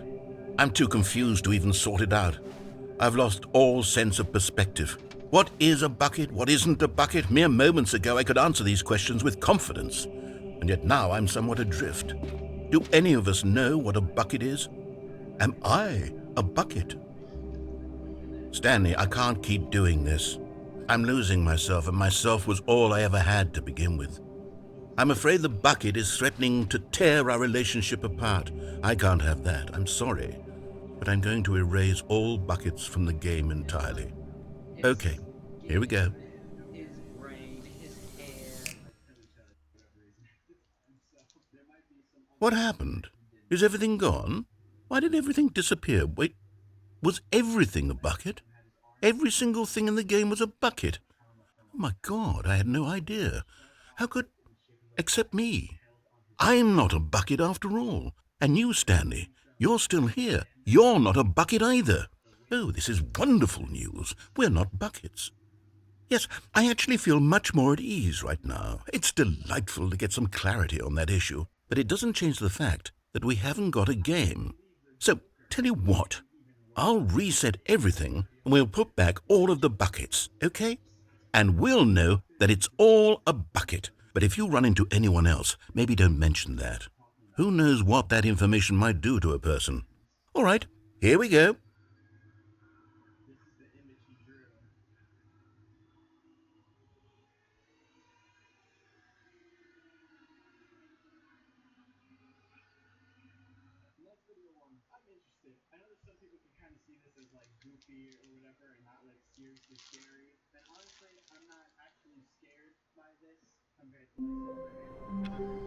There we go. I'll end the video here for today.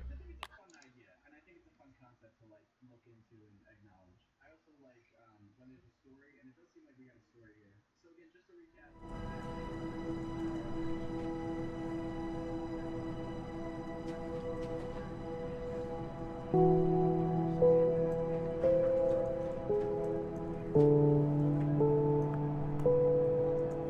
lost my left arm again.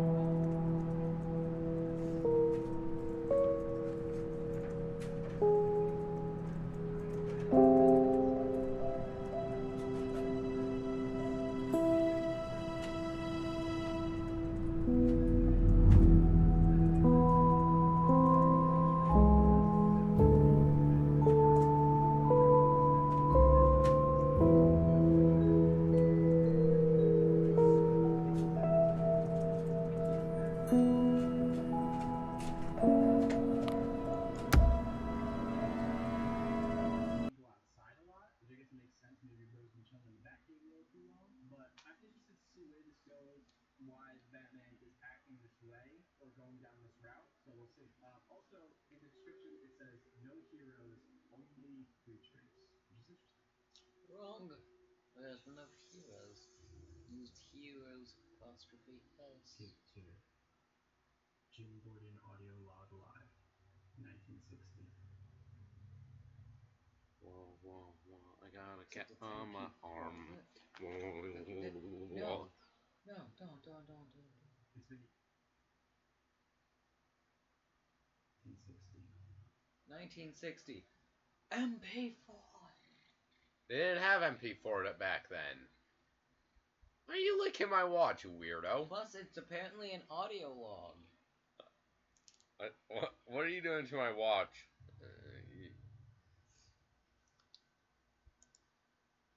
My cat's freaking weird. He's trying to eat my watch.